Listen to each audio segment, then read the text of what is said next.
hora da tarde, papai, que o Senhor, através dos preleitores, papai, daqueles que tomarão, papai, posse desse microfone, papai, para estar, Senhor, ministrando a tua palavra, fale, Senhor, aos nossos corações.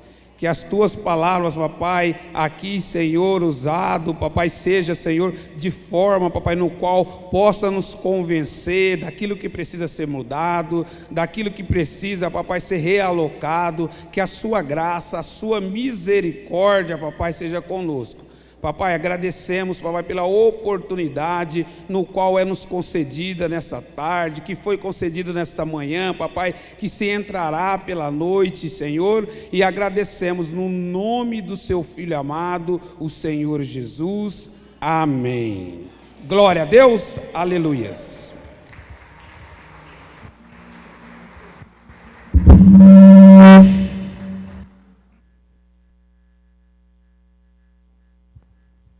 Som. Amém. Glória a Deus. Vamos louvar o Senhor Jesus.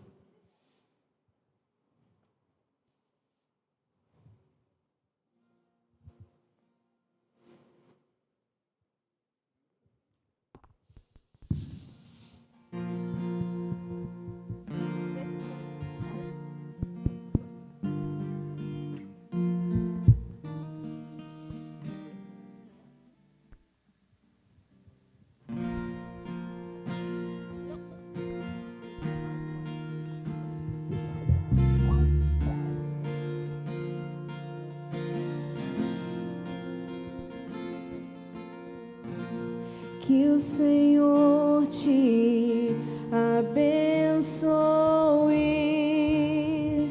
e faça brilhar teu rosto em ti e conceda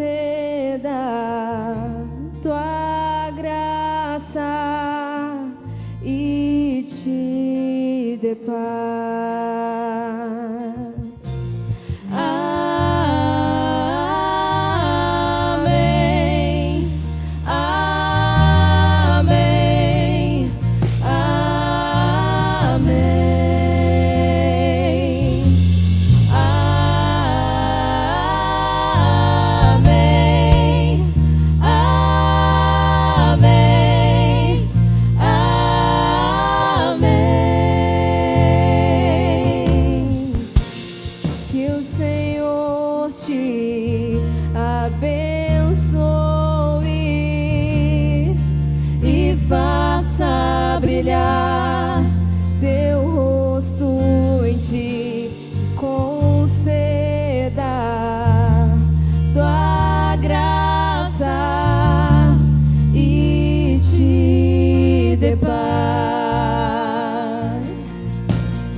Até 1000 gerações, tua família e teus filhos e os filhos de teus filhos, que a bênção se derrame.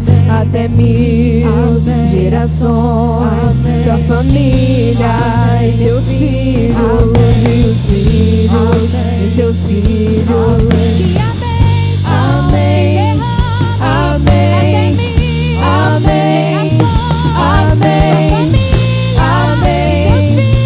amém, amém, amém, amém, amém, amém, amém.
2, ok. Vocês conhecem a noiva de Cristo? Ó. Glória a Deus. É a igreja. Com certeza será uma palavra abençoada, necessária. O tema central é a tua família, é a minha família. Isso é fundamental porque é a unidade que forma a igreja. Estenda a tua mão para cá, por favor. Senhor Deus e Pai, nós te agradecemos pela palavra, Senhor Deus, que será rema nas nossas vidas. Que o Senhor dê sabedoria, dê os versículos, a ilustração certa, discernimento e aptidão nossa para absorver tudo aquilo que vem de Ti. Nós abençoamos a apóstola Márcia e te agradecemos por tudo, em nome de Jesus. Amém. Amém. Glória a Deus. A paz do Senhor. Boa tarde. Eu sei que comigo é difícil dormir. Então, se você está com sono, você não vai dormir. Amém? Queridos, vocês estão estranhando de ver essa roupa, não é? Então, Mauri falou que é a noiva de Cristo, mas é um ato profético, por isso que eu estou aqui com ela, tá? Então, eu vou falar sobre família. E o tema, eu queria que pusesse, por favor, lá o tema e preparasse os slides para mim e pessoal da mesa. Vocês não podem ser devagar, que eu sou 280. Então, amados, por que eu estou com essa roupa? Você está vendo esse tecido aqui? É uma seda pura, tinha 10 a 12 metros, e foi o vestido do meu casamento, há 50 anos atrás. Essa seda pura, não a renda, essa seda pura aqui, ó, tá? E essa roupa, há muito tempo que eu fiz, mas eu queria colocar nas minhas bodas de ouro, mas eu queria pôr dourado também, e eu pus um monte de coisa dourada aqui, mas não ficou bom, então eu peguei a dourada. Mas ainda eu sou mais baguncenta ainda, peguei ainda da África, que é aquela uma missionária, não sei se vocês assistiram, mas eu vim com a roupa missionária, depois tirei aqui no altar, fiquei com a dourada, e eu falei, Deus, e essa daqui? Né? Na realidade, essa roupa aqui é boa para mim quando eu uso em alguns eventos da igreja, que vocês sabem, quem já fez sabe que a gente tem que usar, né? E aí é profética, porque há 50 anos atrás eu vesti esse tecido aqui. Por isso que eu estou aqui com essa roupa, porque eu vou falar, o tema que eu vou falar, aliás, nós estamos fazendo uma série de pastor discipulando pastor. É este o evento que nós estamos fazendo. E eu quero que você, isso, coloque o primeiro lá, pastor discipulando pastor, e eu queria que você entendesse que o meu tema é o pastor, sua família e seus desafios. Está lá. Então eu vou pedir agora, vem aqui, minha família, vem aqui, meus filhos, minhas noras, vem aqui, pode vir. Maurizinho, vem. Olha lá. Eu estava pensando assim, na minha alegria diante de Deus, né? De ter a família, na unção sacerdotal. E eu me alegro muito, muito, muito, muito, eu fico muito feliz. Aí, eu invento, eu faço comida, nós comemos ontem até meia-noite, gente. E levanta hoje às 6 horas, já começa a comer de novo. É uma mesa, né? Né, Fofão? Tem uma mesa lá, Vitória, Cris, uma mesa lá em casa que... Aí os meninos falam, mãe, a senhora é exagerada. Eu falei, não, não sou não, vai indo que no fim acaba, viu, gente? Vai comendo, comendo, comendo, e no fim acaba. Mas olha a bênção de você ter uma família sacerdotal, os filhos todos pregando. Falei, Deus, que bênção maravilhosa, todos eles pregando hoje. O Leonardo pregou, eu estou pregando, o Murilo vai pregar, o Lucas e o Mauri também. Então, eu louvo a Deus, porque um dia Deus nos chamou, e nós estamos aqui com alegria no coração, de saber que Deus tem um propósito nas nossas vidas, e nós estamos obedecendo, seguindo. Então, é tudo que nós precisamos. E é sobre isso que eu quero falar. Amém? Pode bater palma para os mais lindos do Brasil. Mais lindos das nações. São lindos, né? Ó, gente, não tem quem tem filho mais bonito que eu. Não tem. Não tem. Viu? Vocês podem chorar, falar, mas não tem. Até o Léo com esse cabelão aqui, essa barba aí, que está parecendo Moisés, mas está lindão também. Hã? Meus filhos, minhas noras, todos lindos. Glória a Deus. Mas eu quero começar falando para vocês que, às vezes, você estranhou ali, ver umas máscaras lá atrás, não foi? E eu quero dizer para vocês que aquelas máscaras lá é para você comprar, para você levar, que está na liquidação, está na oferta. Nós fizemos para um culto que nós fizemos da rede de mulheres, Sou Mulher. E nós fizemos vários deles, vários dessa daí. E essa máscara custa mais de R$7, mas nós estamos vendendo uma por 5 e 3 por 12. Então você vai lá e compra, tem a coroinha, tem fé, tem um monte de coisa. A pastora Juliana que fez, com todo carinho, junto com o pastor Minúcio, fizeram lá na Home Depot, e você leva para ajudar a rede de mulheres, que nós estamos assim a 220 por hora. Mulheres abençoadas. Obrigado, Braz. Aí, queridos, eu quero dizer para vocês que nesse culto que nós fizemos do Sou Mulher, teve uma irmã maravilhosa, a Milene, que resolveu fazer um banner. E eu vou trazer depois, mais tarde, alguns banners para vocês verem. E nós fizemos de 3 em 3. E nós fizemos 100 banners com 300 mulheres nos banners.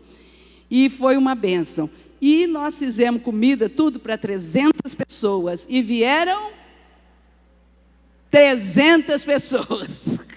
Amém? Vieram 300 pessoas. Claro que tinha um pouco de homem também e um pouco de criança. Mas foram 300 pessoas. Mas entre mulheres foram 250, já está ótimo, né? Então, esse trabalho que nós estamos trabalhando como mulheres, eu depois gostaria de conversar com vocês, as pastoras. Também nós temos os últimos livros do Deus de Milagre lá, que é aquele livro que as pastoras todas escreveram, são 8 só, a R$20 e acaba a primeira edição. Se nós quisermos, nós vamos ter que ir para a segunda edição. Ah lá o banner.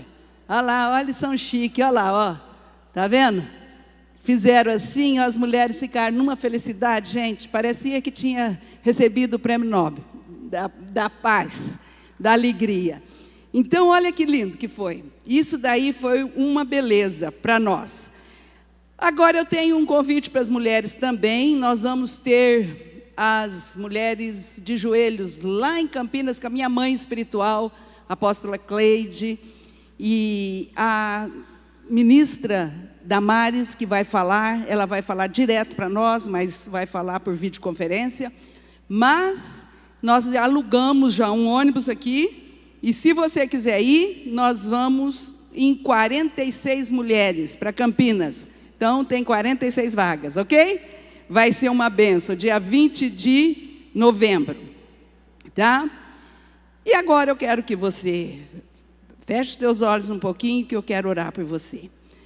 Pai, a Tua palavra vai ser exposta agora, que o Senhor venha falar conosco e nos direcionar em tudo, que o Teu Espírito se manifeste em nós, em nome de Jesus. Nós abrimos nosso coração, nosso entendimento, raciocínio, tudo aquilo que nós precisamos para entender a Tua voz. Fale conosco, em nome de Jesus. Amém.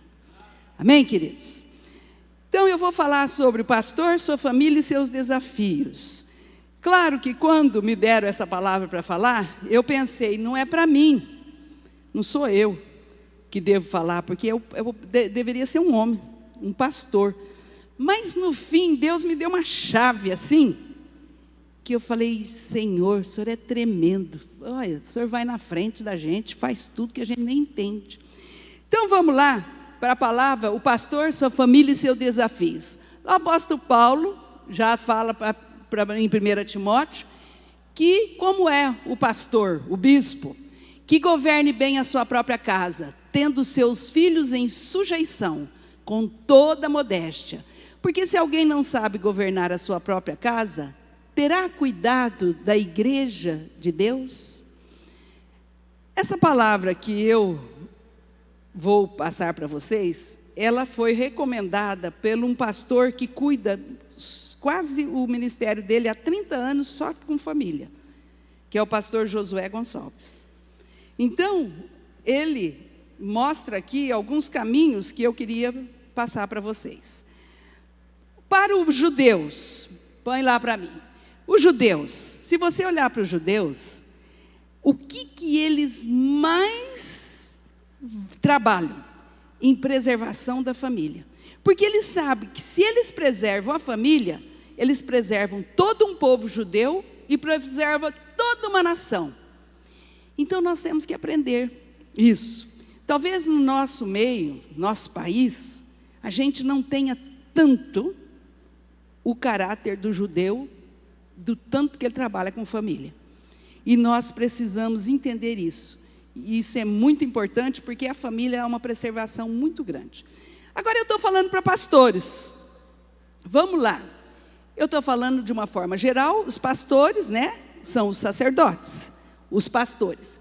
Os pastores têm dificuldade de expor seus erros. Amados, eu não sei se você tem alguma experiência assim, mas às vezes chega um problema para a gente, de pastores, nós, ou até de outros pastores que a gente vê, que o problema já vem se arrastando há muito tempo, e ele nunca falou nada para a gente, e ela nunca falou nada para a gente, nunca abriu o coração, nunca pediu ajuda, e nunca pediu nada.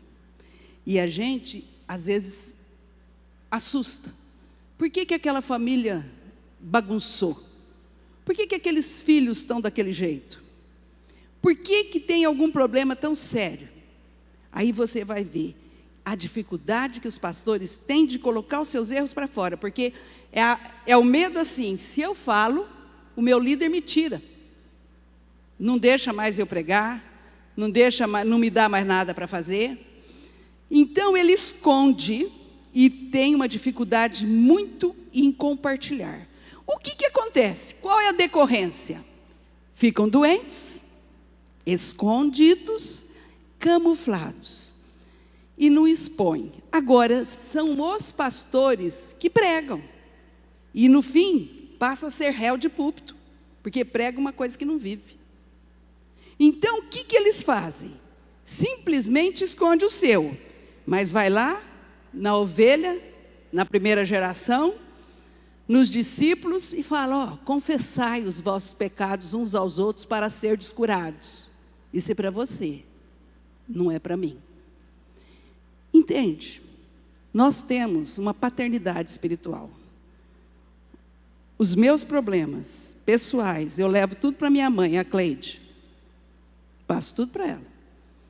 Eu peço oração, peço para ela me ajudar, falo com ela as coisas mais íntimas. Falo. Para o apóstolo Géser também, o pai. Mas por quê? Porque eu sei que eu preciso ser curada. Eu sei que eu preciso de uma mãe. Alguém que me fale, sim, vamos orar junta, isso não está bom, isso está. Então, eu tenho que ter esse entendimento na minha vida. Porque nós, os pastores, nós ficamos muito oprimidos de tantos problemas que existem nas pessoas. E esses problemas nos afetam. Porque uma vez, eu queria ser psicóloga clínica. Fui fazer o curso, era muito longe da minha casa, não deu certo e eu não fui. Então eu peguei, falei, o que eu vou fazer agora? O que mais me combina comigo seria a biologia, a vida, estudo da vida. Fui fazer história natural, né? Mas eu tenho uns amigos que fizeram medicina, que eram meus amigos de classe. E fizeram psiquiatria. E eu falei, Deus, depois que eu já estava pastoreando, por que eu não fiz psiquiatria, Senhor? Falei, eu podia ter feito medicina, psiquiatria, né? Aí Deus falou assim, você é mais do que uma psiquiatra. E eu falei, por quê? Foi porque os psiquiatras atendem as pessoas assim, esse é teu problema, toma o remedinho, tchau. Se você voltar, volta. Se você não voltar, não tenho ligação nenhuma com você. Nós, os pastores, vem a pessoa, esse é o problema, você chora junto. Ai, meu Deus, chora, você sofre. Depois você vai dormir e fala, ai, será que ela melhorou? Ai, você melhorou? Como que tá? Daqui uma semana, você conseguiu sair dessa? A pessoa acompanha você. Fica no teu emocional a carga pesada daquilo que a pessoa está passando.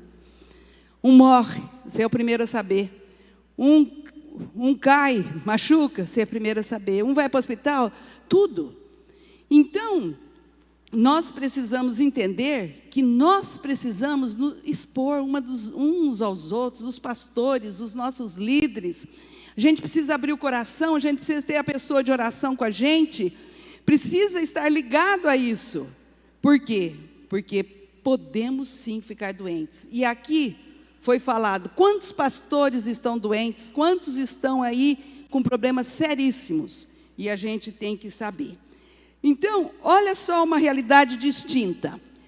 O pastor possui um ministério público, que é conhecido, todo mundo sabe que ele é o grande pastor, mas tem uma família desestruturada. E eu posso dar exemplo para vocês aqui que está na internet. Eu não sei como está a filha da Helena Tanuri, mas eu sei que ela teve um problema seríssimo. A Helena, com tudo aquilo que ela prega, que todo mundo ama de paixão, ela tem uma filha que eu não sei, estava fora da igreja e dando problema. Quando nós fomos para Bogotá, nós tivemos a oportunidade de, o Benihim estava lá com a esposa dele. E ele estava simplesmente pedindo ajuda para o pastor César Castellano, que pegou a filha do Benihim, que estava desviada da igreja com um problema, e levou para a sua casa, e ela ficou na casa do pastor César até voltar para a igreja. E ele ajudou. Grande Benihim, bom dia, Espírito Santo. Mas a gente pensa, né? Como que uma pessoa dessa pode ter problema na família, Jesus? Com tanta intimidade com Deus, mas tem. Então nós vemos que a pessoa às vezes tem uma família desestruturada e a gente fica preocupado com isso. Porque nós vemos que isso é muito relevante. Agora, olha aqui que o pastor Josué Gonçalves fala, que eu assim falei, não vai ser eu que vou falar, né? Um líder com a família arruinada nunca poderá exercer um pastorado. Não é possível ser pastor. E eu falei, Jesus da glória. Não fui eu que falei, foi ele. Mas ele falou, um médico pode ter a família, um advogado, um comerciante, um empresário pode ter a família desestruturada, mas pastor não, ele não pode ser. Falei, ai Senhor, ele tem um monte de curso. Eu falei, nós vamos ter que pegar os cursos dele e falar, Jesus, ajuda aqui a gente. O que mais? A família do pastor é como um farol, que não pode ser escondida. Gente, pensa bem, coitado do filho do pastor. Ele vem aqui para frente, o diácono fala assim, vai sentar, nem parece que é filho de pastor. Fala, às vezes, pessoal da rede de criança, de pré, fala assim, os que dão mais trabalho são os filhos dos líderes. É duro, né? Por quê? É farol.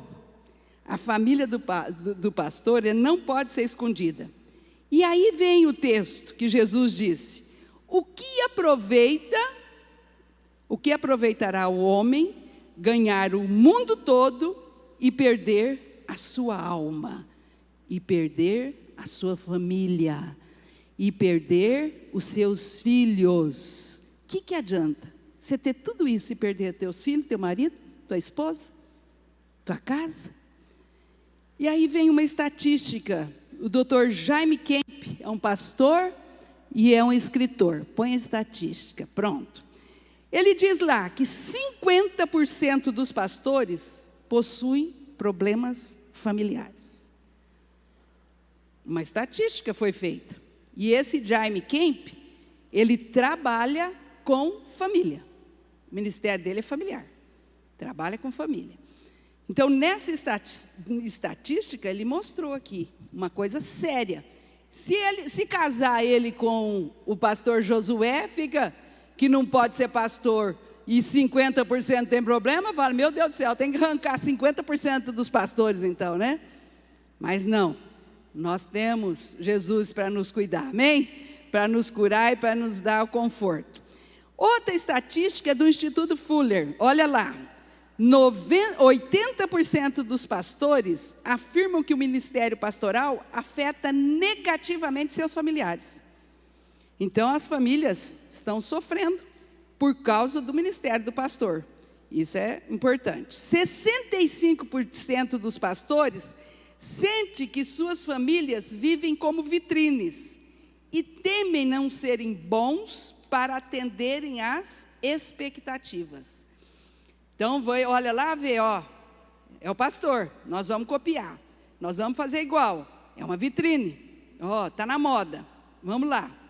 E aí fica temeroso, ai meu Deus, será que eu estou fazendo as coisas direitinho, né?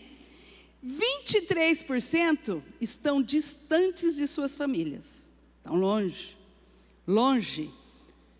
às vezes geograficamente, mas às vezes emocionalmente, às vezes financeiramente, às vezes de tantas formas que pode ficar longe, né? 35% afirma que as demandas da igreja privam-os de ter tempo com a família.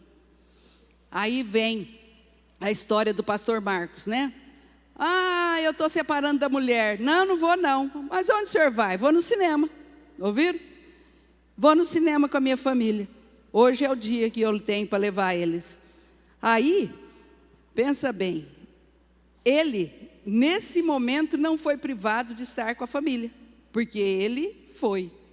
Agora, muitos de nós, às vezes, largamos toda a família lá e vamos atender as pessoas. E tem muitos casos que eu já ouvi de mulheres e até de filhos que marcam com a secretária do pastor um horário para ser atendido no gabinete pastoral, porque o pastor atende todo mundo, menos a família. Ele tem um tempão para todo mundo, e para a família ele tem 3 minutos. Não é isso? É isso ou não? Ou então ele fala, cadê o Mauri? Ligeiro. Ligeiro. Quando a gente tinha que ter todo o tempo disponível para escutar os filhos, a esposa e o esposo. Até no curso de coach que eu fiz, quando ensina a conversar com os filhos, para os filhos terem pertencimento e importância, porque os filhos precisam entender que pertence àquela família. Assim como a igreja, por exemplo, tem que saber que pertence a Yamir. Assim como o presbitério precisa saber que você pertence ao presbitério da Yamir. E a família é assim, tem que pertencer, tem que saber que é daquele lugar. Assim como tem importância, você dá importância ao filho, dá importância à mulher, dá importância ao marido. O filho, quando você vai conversar, não é aqui que você conversa e o filho aqui. Você tem que abaixar e conversar na altura do rosto dele. Ou sentar, colocar ele no colo, à altura do rosto. Você fala assim, ó, parece que você é um gigante, perto dele tão pequenininho. Então isso é pertencimento, é importância, é fazer parte de uma família, para você saber que ali você é muito querido. Eles ficam me perturbando, meus meninos. Não, Luquinha. Luca, meu filho. Aí eu nem estou aí. Luca, meu filho. Uhul. Ei, Luca, meu filho. É Murilo, meu filho. É Leonardo, meu filho. E daí? Deixa eles saber que a gente gosta muito deles. Que eles são muito importantes. Isso é pertencimento. Olha, nós fizemos as bodas de ouro aqui. Fizemos uma festona aqui para todo mundo. Festa não, culto. Fizemos um culto aqui para todo mundo. Mas eu fiquei feliz. Feliz de saber. Fizemos a maior bandeira aqui. O Mauri fez a gente rir até não poder mais, né? Fez o sinal da cruz aqui na frente. Teve uma hora que ele falou assim, então eu sou bicha. Mas ó, o pessoal que saiu falou assim, nossa, só 2 horas, parecia que foi tão rápido. Porque nós rimos muito, fizemos muita bagunça. Foi muito bom. Mas depois, nós fomos para a praia. Pensa numa praia. Nós com a família. Pensa numa coisa boa. Comer e ficar junto o dia inteirinho. Cedo, tarde, noite, madrugada. Gente, não tem coisa melhor que isso.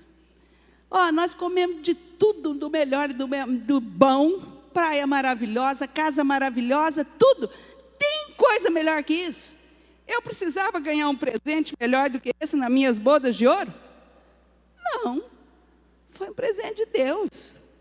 Que nós somos e ficamos juntos, né? Outra estatística lá, 22% das esposas de pastores sentem que o ministério deposita expectativas indevidas sobre suas famílias. Essa parte aqui das esposas de pastores é mais para a igreja tradicional. Que igreja tradicional, elas não são muito pastoras, elas são chamadas esposa de pastora.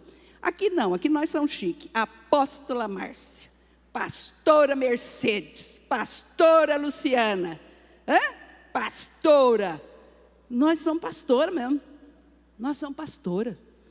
E aí, nós não somos aquelas escondidas atrás dos pastores. Eu lembro que quando eu era da igreja tradicional, tinha um pastor que ficou quase 1 ano na igreja, e eu não sabia quem era a mulher dele. Depois que eu fui descobrir que a mulher dele era uma que sentava lá longinha assim, sentadinha lá, que eu nem sabia direito que era ela. Muito quietinha. Nós não, nós somos bandeirosas, principalmente as da Yamir. Pensa na Fabiane. Pensa na Fabiane. Você só vê ela na rede social, na igreja, ela toma um café. Onde ela toma um café? Aliás, Fabiane, quando o Mauri falou para você assim, que você estava triste, Fabiane, vai para o shopping e toma café, até agora você está fazendo isso. E tirando fotografia. Até hoje você está assim. Ela toma um café na Conchichina e põe lá. Estou tomando café. É uma beleza, né? Então, gente, são assim as mulheres de pastores. Agora vamos lá. Pastores, não cometam os mesmos erros desses líderes da Bíblia. Samuel, Davi e Acabe. Você sabe a história de Samuel. Com tudo aquilo que ele foi, um dos maiores profetas, juízes, levantou a monarquia, lá ungiu Saul, ungiu Davi. Olha lá, um baita de um profeta de Deus, ali trabalhando fervorosamente durante muitos anos, né? Morreu já na velhice, já trabalhando ainda. O que ele fez? Ele perde os filhos. Os filhos dele não seguiram ele, não foram um com ele. Então, não vamos cometer o erro de Samuel. Não vamos cometer o erro de Davi, que por causa de uma ociosidade, porque ele foi ocioso e ficou lá, caiu em tentação de Satanás e se engraçou com a Betseba. E ali, ele destrói toda uma família com o pecado dele. Agora você imagina o que Davi perdeu com os filhos. Um matou o outro estrupou o outro, o próprio general dele mata o outro filho dele. Terrível. Então, Davi teve uma família tão problemática também. Olha Acabe. Acabe foi um líder frouxo. Deixou a esposa Jezabel comandar tudo. Antes dele tomar uma posição de homem, ele foi menino. não tomou uma posição de marido que governa a casa, que é aí que está a importância. E nós não podemos cair nesses problemas que esses líderes, que foram grandes, caíram. E se está descrito isso na Bíblia, é porque a gente precisa aprender com eles, ver o que aconteceu para poder ver o que fazer e como fazer. Então, Deus nos alerta de todas as formas. Agora, lá na Bíblia fala: o que adianta o homem ganhar o mundo inteiro, mas perder seu casamento, perder seus filhos? Aliás, olha que figura mais linda essa. Eu quero agradecer muito a Milene, agradecer o Rafael, a equipe da mesa. Gente, eu passei os slides para eles, para escrever só para mim. Eles foram tão tremendos, a Milene foi tão tremendo que ela pôs as fotos, ela escreveu. Olha que coisa linda. Pensa bem, pegando fogo lá, ó, na família. O que adianta o homem ganhar o mundo inteiro, mas perder o seu casamento, perder seus filhos? Sabe por quê? No final, quem vai te enterrar é a tua família. Quem vai carregar o teu caixão é a tua família. Quem vai ficar com você quando for doente é a tua família. É a tua família. Quem vai ficar com você até o final é a tua família. Quer você caia o pior dos piores, é a tua família que vai te ajudar a levantar. Então você tem que plantar na sua família. Você tem que plantar tudo que você pode, porque a tua família nunca vai te abandonar, nunca vai te abandonar. Aí, você tem que entender isso. O que adianta então, você plantar para tanta gente? Planta para os outros, planta para os outros, planta para os outros, planta, e perde a sua família, e perde a sua esposa, e perde o seu marido, e perde os filhos. Então, nós temos que entender isso, e temos que seguir pessoas que fazem essas coisas, que plantam. E falar em plantar, eu lembro do meu pai. O meu pai começou a plantar uma coisa tão simples, mas que marcou tanto os netos dele. Meu pai teve 7 netos homens, e ele resolveu, quando o Murilo começou a fazer a faculdade, ele falou: Murilo, foi o primeiro, Murilo é primogênito de todos os netos dele. Murilo, a partir de hoje eu vou te dar um salário mínimo. É um salário mínimo que dava? Um salário mínimo todo mês para você, para ajudar na faculdade, para você fazer o que você quiser. E ele passou, deu salário mínimo para o Murilo, deu para o Leonardo, deu para o Lucas, todos os netos. E ele estava dando, até morrer, ele estava dando para o último, que é o Ivan, que está fazendo medicina, que até hoje está estudando.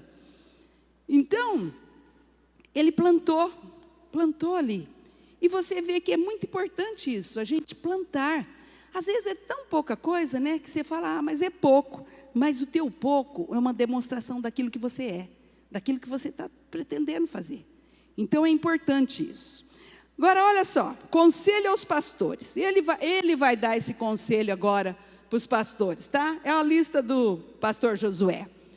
Tenha primeiro conselho que ele quer dar. E ele disse assim, ó: se eu tivesse tido esses conselhos antes dos meus 30 anos de ministério, eu teria sido muito melhor. Então, quem está no começo do ministério aí, aprenda. Quem já está com 30 anos de ministério, que nem eu e Mauri, aprende mais um pouco, né, bem? Amém? Vamos lá. Tenha uma lista de prioridades ordenadas segundo a palavra de Deus e viva comprometida com ela.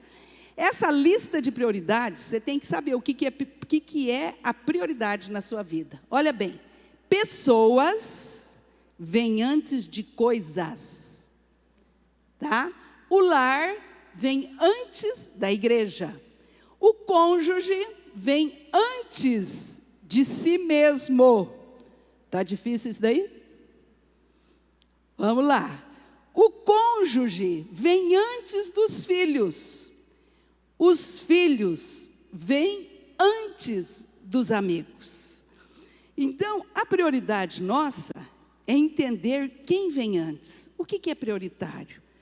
Existe as prioridades que nós não podemos descartar e temos que prestar atenção nela. Segundo conselho para os pastores: não coloque sobre sua esposa e sobre os seus filhos um peso ministerial que Deus colocou sobre você. Aí, pastores, eu gostaria de trabalhar o chamado de cada pastor. Os pastores são mais difíceis de comunicar entre si, de abrir coração, de falar dificuldades do que as mulheres. Os pastores homens do que as pastoras mulheres. Mas, pastores, às vezes você tem um chamado muito forte. Na tua igreja você trabalha, você faz tudo. Mas às vezes você tira o corpo. Porque a tua esposa está falando, não estou vendo nada disso daí. Não, senhor, eu comecei em 35. Não aceito. Tá? Eu tenho 50 minutos para falar. Eu comecei 13h38. Pode fazer 50 minutos aí, depois você fala. Aham. Quantos minutos tem? Não vem não, eles vêm com gracinha, ficam comendo até agora e depois vêm querer.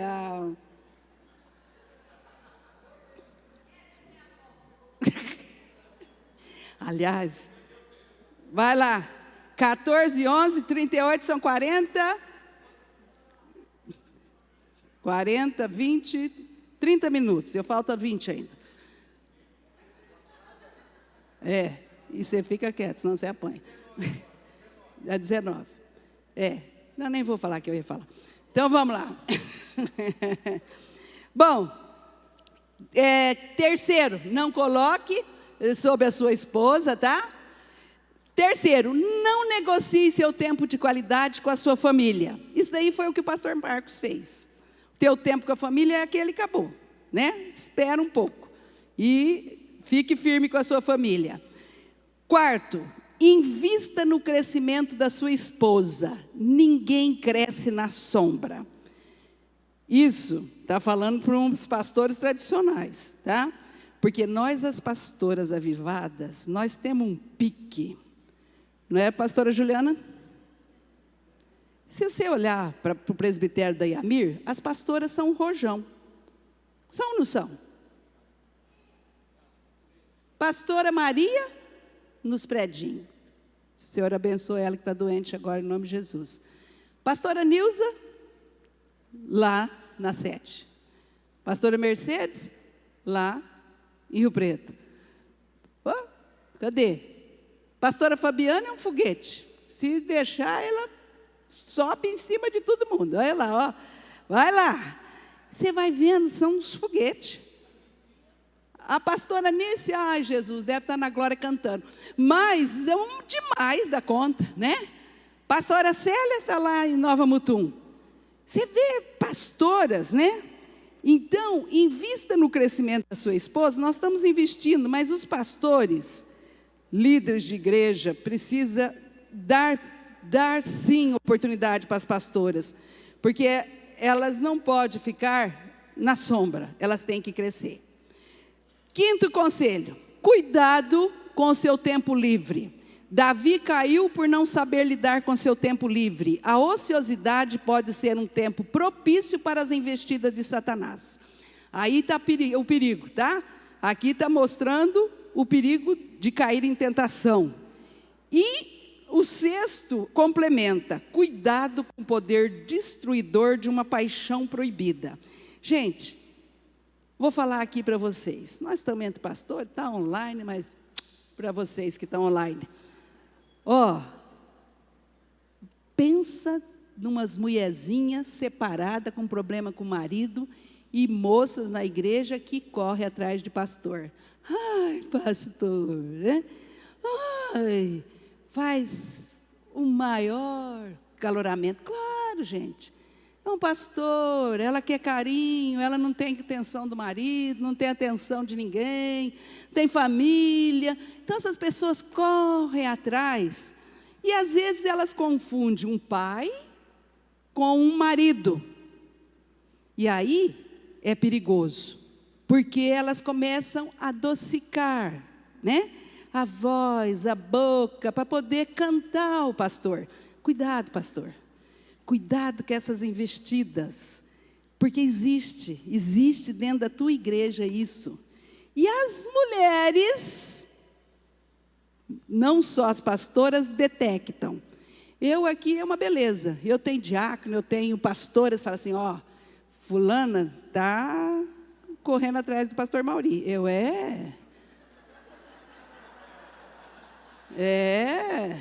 Ixi, elas me dão todas as fichas. Ó, está se expondo para ele. De primeiro eu ficava uma arara, gente, ficava brava, agora não. Deixa Deus fazer, né? Falei, ó, deixa lá. Falo, tem que cuidar, mas ó, vem todo mundo, fala tudo, dá todas pormenores. E você fica, né, olhando. Aí, pastoras, olhe bem quem está falando para você lá na tua casa sobre as investidas, porque as mulheres vê antes, as mulheres vê aquilo que os homens não vê. O homem não vê a mulher lá, ai, o senhor está bom, né? A mulher está lá olhando, você não viu que ela está te cantando? Não, até não vi. Larga a mão de ser bobo, só. Que zero que caiu aí. Olha lá, o último aqui, vocês podem esperar aí que eu não vou parar não. Que o seu casamento e a sua família seja uma inspiração para o seu rebanho. Aí vem. Você sabe por que o pessoal aceita muito a liderança do Mauri e a minha? Você sabe por quê? Que muita gente da Yamira aceita? Por causa dos nossos filhos. Pelo que eles são. Nós somos para a África. Pastor Carlos, nós somos 4 vezes para a África. Conhecendo o pastor Carlos, pastora Vera, na 5ª vez que nós vão os filhos. O pastor Carlos chega lá e fala assim, escuta, os filhos de vocês são muito melhores que vocês. Fala, nossa, pastor Carlos,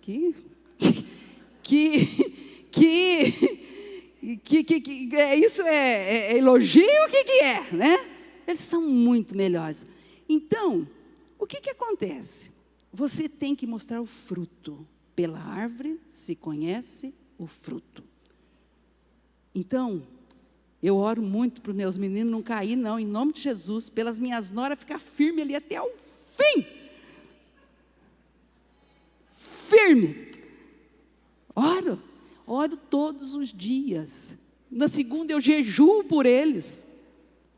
Você entende? Você entende que é uma necessidade? Agora eu vou falar para vocês. O que eu vou falar aqui? Uma coisa muito importante. É o último, esse aí? Sim? Tá. Que o seu casamento seja uma inspiração. Então, eu gostaria muito que você, pastor e pastora, entendesse que a tua cadê? Sumiu já? Que o seu casamento e sua família seja uma inspiração para o seu rebanho. O rebanho inspira, olha e fala assim, não, eles estão firmes em Jesus porque estão aprendendo a Bíblia, porque estão na igreja, porque estão obedecendo pai e mãe, porque marido e mulher estão lá, né? Então estão firmes. Mas agora, eu quero passar para vocês algo assim, muito interessante. Ô Braz, traz aí para mim o que eu te pedi, fazendo um favor, tá? Gente, pensa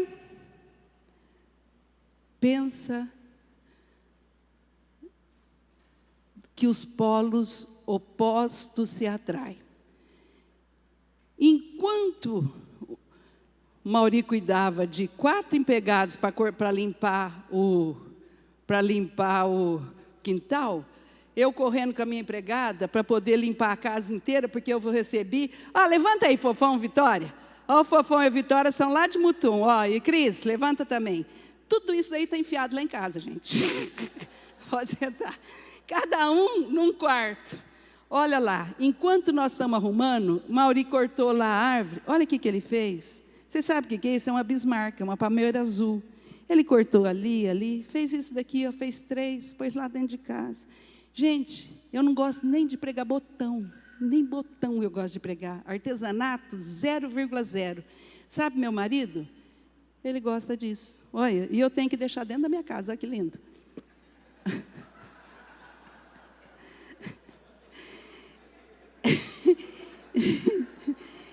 Olha, de bicho, a planta, a tudo, fica enfiado dentro da minha casa. Então, nós somos diferentes. E a gente tem que se amar assim mesmo. Gente, uma vez falaram para a mulher do Billy Graham, a senhora já tentou, a senhora já quis divorciar dele? Ela falou assim, não, divorciar não, mas matar ele eu quis. Mauri eu já quis matar umas 10 vezes, gente. Foi uma não, umas 10. Não foi que nem a mulher do Billy Graham. Mas nós estamos casados. Faz tempo. Você vai tirar a fotografia?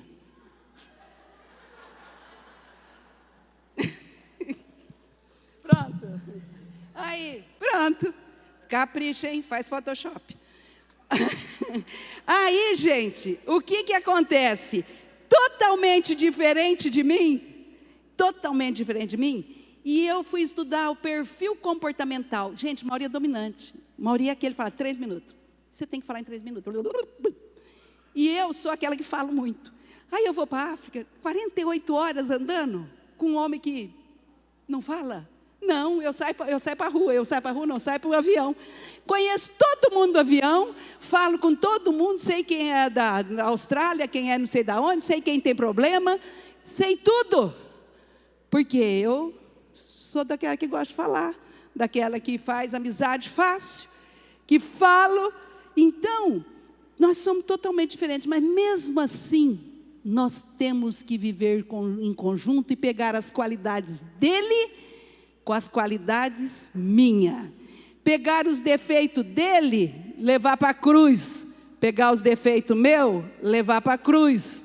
Essa cruz é grande, gente. Porque vai cruz nisso daqui. São muitos problemas que existem. Pensa que são poucos? Muitos. Mas a gente leva para a cruz. Leva para a cruz. Sabe aquele perdão? Aí no casamento, Mauri falou, a Márcia perdoa fácil. Graças a Deus, eu perdoo logo, tiro logo, para limpar logo meu coração. Ele falou, eu fico lá amarrado, esperando muito tempo. Deus é Deus, Deus faz da forma dele, né? Vai ensinando ele e vai ensinando a mim. Então, no casamento, agora eu quero passar para vocês, quem está com o celular pode pegar teu celular. Eu vou passar um texto aí, você vai ver no teu celular. Agora, fazendo favor, que é uma revelação muito importante, eu fecho nisso, tá? Para ninguém ficar bravo comigo. Ó, vou pôr em pastores, está todo mundo em pastores? Todo mundo em pastores, entra lá em pastores. Depois você vai ouvir você pode ver devagar. A internet. Sorte a internet aí, filho, que não está indo. Foi. Chegou aí? Tá. Abre para mim, por favor. O Léo falou que tem que usar a internet, então, estou usando. A Roberta vai me dar aula. A vida espiritual da família, do pastor Luciano Subirá. Gente, eu sempre tive uma preocupação, quando eu sempre sei que meu marido é uma autoridade sobre mim, como governo de esposa. Mas eu entendi depois sobre o sacerdócio, e é isso que eu quero te falar.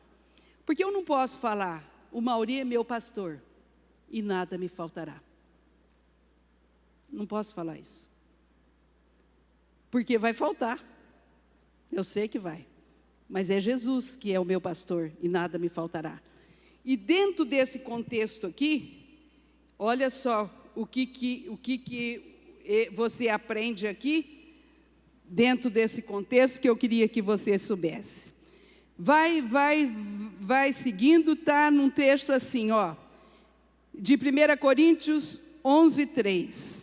Quero, entretanto, que saibais ser Cristo cabeça de todo homem, e o homem o cabeça da mulher, e Deus o cabeça de Cristo. Agora, olha bem, a ordem de sujeição é clara na Bíblia. Deus é o cabeça de Cristo, Cristo é o cabeça do homem, e o homem é o cabeça da sua, não de outras mulheres, da sua mulher. Esse texto fala de governo e sujeição. Porém, por alguma razão, passamos a tratar como se falasse de sacerdócio, ensinando algo mais ou menos assim: se Cristo, por ser cabeça do homem, é seu sacerdote, logo o homem, por ser cabeça de sua mulher, é sacerdote dela. Se as coisas fossem exatamente assim, então a mulher não exerce sacerdócio sobre ninguém. E Cristo não é sacerdote dela, só de seu marido. Aí no livro Casamento e Família, do Dr. Frederico, é o que, Lida? É Price ou Price? Price. Esse texto eu quero que você entenda, que este autor, Frederico Price, grande autor, está falando: eu percebo que esta possa ser uma revelação, para mim também importante foi, ou uma ideia revolucionária para você, mas o marido não é o cabeça espiritual da esposa. Muitas pessoas falam do marido como sendo o sumo sacerdote da família, o sacerdote da casa e assim por diante, mas o marido não é o sacerdote da casa. Toda pessoa nascida de novo é sacerdote e rei, independentemente do sexo, raça ou classe. 1 Pedro. O único cabeça espiritual em qualquer lar é Jesus. Jesus é o cabeça. Ele é o único sumo sacerdote. Nós somos em conjunto reis e sacerdotes, porque somos o corpo de Cristo. De outra forma, você estaria dizendo que Jesus é o sacerdote do homem, mas o homem é sacerdote da mulher. E isso coloca um ser humano entre as mulheres e Jesus, exatamente como no Velho Testamento, quando um sacerdote tinha que interceder entre os israelitas e Deus. Jesus é o sumo sacerdote de cada pessoa nascida de novo. Homem nenhum pode usurpar a autoridade do sacerdote de todos os tempos. Se os homens não precisam de um sacerdote humano sobre eles, tampouco precisam as mulheres. Amado, é um texto forte, é um texto que nos mostra, nós temos o governo, o homem é o sacerdote, ele é o sacerdote porque ele aceitou Jesus, a mulher é o sacerdote porque aceitou Jesus. O governo, o homem está acima da sua mulher no governo da casa. Então, eu só queria mostrar para vocês o seguinte: às vezes, nós mulheres temos um chamado muito forte, e eu vou falar particularmente por mim. Por muitas vezes eu sofri, porque Deus passava coisas para mim, e eu falava: passa para o Mauri. Por que o senhor passa para mim? Passa para ele, porque ele que é o pastor, ele que vai fazer, ele que é o líder. E Deus passava para mim, e eu com muito medo, com muita preocupação, passava para ele, pensando assim: eu estou passando por cima dele, ou eu estou sendo Jezabel, ou eu estou não sei o quê. Mas Deus nos mostra que nós somos sacerdotes. Todos nós somos sacerdotes e reis. Então, eu quero abençoar cada família, cada pessoa, para que entenda os propósitos e os planos de Deus na sua vida. Porque o pastor, cuidando da sua família, a família sendo estruturada, cada um dentro do seu chamado, cada um dentro da sua posição. Porque às vezes Deus chama uma mulher casada com um homem que é diferente os seus dons. O Mauri é um apóstolo evangelista, eu sou uma apóstola profética. Então, quando você vai entendendo isso, os chamados, dons que Deus vai dando, Você vai estudando e vai encaixando as coisas. Aí que Deus me fala, eu estou te mandando porque você está sendo usado como profeta. E eu quero te dizer que esses dias Deus me levantou, dia 3 de abril, Deus me levantou falando, tu me amas? E depois, se der tempo, nós vamos falar do tu me amas. E Deus colocou a estrutura todinha no meu coração, em 1 hora, ali que eu fiquei orando. Às 4 horas eu levantei, falei com o Maurinho falou, Márcia, isso é de Deus. Falou, vamos fazer. Falei, vamos, né? Vamos. Aí no outro dia cedo o Léo apareceu e eu falei com ele falou, mãe, isso é de Deus? Vamos fazer, posso fazer? E o Léo pegou a igreja da sede para trabalhar aqui na sede. Agora ele é pastor da sede. E nós estamos no presbitério, eu e o Mauri estamos no presbitério todo. E ele mais, agora cuidando da sede. E aí o Léo falou, posso fazer? Falei, pode, Léo, manda brasa. E nós já estamos na 27ª, 27 semanas fazendo Tu Me Amas. E nós já temos mais de 200 pessoas aqui da igreja trabalhando com Tu Me Amas, entendendo um propósito que Deus nos chamou. Amados, a tua família é uma bênção. Entre naquilo que Deus tem para você. Olhe exatamente onde você está. Vamos levantar e vamos orar, senão eles vão me bater.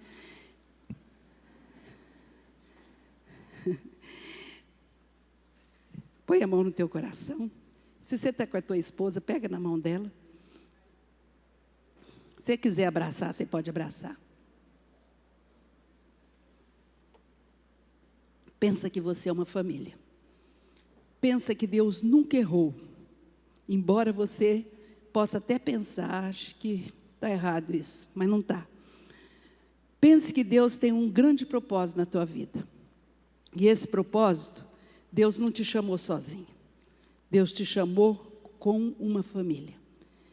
E essa família tua é um farol. E esse farol vai iluminar muitas famílias, muitas vidas. Quanto mais você crescer como farol, mais vidas você ilumina. Mais pessoas você alcança. Então cresça como família. Cresça como família. Cresça, que Deus vai te transformar numa grande pessoa, vai te trazer um plano maravilhoso, vai te trazer algo tremendo. Deus vai te trazer algo que você nem imagina. Deus vai mostrar para você grandes coisas, porque Ele tem grandes coisas na tua vida. E eu quero te abençoar. Pai, em nome de Jesus, quero abençoar cada um agora. Quero pedir que o Senhor abençoe cada família, cada pastor, cada pastora, dentro do seu chamado, dentro do seu ministério. Que todos possam sentir, Deus, a alegria do Senhor, a paz do Senhor. Que todos possam olhar, Deus, para essa estrutura familiar e ver aonde que precisam de ajuda. Que o Senhor possa ministrar, Deus, para que as famílias possam ser totalmente curadas, principalmente as famílias sacerdotais, famílias de pastores, possam ser curadas totalmente para ser um grande farol, para ser usado poderosamente por onde for. Que o Senhor possa, Deus, em nome de Jesus, tirar as arestas, limpar, Deus, tirar a sujeira da casa, limpar totalmente para que possa, Deus, haver um avivamento, porque nós cremos, assim como os judeus, famílias abençoadas, estruturadas, é um povo abençoado, é uma nação inteira abençoada. Senhor, que nós possamos ser luzeiros, que nós possamos entrar de forma tão forte, para que o Brasil seja avivado, Deus, em nome de Jesus. Clamamos a tua bênção, a tua misericórdia, repreendemos Satanás e seus demônios na vida de cada familiar aqui, em nome de Jesus, e já declaramos que a bênção do Senhor venha sobre cada um, em nome de Deus Pai, Deus Filho e Deus Espírito Santo. Amém, Jesus. Amém. Aleluia. 14:34. Aleluia.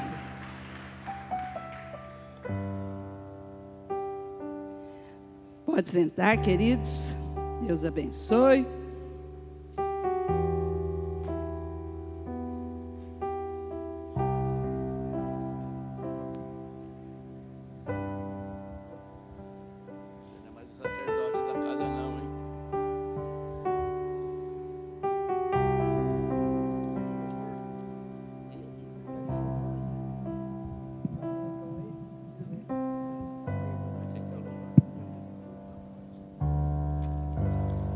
Se você quiser ficar em pé um pouquinho, mexer as pernas assim, o braço, dá um tapão no outro aí, chuta ele também se quiser, circula um pouquinho aí. Bom.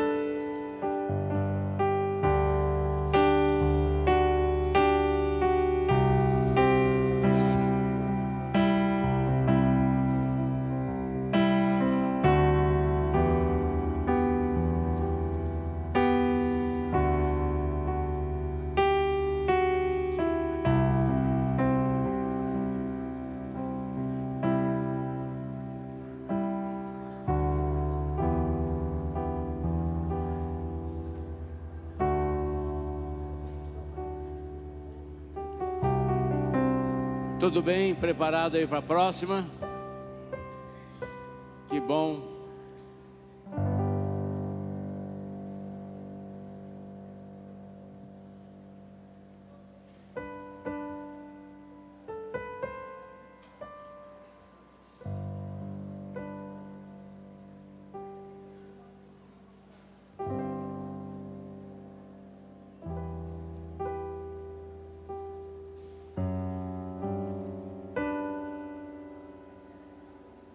Só estou esperando o pessoal do bebedouro vazar daí logo.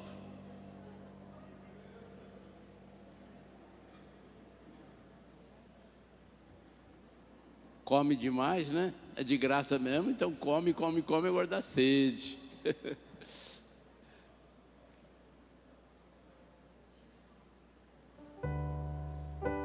Muito bem, o tempo é escasso, estamos um pouco de atraso. Você pode ficar de pé um pouquinho?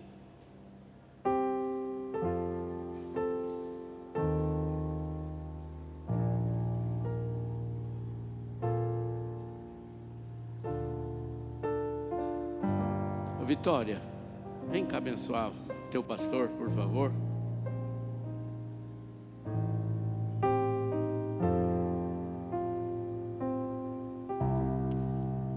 Se 2 ou 3 concordarem com aquilo que pedirem, você já sabe o que acontece. Então concorda com a Vitória. Graça e paz. Senhor, obrigado, papai, por tudo que tens feito nesse dia maravilhoso. Abençoa essa palavra que vai ser ministrada, que nós venhamos estar com o coração e os ouvidos atentos e abertos para receber. Que o pastor Murilo venha ser boca do Senhor, em nome de Jesus. Amém.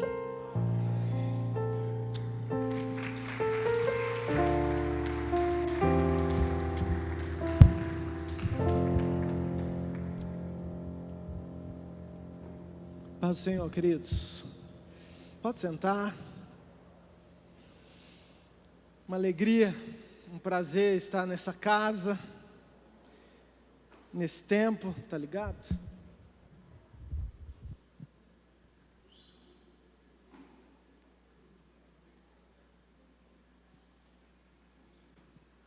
Uma alegria ver o Torquato aqui. Glória a Deus pela tua vida. Lê, tá aí ou não?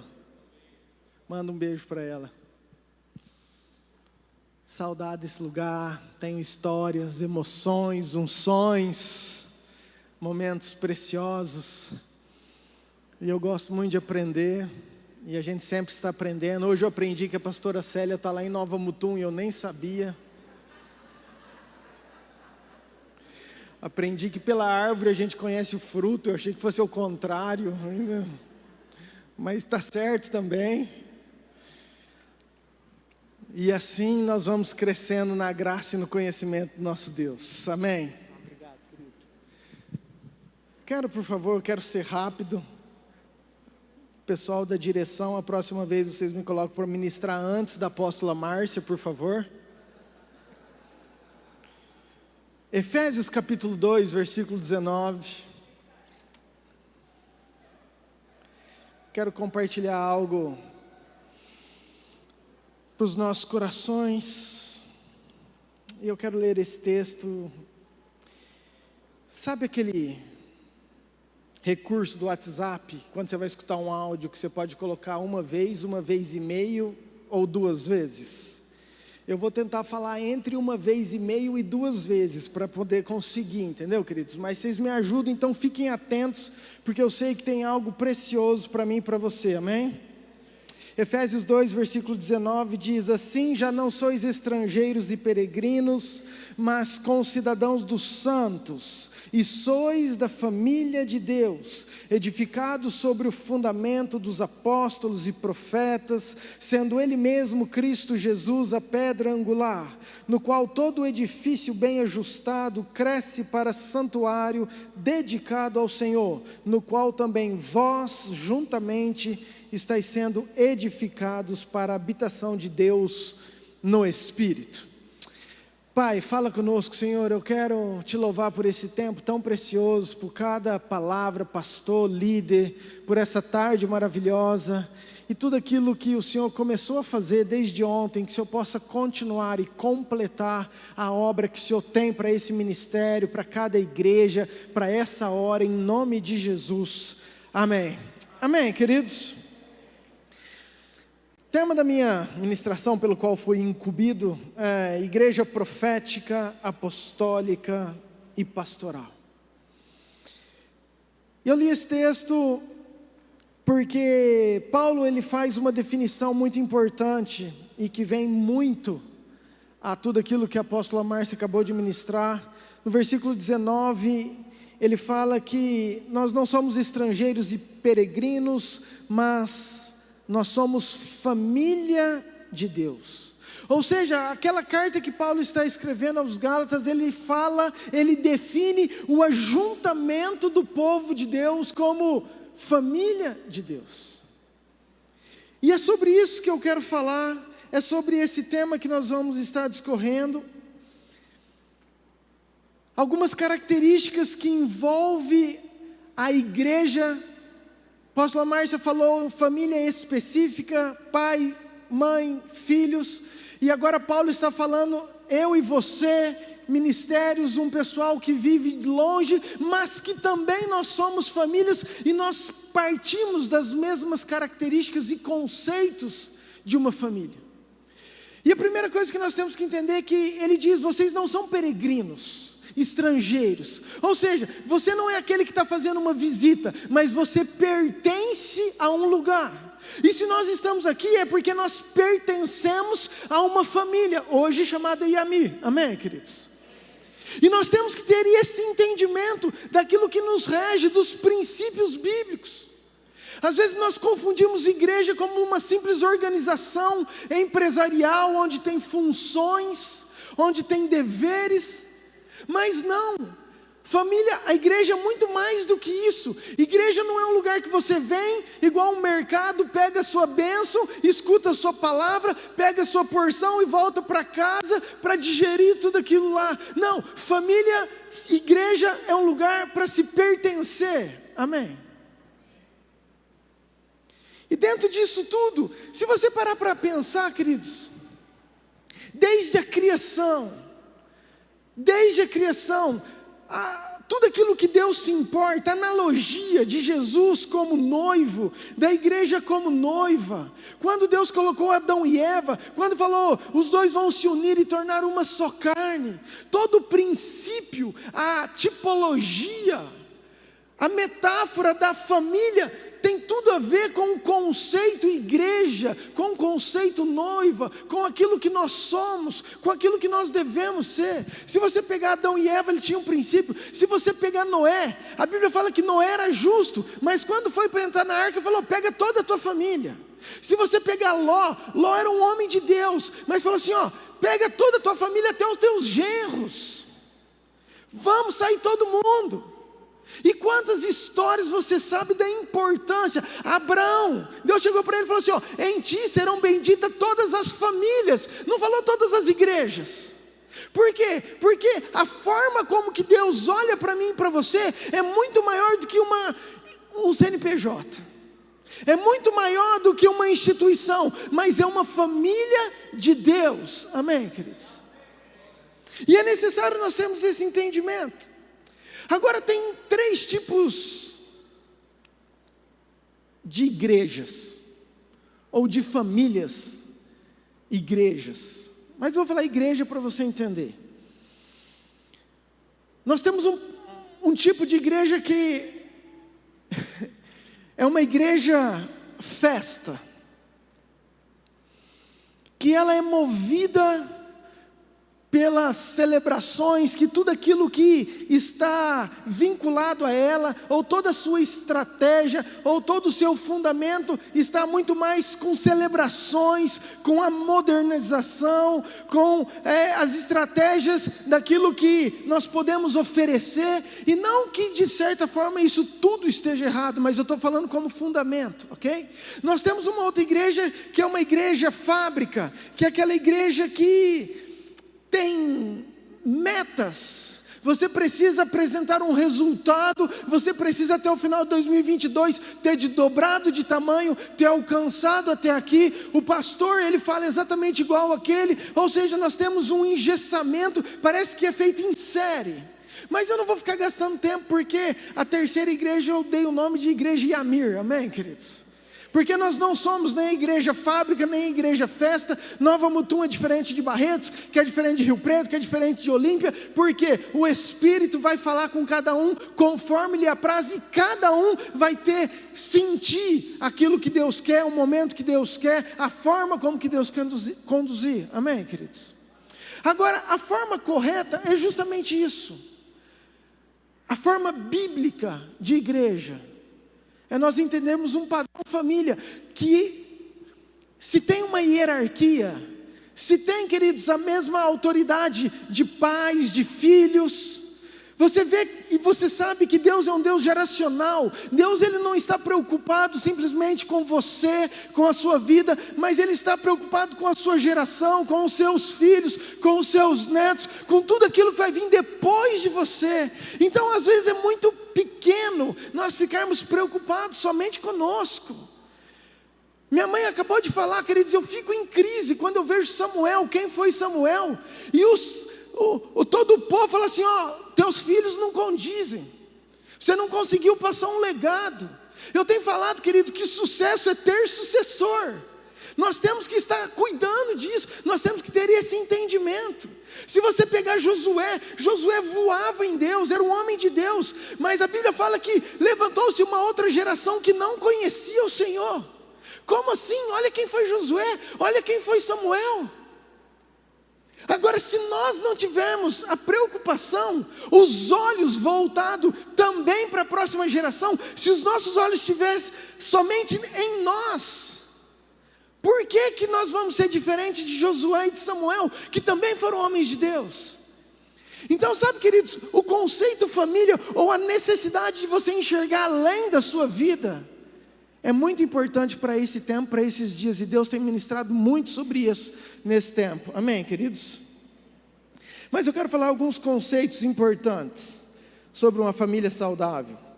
E a primeira, o texto que eu li, Efésios 2, versículo 19, que fala justamente que nós somos famílias de Deus. Queridos, toda família, nós temos um pai, nós como Yamir, nós temos uma cobertura, nós temos o apóstolo Géser, nós temos o Rony Chaves, você tem, e também uma família, você tem o irmão caçula que acabou de chegar, você tem o irmão mais velho que já sabe, mas que ajuda a trocar as fraldas, como a pastora Fabiana falou, a fazer a mamadeira daqueles que estão chegando. Você tem os mais novos que chegam e promovem e honram aqueles que estão com mais tempo, os mais velhos. Esse é um princípio de uma igreja saudável. Por isso que Paulo fala o seguinte: vocês são famílias de Deus, amém, queridos?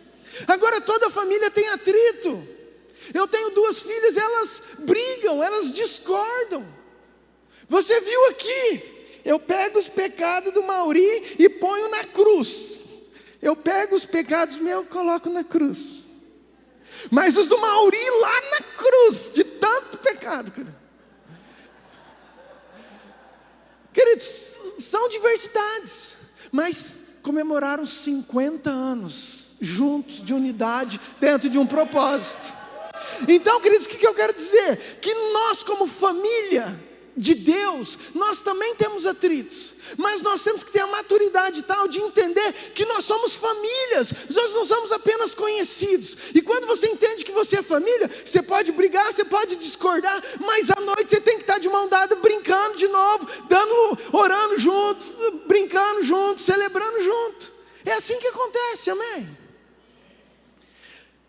Quando nós não enxergamos isso, me magoa, vai você para lá e você para cá. Minhas filhas, se elas brigam, queridos, são irmãs. Aí se uma levanta contra a outra, elas podem estar brigadas, mas se uma levanta contra elas, levanta o peito e vai defender. Por quê? Porque é família. E era esse conceito que Paulo estava querendo falar para as igrejas. Era esse conceito de falar assim: gente, vocês não são qualquer um, vocês não são simplesmente um ajuntamento, vocês não são simplesmente amigos, não, vocês não são estrangeiros, vocês não estão visitando, vocês são a família de Deus. O segundo ponto, uma igreja saudável, ela tem que ser edificada sobre o fundamento apostólico e profético. Efésios 2, versículo 20. Diz o seguinte: edificado sobre o fundamento dos apóstolos e profetas, sendo Ele mesmo, Cristo Jesus, a pedra angular. Queridos, uma igreja de Deus, uma igreja dos sonhos, uma igreja bíblica, ela tem que ser fundamentada numa doutrina profética, apostólica e pastoral, que é o meu tema.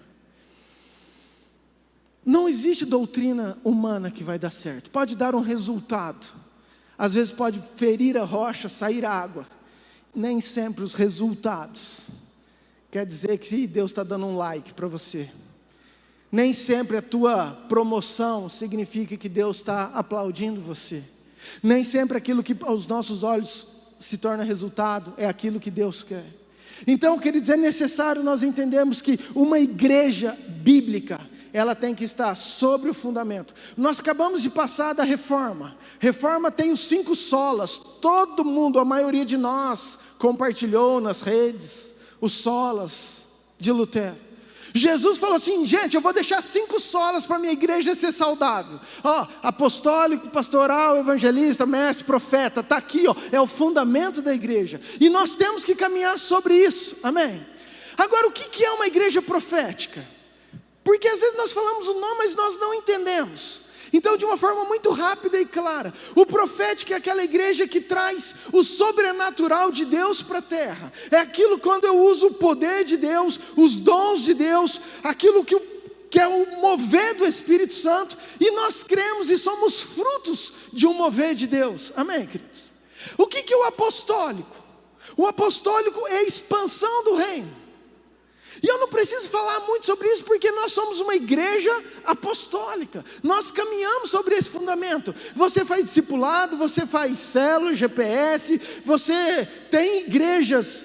O pastor acabou de falar quantas igrejas abriram em cidades diferentes. Por quê? Porque uma igreja tem que ter a necessidade da expansão. Uma igreja bíblica, ela tem que ser apostólica. E o que é o pastoral?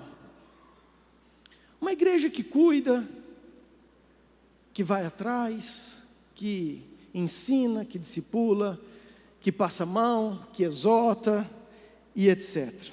Terceiro conceito, Efésios 2, 21, conceito de uma igreja saudável, no qual todo edifício bem ajustado cresce para o santuário dedicado ao Senhor. Queridos, uma igreja não adianta ela ser profética, movida, cheia do poder de Deus, só línguas estranhas, só profecia, só cura, só endemoniada indo embora, mas ela não ser edificada, não cresce para santuário dedicado a Deus. Uma igreja ela tem que estar em um pilar de santidade. Uma igreja, queridos, e quando eu falo igreja, presta atenção, eu estou falando para mim e para você como líderes que somos. Eu não estou falando para aqueles que vocês estão liderando, claro que isso vai ser um reflexo, mas o que eu quero que você entenda é que isso tudo que eu quero falar aqui, eu quero trazer para mim e para você, porque foi algo que Deus realmente ministrou no meu coração. Então, queridos, nós como igreja, nós temos que ser os primeiros a correr atrás, a ser edificados e buscar essa santidade. Sem a santidade nós não veremos a Deus. Amém, queridos? Quarto conceito, Efésios 2, 22 diz: no qual também vós juntamente estáis sendo edificados para a habitação de Deus no Espírito. Paulo fala assim, vocês estáis sendo, ou seja, querido, nós sempre vamos estar sendo edificados, sendo construídos. Ele fala sobre a construção da igreja. Ele fala sobre aquilo que nós estamos formando. Ele fala aquilo que nós estamos movendo. E é aqui que eu quero falar agora. Agora eu preciso dar uma pausa, porque é sobre isso que eu quero falar.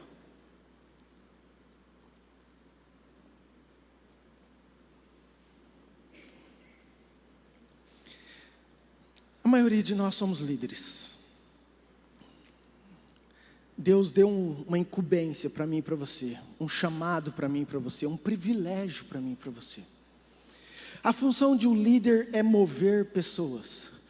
Diga assim, um líder move pessoas. Todos nós estamos movendo alguém de alguma forma, pelas nossas palavras, pelo nosso testemunho, pela forma de nós nos conduzirmos. E a minha pergunta é, como nós estamos movendo essas pessoas? Abra para mim, por favor, Gálatas 4, versículo 19. Gálatas 4, versículo 19.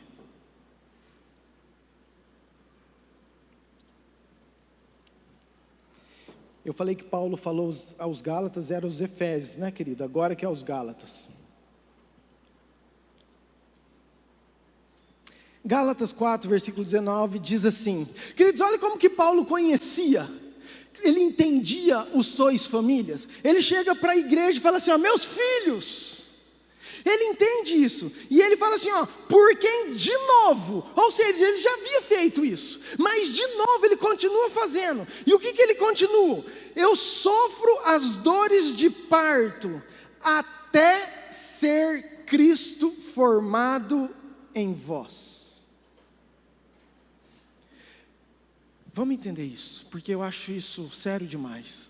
Paulo, o empenho, o esforço, o entendimento era o seguinte, igreja, e a mir esparramada nesse mundo, é o seguinte, eu oro por vocês e oro de novo, e eu sinto até dor, eu me esforço, eu tenho um empenho, eu sofro, eu sinto dor, sabe pelo qual propósito? Para que Cristo seja formado em vocês.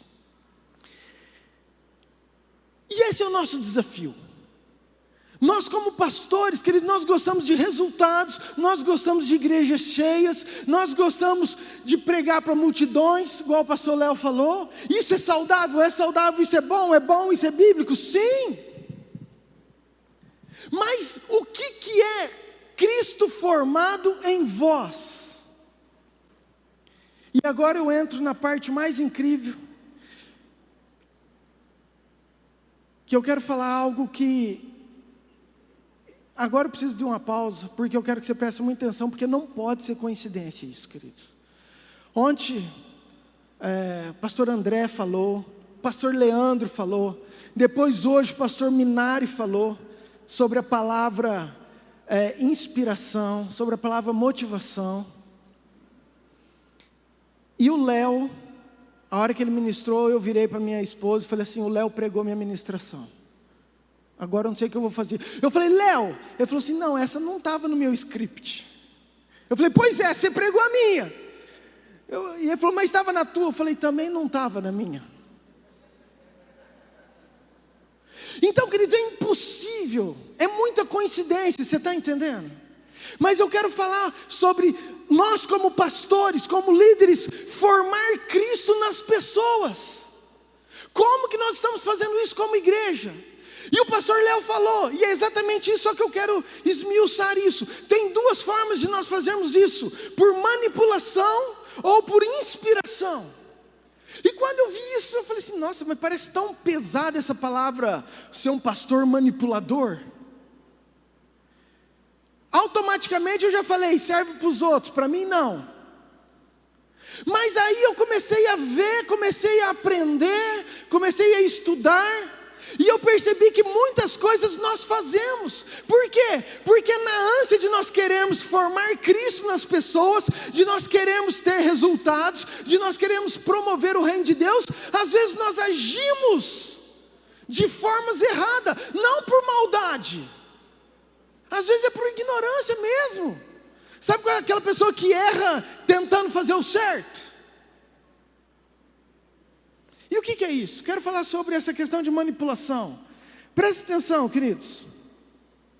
Quando que eu ajo como pastor, como líder, e eu quero que você entenda isso, por manipulação, é quando o meu foco, a minha promoção, aquilo que eu faço, aquilo que eu dedico para aqueles que estão chegando na igreja, duas áreas. Primeiro, resolver a dor da pessoa. A pessoa está com problema, a pessoa está com dor, então o meu foco vai na dor da pessoa. E o segundo, os sonhos, promovendo os sonhos da pessoa. Deixa eu te dar um exemplo para você entender isso. Quantas vezes a gente fala assim, ó, você está com o casamento estragado, você está destruído, vem para a igreja, Deus pode restaurar o teu casamento. Queridos, Deus pode restaurar o casamento, sim ou não? Você está com um problema financeiro, está tudo errado, está uma desgraceira na tua vida, vem para a igreja que Deus pode restaurar. Queridos, está errado? Não! Não está errado. Mas o que nós estamos fazendo? Nós estamos promovendo o motivo pelo qual, o atrativo pelo qual a pessoa está vindo é resolver o seu problema, a sua dor. Não julga ainda não, vai segurando, deixa Deus falando, no final você tira a tua conclusão, ok? Deixa eu te dar um exemplo físico.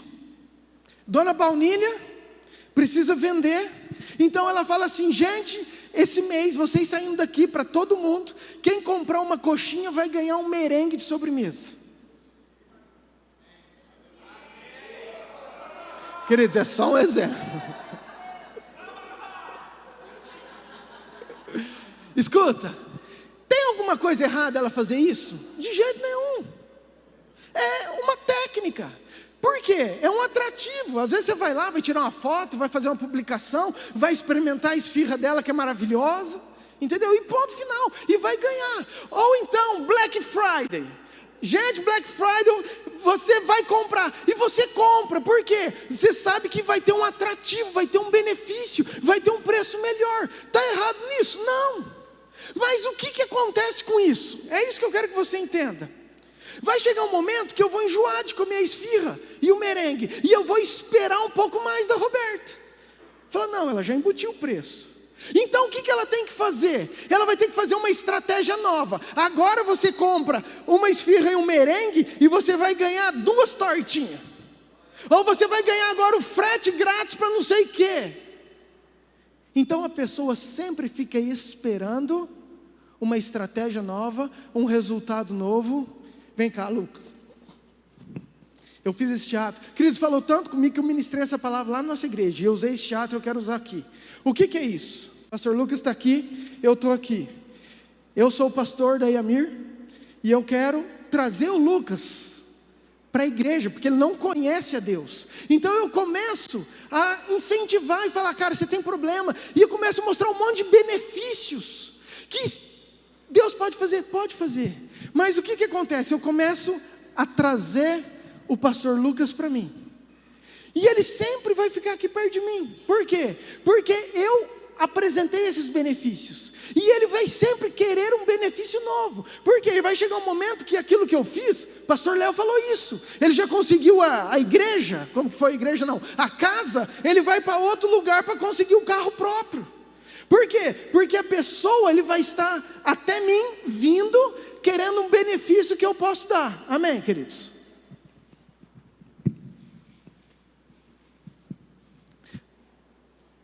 Entendido isso, presta atenção. Deixa eu trazer isso biblicamente, para você entender a seriedade. Jesus foi para o deserto, ficou 40 dias. Em 40 dias o diabo chegou para ele e falou assim, qual que é o teu problema? Você está com fome? Teu problema é fome.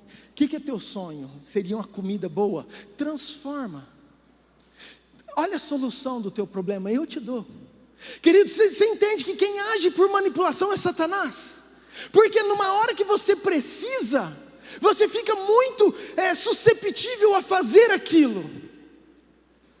Mas Jesus falou assim, não só de resolver o meu problema momentâneo vai viver o homem, mas de toda a palavra que sai da boca de Deus.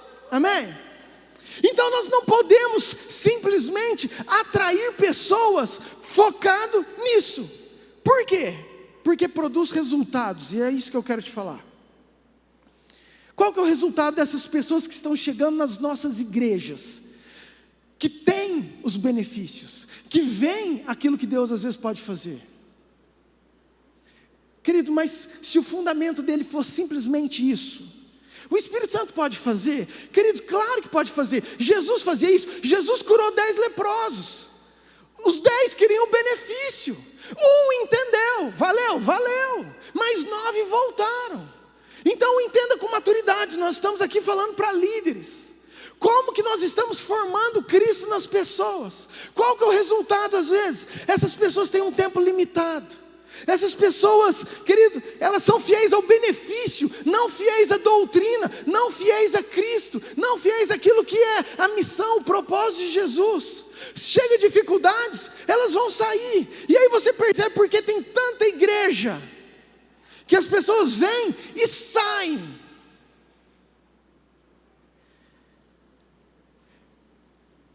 Porque muitas vezes estão ali, simplesmente por aquilo que nós oferecemos, pela forma como nós formamos Cristo nelas. E isso é muito perigoso. Uma segunda característica, elas não são fiéis a você. Elas não são fiéis a você líder, a você pastor. Ela está ali por causa do benefício. A hora que ela achar um benefício melhor, ela vai para outra igreja procurar o carro. A hora que alguém fizer uma proposta melhor, ela vai estar lá. A hora que a concorrente da Roberta falar assim, não, eu faço uma proposta de uma esfirra e ganha 2 merengues. Você deixa ela, porque você não está por causa da qualidade. Você está pelo benefício que ela te propôs. E isso é uma coisa que acontece nas igrejas.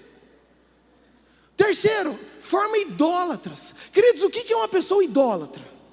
É uma pessoa que pede para Deus somente para Deus fazer a vontade dela.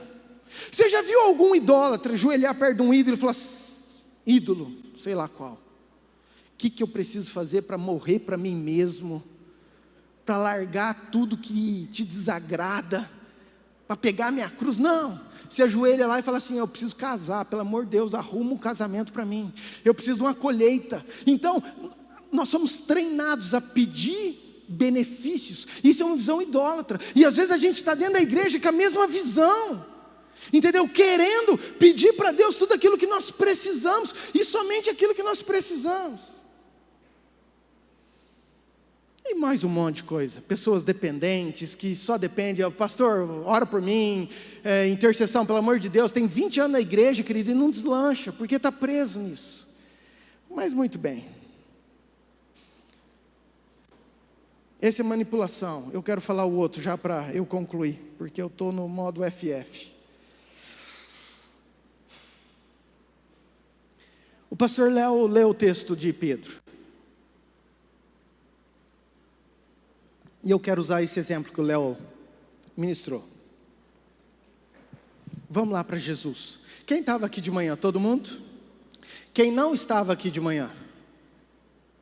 Então tá, vocês que não estavam aqui, pastor Léo leu sobre o texto de Pedro, da pesca maravilhosa, e Jesus vai formar Ele próprio, vai iniciar a igreja.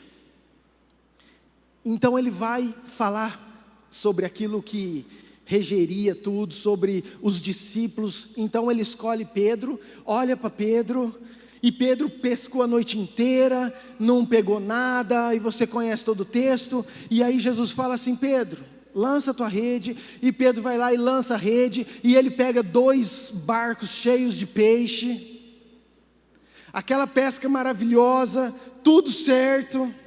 Aí eu te pergunto, vamos por parte, Pedro pescou a noite inteira, era o trabalho de Pedro. Pedro era pescador, Pedro sabia tudo daquilo. O que uma noite inteira, sem nenhum resultado representa? Dor. Qual que era o sonho de Pedro? Talvez pegar peixe, por quê? Tinha boleto para pagar, tinha uma família para sustentar. Esse era o sonho. Jesus olha para ele, vê ele triste, fala assim, Pedro, joga a rede. E Pedro vai e joga a rede. E Pedro, conhecedor de tudo aquilo, ele vê que o milagre é muito grande, a ponto dele falar: afasta de mim, mestre, porque isso que eu vivi agora é impossível. Não tem como, eu sou pescador, pegar 2 barcos de peixe nesse lugar, desse jeito, é só um milagre. Afasta de mim que eu não sou digno, eu sou pecador. Então Jesus agiu por manipulação. Por quê? Porque o problema de Pedro, a dor de Pedro, era pescaria, ele não tinha pego nada, e Jesus foi lá e solucionou. O sonho era ter um monte de dinheiro. E Jesus pode fazer isso? Claro que pode. Jesus pode restaurar o casamento? Ele quer fazer isso, Ele quer fazer todas as coisas, amém? Então eu não estou falando sobre isso, entenda isso. Mas aí, que o pastor Léo falou e é que eu quero repetir. Aonde que entra a diferença? Quando Jesus olha para Pedro e fala o seguinte: Pedro, me segue, que eu vou te dar todo mês uma pescaria dessa. Me segue porque você vai ter dinheiro para pagar todos os teus boletos. Se você andar comigo, você viu como é que eu sou poderoso? Vai acabar os teus problemas. E aí Pedro seguiria Jesus pelo benefício. Foi isso que aconteceu? Claro que não. Jesus olhou para Pedro e falou assim: Pedro, você viu? Você viu como é que agora isso tudo, 2 barcos, dinheiro está cheio? Então, larga tudo isso, abandona tudo isso, porque a forma como que eu quero seguir, o fundamento pelo qual eu quero que você me segue, o propósito pelo qual eu quero que Cristo seja formado em você, é muito mais do que esses benefícios, é muito mais do que esse milagre. Porque se você vier comigo e se você aprender os meus propósitos, obras maiores que as minhas, você vai poder fazer. Então aquilo que moveu Pedro não foi simplesmente, querido, um milagre. Aquilo foi um despertar para ver o quanto Deus pode fazer, o quanto Jesus amava. Mas Pedro entendeu a motivação do coração dele, o qual ele precisava seguir a Cristo, era por um propósito, por uma missão que estava no coração de Deus. Vamos nós, como Yamir. Queridos, agora eu quero falar de nós. Pastores, nós somos os responsáveis pela cara da nossa igreja.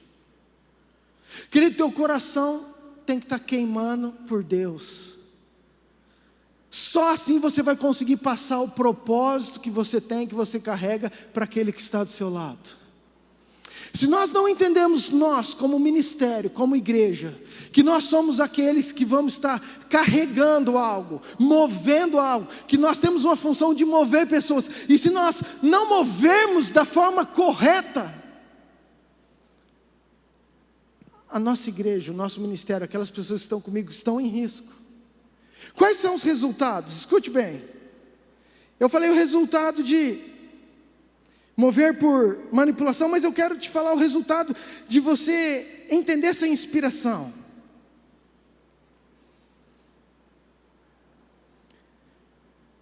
Vão ter pessoas fiéis, não a você, mas aquilo que você carrega, a missão que você tem. Elas vão se identificar com aquilo que você tem. Querido, sabe quando uma pessoa começa a falar, que você nem conhece a pessoa, mas ela começa a falar e você começa a sentir um negócio, e parece que começa a queimar, e parece que teu olho já começa a encher de água, e você fala: cara, é isso, eu nem conheço ele, mas parece que eu quero ir lá abraçar ele. Por quê? Porque tem algo, tem um propósito, tem algo que queima no coração dele, que identifica com o seu. É isso que faz mover as pessoas, é isso que vai fazer mover a nossa liderança, é isso que vai fazer mover aqueles que estão conosco. O pastor Leandro falou dos pequenos grupos. Às vezes nós imaginamos, almejamos uma igreja cheia, mas se nós não passarmos isso para aqueles poucos que estão perto de nós, e automaticamente esses passar para os outros, nós não vamos ter o resultado que Cristo quer.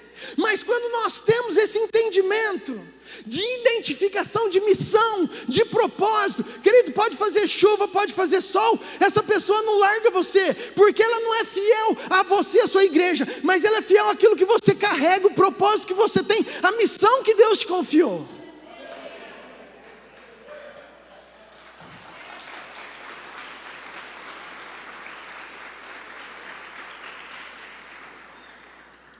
Vamos para a Bíblia, para eu exemplificar isso para você rápido. Nós temos Noemi e nós temos duas noras, Ruth e Orfa.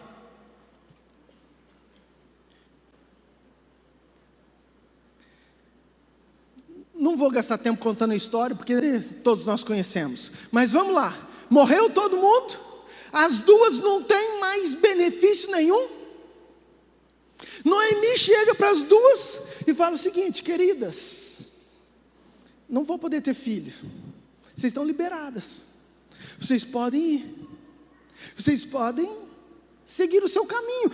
Na verdade, eu até te indico isso. Por quê? Porque eu estou indo para a minha terra, aqui acabou a comida, eu vou voltar lá. Para onde? Para Canaã, que eles foram? Nem sei para onde que era a terra. Para a terra dos judeus, eu vou voltar para lá. Belém. Vou voltar para Belém. Orfa falou: não, eu acho que eu vou com você. Falou: não, lá não vai ter homem. Ela falou: tá certo, não vai mesmo. Quer dizer, ela fez alguma coisa errada? Não.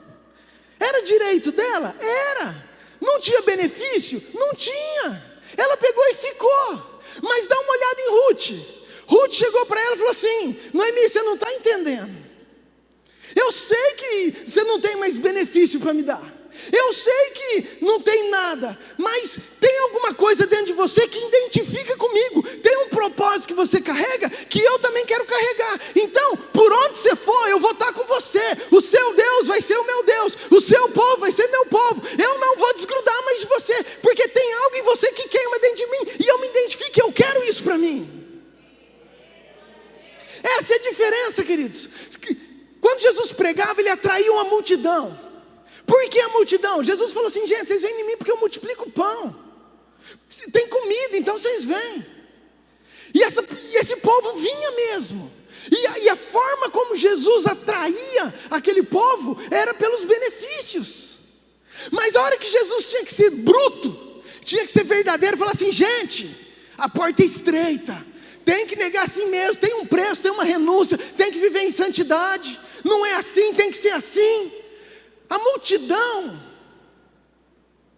presta atenção, virou as costas. Os discípulos, os líderes teus das igrejas, quando acaba aquilo que a gente pode dar, nossa, agora o pastor está pegando pesado, vira as costas e sai, e vai embora.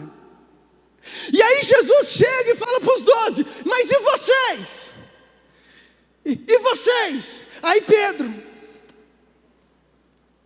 posso, Senhor? Pois não, Pedro. Teve um dia que eu fiz uma pesca maravilhosa, e eu estava empolgado com aqueles peixes, mas naquele dia o Senhor me ensinou o seguinte: deixa esse barco, deixa esses peixes, porque não é por isso que você vai me seguir, mas é por aquilo que eu tenho para você, é por aquilo que você vai aprender. Então, para onde eu vou, Senhor, se só o Senhor tem as palavras de vida eterna? Você está entendendo, queridos? Aquilo que movia, aquilo que não fez eles virarem as costas, foi entender que eles estavam naquele lugar, naquela igreja, naquele propósito, porque eles identificavam com uma missão que o próprio Cristo carregava.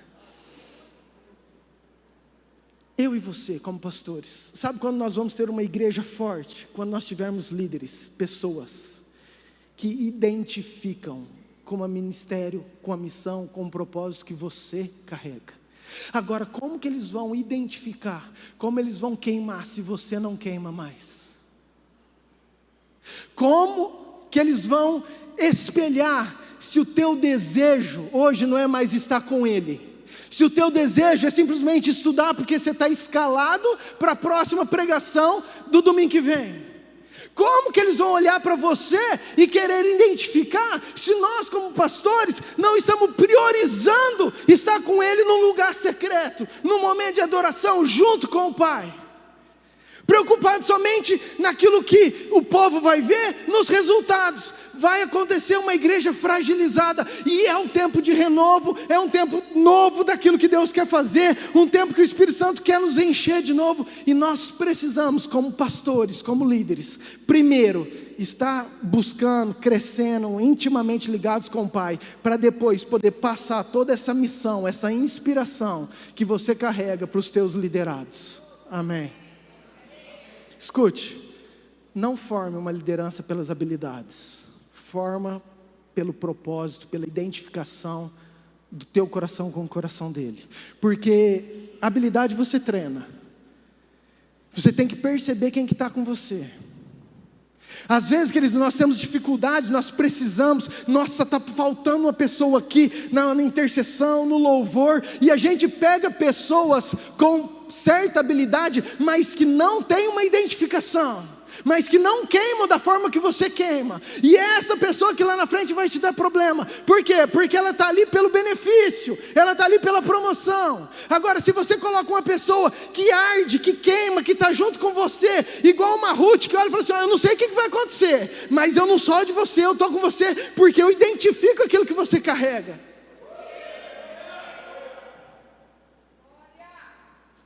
Amém. Queridos, como eu acredito nisso?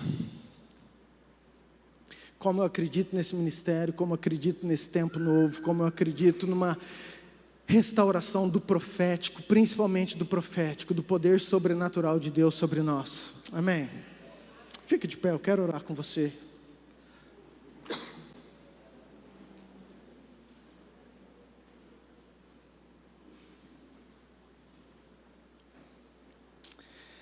Pai, nos ajude, Senhor, a ser tudo aquilo que o Senhor quer de nós, como líderes, como pastores, como presbíteros, diáconos, como formadores de pessoas, assim como Paulo sentia necessidade, não só uma necessidade, uma dor, dores de parto, para que Cristo fosse formado nas pessoas, naquela igreja. Pai, que nós possamos sentir, Pai, esse mesmo amor pela família. Sois famílias de Deus, Pai, que nós possamos sentir esse amor pelas pessoas, para que Cristo seja formado nesses corações, que as nossas igrejas possam ter um objetivo central, o Senhor acima de todas as coisas. Pai, nós cremos em tudo aquilo que o Senhor tem para esse ministério, para cada igreja, para cada cidade. Oro e abençoo cada vida, em nome de Jesus, amém. Amém, queridos, Deus te abençoe.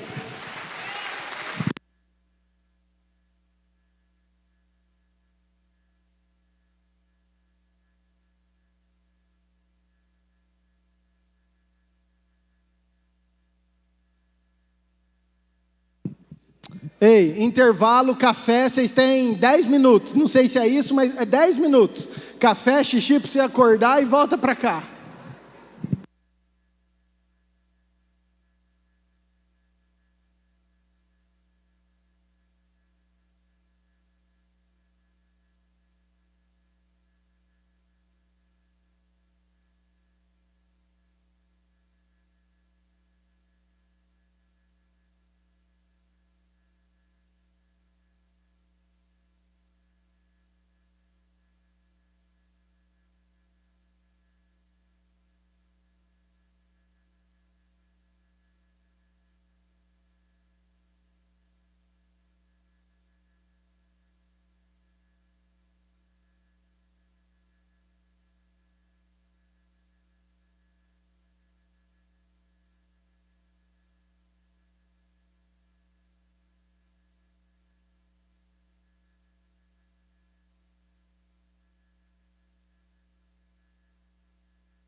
Antes de falar, tu cantava sobre mim. Tu tens sido tão, tão bom pra mim. Antes de respirar, sopraste tua vida em mim.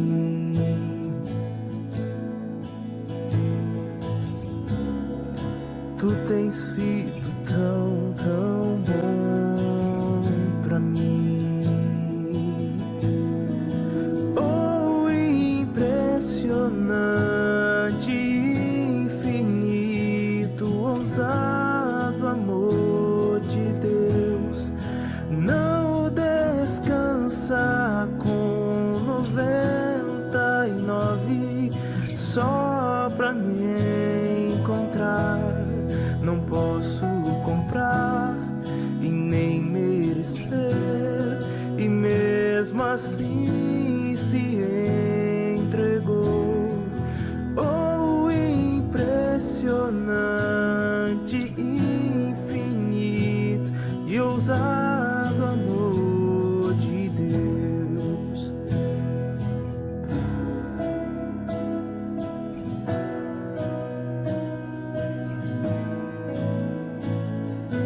tem sido tão, tão bom pra mim.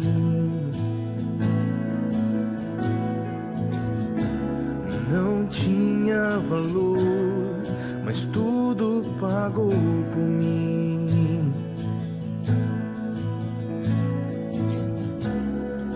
Tu tens sido tão, tão bom pra mim. Oh, impressionante, infinito e ousado amor de Deus. Não descansa com 99 só pra me encontrar.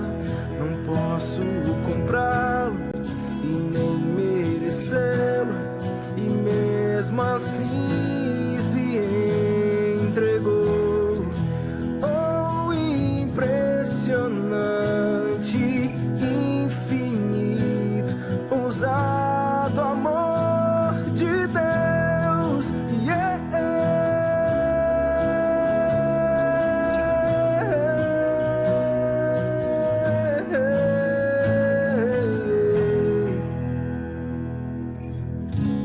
Traz luz para as sombras, escala as montanhas pra me encontrar. Derruba muralhas, quebra as mentiras pra me encontrar. Traz luz para as sombras, escala montanhas pra me encontrar. Derruba muralhas, quebra mentiras pra me encontrar.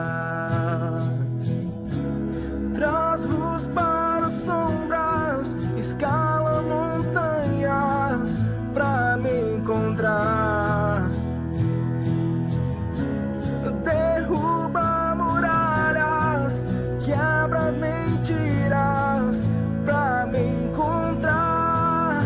Oh, impressionante, infinito, ousado amor de Deus. E não descansa com 99 só pra me encontrar.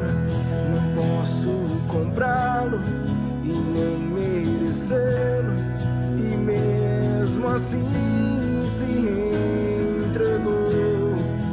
Oh, impressionante, infinito, ousado amor de Deus.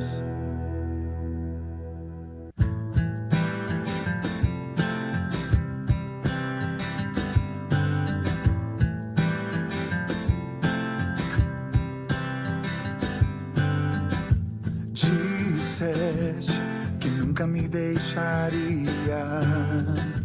Disseste que a vida me abalaria.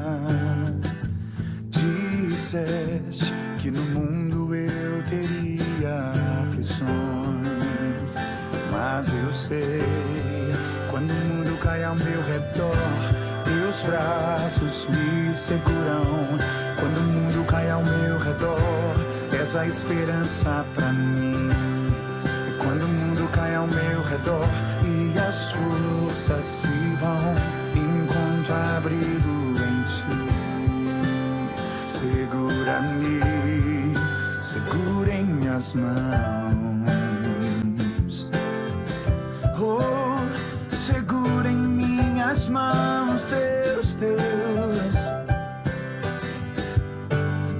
Quando eu vejo a escuridão da noite, quando eu vejo a tragédia vindo sobre mim, mesmo assim eu descanso em teus braços de amor. Pois eu sei, quando o mundo cai ao meu redor, teus braços me seguram. Quando o mundo cai ao meu redor, és a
quando o mundo cai.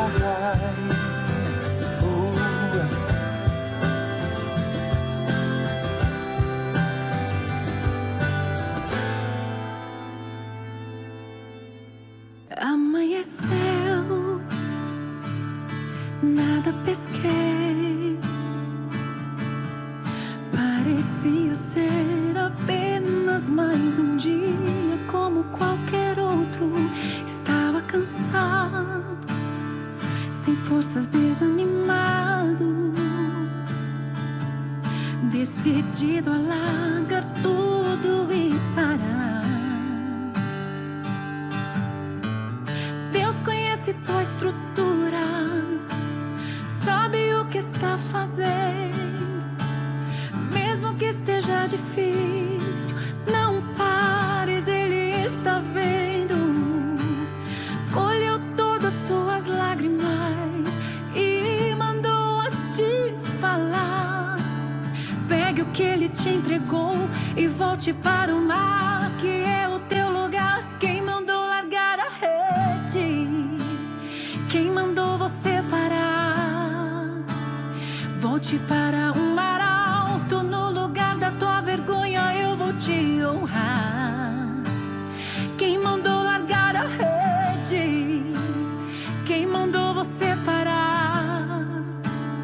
Volte para o mar alto, no lugar da tua vergonha eu vou te honrar. Deus conhece tua estrutura, sabe o que está fazendo. Mesmo que esteja difícil, não pares, Ele está vendo. Colheu todas as tuas lágrimas e mandou te falar. Pegue o que Ele te entregou e volte para o mar, que é o teu lugar. Quem mandou largar a rede? Quem mandou você parar? Volte para o mar alto, no lugar da tua vergonha eu vou te honrar. Quem mandou largar a rede? Quem mandou você parar? Volte para o mar alto, no lugar da tua vergonha eu vou te honrar. Não é hora de parar, Deus contemplou seu caminhar. Eu sei que é difícil prosseguir quando tudo lhe faltar. Este cenário vai mudar, a sua hora chegará. Há um tempo pra tudo. Quem mandou largar a rede? Quem mandou você parar? Volte para... 1, 2, 3. Vamos terminar as rodinhas do café, da água. Procura teu lugar. Temos um horário a cumprir. A festa continua. São mensagens que transformam, que nos prepara para um novo tempo, que nunca mais vai ser o mesmo. Quem está de pé, senta. Só falta o Marcelo.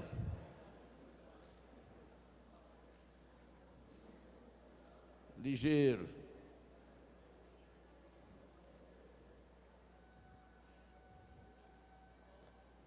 Pastora Mercedes, pega o pastor Denilson, traz ele para cá, por favor.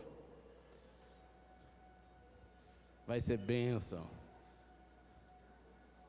Glória a Deus.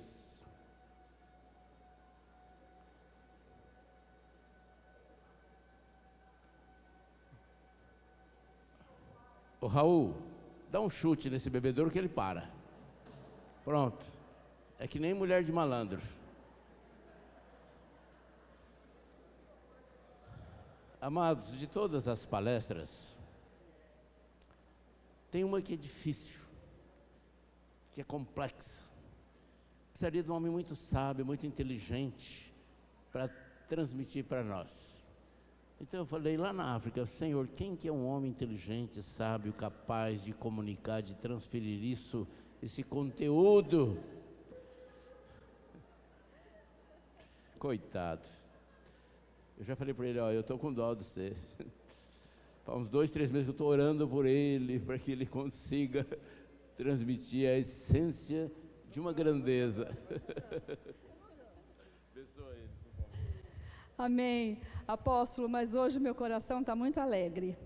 Além de tudo isso, essas palavras tremendas, ver 2 filhinhos aqui pregando, é muito gostoso, né?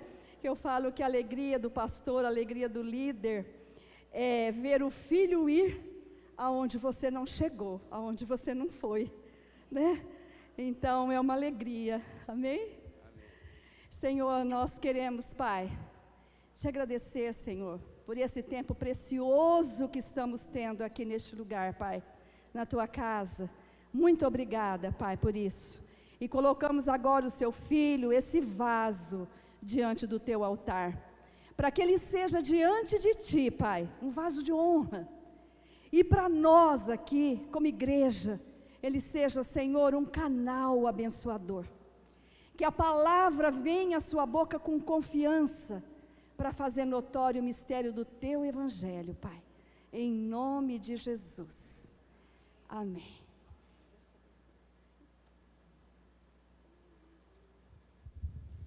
Amém. Eu tinha até força antes, mas depois que o apóstolo falou, é que vocês não sabem o terror que ele tem feito comigo, desde lá da África, por conta dessa palavra. Antes de eu começar efetivamente aqui, eu ia falar isso que a pastora Mercedes falou. Assim como a apóstola Márcia falou aqui dos filhos, se nós estamos aqui, se eu estou aqui, eu devo a minha tia e o meu tio que me conduziram até o altar. Uma vez uma pessoa, alguns anos atrás, chegou para mim e disse, olha, você precisa se desvincular da estrutura dos seus tios. Você precisa criar a sua própria identidade para que você se emancipe da condição deles, porque agora você vai ser um pastor. Cada dia que passa eu quero estar mais vinculado à senhora e ao tio, porque graças a Deus eu estou aqui por conta de vocês. E essa é a perspectiva do futuro, essa é a visão do futuro que nós precisamos ter. Nós precisamos conseguir dentro do nosso coração, que horas que eu começo? Que eu comecei, vamos fazer igual a Márcia, 20:4. Essa é a visão que nós precisamos ter e gerar no nosso coração, a certeza do que vai acontecer no nosso futuro. Cadê o tema da palavra? O desafio da igreja do futuro. E antes da gente entrar, eu queria ler alguns versículos para que seu coração primeiro se encha de esperança e fé e certeza dos acontecimentos terríveis, medonhos que estão para acontecer sobre nós. Em Joel 2, 24 ao 26 fala assim: as eiras ficarão cheias de trigo, os tonéis transbordarão de vinho novo e de azeite. Vou compensá-lo pelos anos de colheita que os gafanhotos destruíram. O gafanhoto peregrino, o gafanhoto devastador, o gafanhoto devorador, o gafanhoto cortador e o meu grande exército que enviei contra vocês. Vocês comerão e ficarão satisfeitos e louvarão o nome do Senhor, o seu Deus, que fez maravilhas a favor de vocês. E nunca mais o meu povo será humilhado. Palavras de esperança que nos dão uma condição de uma boa perspectiva para o futuro, mas junto da perspectiva de futuro vem trabalho. Continuando nos versículos, a palavra de Deus em Levíticos 26 diz assim: vocês ainda estarão comendo da colheita armazenada do ano anterior, quando terão que se livrar dela para o espaço para a nova colheita. Nós estamos falando de renovo. Nós estamos falando de 2 anos que nós passamos em estado praticamente de freeze e tivemos que nos reinventar para que a expansão do reino de Deus não parasse por conta de outros fatores. E se existia um plano do inferno querendo barrar a expansão do plano de Deus com esta pandemia, ele perdeu. Porque se teve um período que a igreja mais cresceu, porque o povo reconheceu a necessidade de Deus, foram estes anos que passaram. E nós pudemos entregar pela internet, através das máscaras, através do distanciamento, a palavra que gerou vida para as pessoas. Tem água aqui? Por favor. Próximo. Amós 9,13 diz assim: dias virão, declara o Senhor, em que a ceifa continuará até o tempo de arar, e o pisar das uvas até o tempo de semear, e o vinho novo gotejará dos montes e fluirá todas as colinas. Continuidade na abundância. Eu quis trazer primeiro uma perspectiva de futuro promissor para falar da realidade que nós vivemos agora. Como é que nós podemos olhar para palavras que nos trazem esse... Muito obrigado, meu irmão. Como é que nós podemos olhar para a palavra que nos trazem essa certeza de um mundo tão produtivo e tão promissor, com tanta abundância, se nós estamos vivendo no meio de caos, se nós estamos vivendo no meio de rumores de guerra, sejam guerras biológicas, cyberguerras, ou guerras efetivamente com armas? Como é que nós podemos viver tempos de tanta abundância, se o mundo hoje está normatizando tudo aquilo que nós temos por conceito não aceitar, porque fere os princípios da palavra de Deus? Como é que nós podemos ver um futuro tão produtivo, e aí já entrando nas dezenas e centenas de filósofos que eu tive que correr atrás e estudar, para o apóstolo ficar muito feliz. Franz Fukuyama dizia que o fim dos tempos seria a vitória do capitalismo contra o comunismo, e nós escutamos aqui desse púlpito que o comunismo tem ganhado espaço e que sugere o fim dos tempos. É porque os nossos olhos não podem estar presos a estes acontecimentos.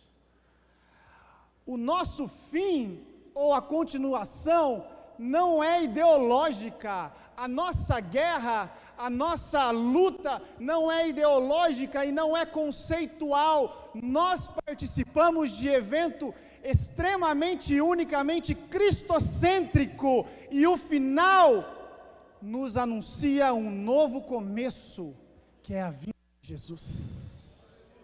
E aí, se você ler lá o livro de João 4,35, diz assim: não dizeis vós, ainda há 4 meses para a colheita, eu, porém, vos afirmo, erguei os olhos e vedes os campos, já estão prontos. Tudo é um ponto de vista. A maneira com que você enxerga os acontecimentos, a maneira com que você enxerga o que está acontecendo, a maneira com que os teus olhos, e a Bíblia diz: se os seus olhos forem bons, se os seus olhos forem luz, tudo então será bom, depende do ponto de vista e do teu envolvimento com Cristo. Talvez você tenha se desesperado nesse tempo, que a sua igreja quase secou. Os recursos financeiros ficaram escassos e nós tivemos que nos reinventar. Talvez você tenha assistido isso como um grande castigo ou um pânico que foi derramado sobre as pessoas. Ou talvez os nossos olhos precisam olhar para entender que o tempo da noiva chegou.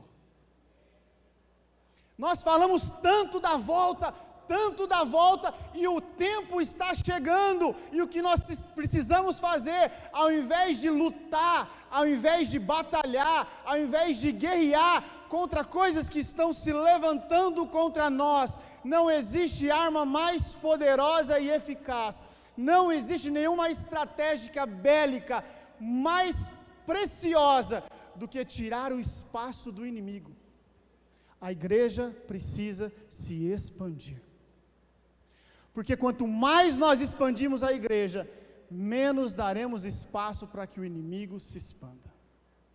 É uma guerra de expansão. O que acontece é que o nosso Deus prevalece sobre todas as coisas. Entendido isso, essa visão do futuro, e que o fim não é ideológico, mas é um futuro cristocêntrico, onde dependemos do próximo ato que será executado sobre a terra, nós precisamos trazer para a nossa realidade.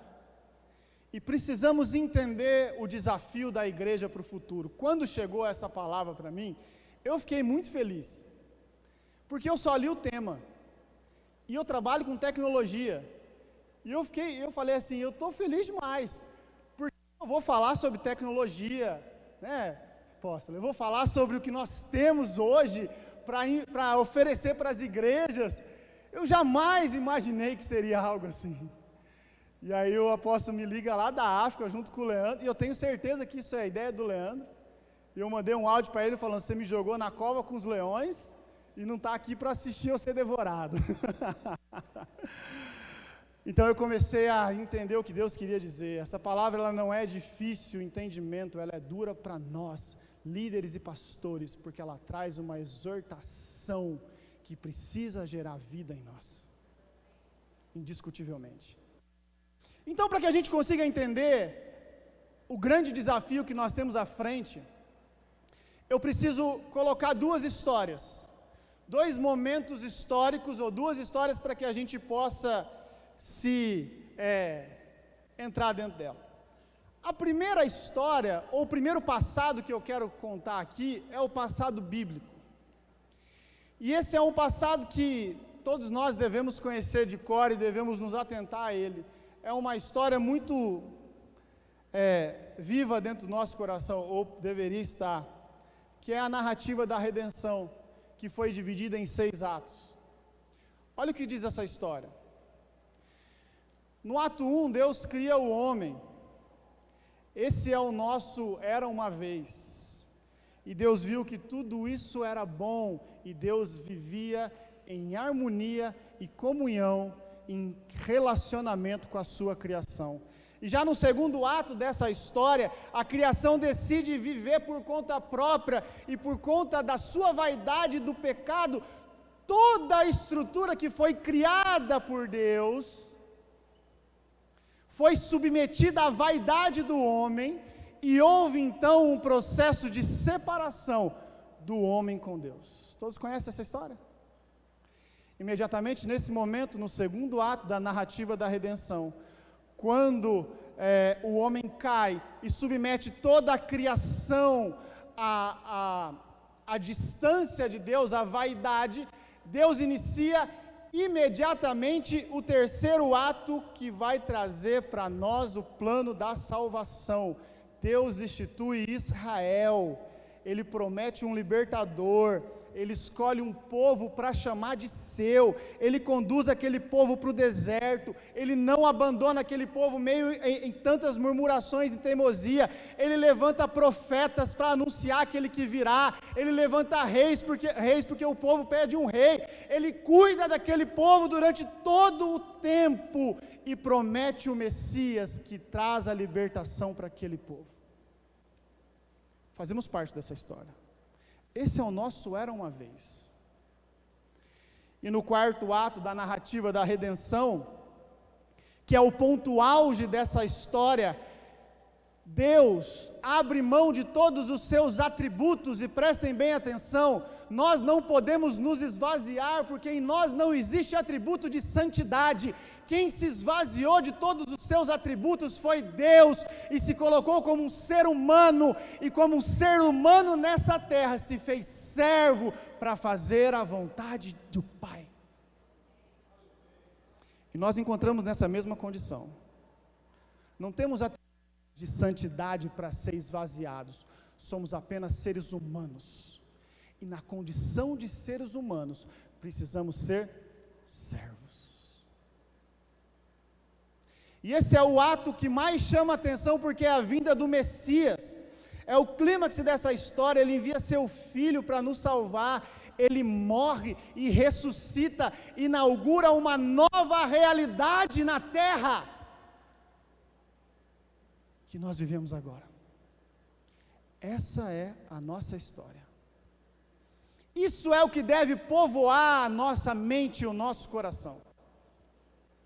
E o próximo ato, então, o ato 5, ele envia o seu Espírito sobre a terra e ele escolhe, ele determina e ele institui a sua igreja sobre a terra, para que haja a proliferação, para que haja a disseminação, para que haja o mover do Espírito Santo sobre todas as pessoas, para que a palavra de Deus possa chegar a todos os seres viventes dessa terra. Esse é o quinto ato da narrativa da redenção. E depois nós temos o sexto ato, esse que nos leva ao futuro, esse que Apocalipse revela como uma persiana alguns fatos que nós podemos enxergar, mas não sabemos ao todo, e esse que nos traz medo, porque o cinema, a produção cultural, gerou o livro, as histórias de Apocalipse como algo terrível, catástrofes, fim dos tempos, guerras, e que não vai acontecer. Mas, meu irmão, o livro de Apocalipse fala de Jesus reinando de forma integral no céu e na terra. Esse não é motivo de medo, esse não é motivo de espanto, este é o nosso futuro. Mas existe um hiato, existe um tempo entre a vinda do Messias e a volta, e este tempo, estamos eu e você, fazendo parte dessa história.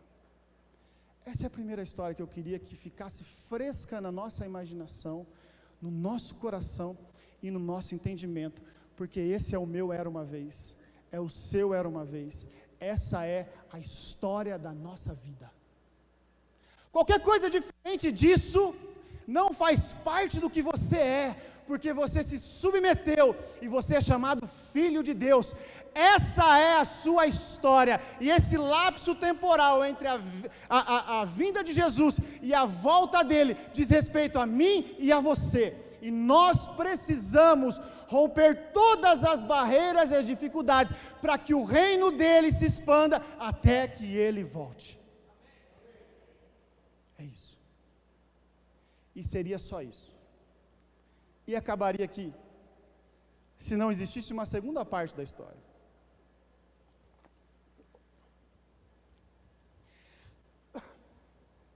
O Senhor que sempre quis trazer a restauração completa da sua criação com o Criador. A consumação dos tempos é o fim de tudo isso e é um novo começo. E Ele sempre mostrou a necessidade quando Ele restaura o templo, quando Jesus vem à terra, quando a igreja é formada. O tempo todo Deus está dando sinais e evidências da restauração necessária que nós teremos definitivamente com Ele, através de Jesus. Se você ler Apocalipse 11:15, diz assim: o sétimo anjo tocou a sua trombeta, e houve altas vozes nos céus que diziam: o reino do mundo se tornou de nosso Senhor Jesus Cristo, e Ele reinará para todo sempre. É essa a nossa história. Mas, como nem tudo são flores, nós vivemos em meio de tanto caos, tanta dificuldade, tantas coisas que tiram a nossa capacidade de acreditar e nos faz muito mais pensar e raciocinar, que nós precisamos resistir e entender quais são os desafios que estão à nossa frente. Antes disso, eu gostaria que ler um versículo para que vocês guardassem no coração essa última palavra. 1 Coríntios 13 diz assim: agora, pois, vemos apenas um reflexo obscuro, como um espelho, mas então veremos face a face. Agora conheço em parte, então conhecerei plenamente, da mesma forma como sou plenamente conhecida. Assim, permaneçam agora com estes três: a fé, a esperança e o amor. E o maior de todos eles, porém, é o amor. Paulo está expondo o conceito do conhecimento de Deus. Imagine que os espelhos naquela época não eram como hoje, quase que resolução 8K, que a apóstola faz todo o seu penteado para... Cadê o fotógrafo? Só com ela que vem? Estou aqui faz um tempão, a apóstola, esperando aqui, ó, ele vir aqui. Não, estou brincando. Só os bonitos, tá certo, faz sentido. Então a Bíblia diz que nós vemos Deus como um reflexo. Imagina um espelho, uma chapa ali, escovada, onde você tinha uma ideia da sua imagem. E depois ele diz que nós vamos ver face a face, aquele que nos conhece plenamente, nós vamos conhecer. Essa ideia dessa imagem, essa interface que nós temos ainda, é através da figura de Jesus. Mas nós vamos prevalecer em fé, esperança e amor, para que a gente possa chegar no futuro prometido para nós. Aí vem a parte mais complicada, guardem a palavra amor. Aí vem a parte mais complicada. Qual é o desafio da igreja? Qual é o desafio do futuro da igreja, ou da igreja do futuro? É o que os alemães chamam de Zeitgeist. Eu não falo muito bem alemão, mas é o espírito do tempo. Falo muito bem nem muito mal, eu não falo alemão. É o espírito da época. É o espírito do que está acontecendo e moldando os corações das pessoas. Isso não é de agora. Eu vejo,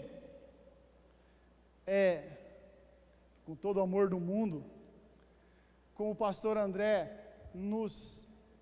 de uma maneira muito sábia, nos direciona sobre os acontecimentos e nos colocam à frente do que está acontecendo na nossa sociedade. Mas pastor, isso não é de hoje, isso não é de agora. Lá atrás, lá em 1200 e alguma coisa, quando Tomás de Aquino, e agora nós vamos falar um pouco de filosofia para você entender de onde nós estamos partindo. Quando Tomás de Aquino abraça a visão de Aristóteles, que Deus vem da essência da natureza, como um motor que iniciou tudo e tudo vai se gerando sozinho. Quando começa um processo de racionalização da fé, quando começa escolas de deísmo, de epicurismo, que são, olha, você pode ter prazer, você pode ser racional, a fé não precisa desse entendimento todo. Quando começa um processo na Terra chamado iluminismo, que vai nos despejar num tempo da modernidade que nós estamos vivendo. Uma escola filosófica que esvazia, que convida Deus para sair da sua criação. É como se houvesse um convite dizendo, olha, não há necessidade, porque a razão é muito maior do que a fé. Eu estou resumindo da melhor forma possível, do melhor entendimento possível. O racionalismo foi imputado sobre a sociedade.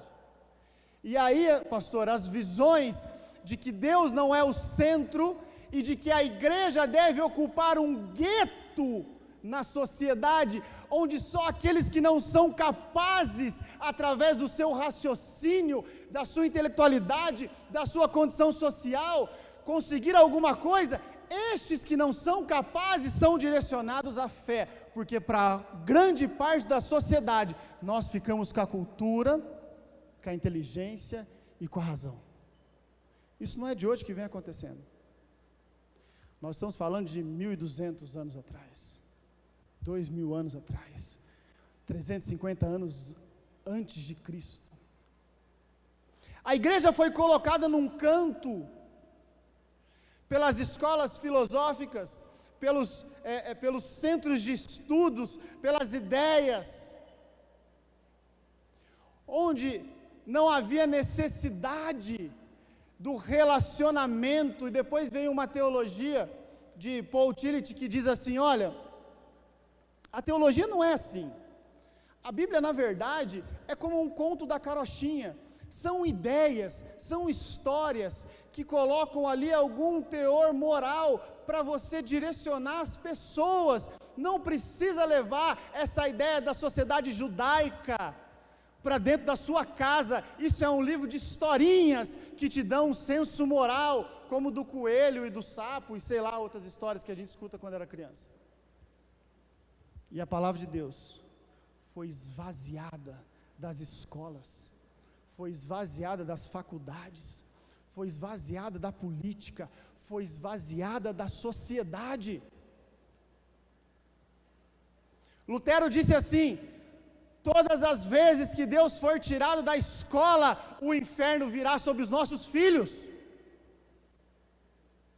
Não são palavras de agora. Não são visões de agora. E aí tem uma frase que eu acho sensacional. Enquanto o mundo começa a construir uma visão dualista, e nosso coração é assim, a maioria das pessoas são assim, nós dividimos o santo do profano, nós dividimos o que é de Deus e o mundo, nós dividimos a santidade do secular. E Abraham Kuyper, o neoclassicista, fala assim: não existe nenhum centímetro quadrado dentro desse mundo que Deus não clame, é meu. Todas as coisas foram criadas por Deus e para a glória de Deus, então todas as coisas fazem parte do plano e do projeto de Deus para o homem. Deus não pode ser esvaziado da produção cultural, Deus não pode ser esvaziado das escolas, Deus não pode ser esvaziado da política, Deus não pode ser esvaziado de lugar algum, porque toda a criação é dele.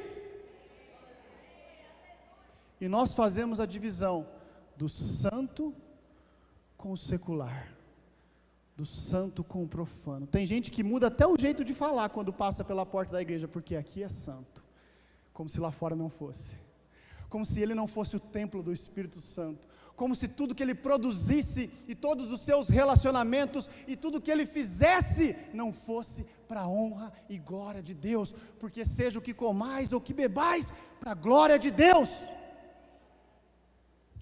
Essa é a maior dificuldade e o desafio da igreja para o futuro, porque conforme o tempo vem passando, e essa visão dualista do Cristo começa a criar pessoas com corações que criam seus próprios deuses, que moldam os seus próprios santos e que acreditam na sua própria verdade, porque entendem que o mundo é dividido entre um pequeno espaço que é santo e sagrado, e aqui é o lugar da igreja, e os outros, os quais eu me relaciono com até um pouco de sabedoria, para não envergonhar quando eu estou no meio do santo e do sagrado. Ou somos, ou não somos. E aí aconteceu um problema muito sério. Como essa escola filosófica, que veio da elite europeia, parece aula de história, mas não é, tá? E na frente de filósofos e professores e mestres, é difícil falar isso, mas como essa escola filosófica vem da elite europeia, a palavra de Deus foi jogada aos cantos. E notem uma coisa, o nosso id, presta bem atenção, e não é uma crítica, muito pelo contrário, não é uma crítica, muito pelo contrário, o nosso id hoje é para os necessitados, o nosso id hoje é para os que passam fome, o nosso id hoje é para aqueles que não têm condição. Ah, pastor, mas não deve fazer isso? Deve, está escrito, mas o id inicial era para todas as nações, para todas as classes, para todo tipo de necessidade. A palavra de Deus não pode ser encurralada sobre aquilo que foi pregado aqui, a necessidade específica. Nós precisamos imprimir a nossa voz sobre a sociedade. E o que nós estamos fazendo? Reagindo como sendo provocados. Nós estamos reagindo quando somos provocados. Nesse tempo de polarização política, não existe nenhum momento histórico no nosso país que a igreja tem reagido porque está sendo provocada. Ela está reagindo porque não agiu quando deveria. Quando o projeto de expansão do reino parou na mão de igrejas e pastores que não tinham a visão de estabelecer o pleno reinado de Deus sobre a terra. E agora nós temos que reagir. Nós não produzimos nada já saí de tudo lá.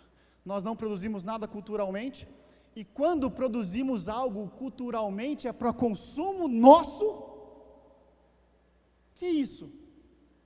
Como nós vamos levar o evangelho se aquilo que nós produzimos é para o nosso consumo? Quando nós devemos ser o sal da terra, e na nossa mente vem salgar, temperar. Tem um engenheiro de alimentos aqui, se eu estiver errado, você me corrige. O princípio do sal é preservar. Estou certo ou estou errado? O sal preserva, depois tempera. O sal mantém, depois tempera. Nós somos sal da terra para preservar a presença de Deus, não para temperar. Temperar deixa para depois. Nós temos que preservar a nossa produção cultural. Precisa ser para que todos consumam e vejam quem é o Deus que nós servimos. Os nossos políticos precisam governar para o povo, porque a palavra de Deus diz que o reino de Deus não é feito nem de comida, nem de bebida, mas de justiça. Devemos discipular os que estão lá, devemos ensinar os que estão lá, porque senão nós estamos morrendo pelo espírito do tempo que tem sufocado as igrejas, enfiando subdoutrinas, enfiando aquilo que nós não aceitamos, e sendo normatizados agora, atualizando a palavra de Deus. Nós estamos rejeitando aqueles que pensam diferente de nós, porque entendemos que eles não são dignos do amor de Deus. Para quem que Jesus morreu? Para Dimas? Ou para os bonitos que pensavam como ele? Jesus foi a maior expressão de amor na terra.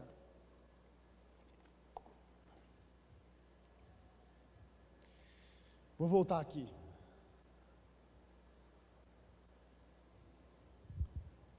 A produção cultural. Quando nós nos afastamos das causas que matam a sociedade,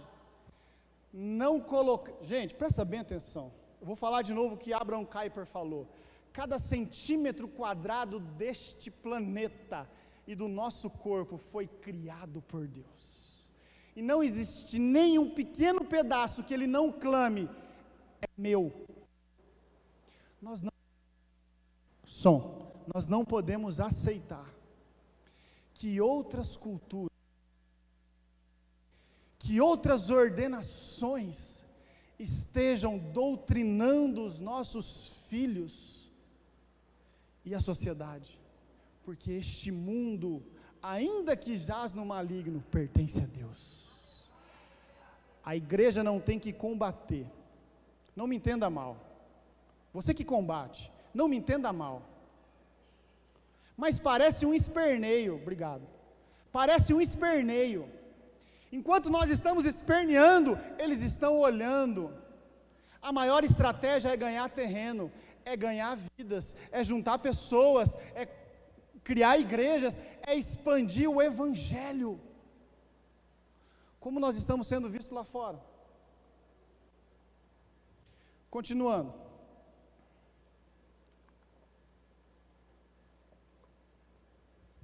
Por conta desse esvaziamento de Deus,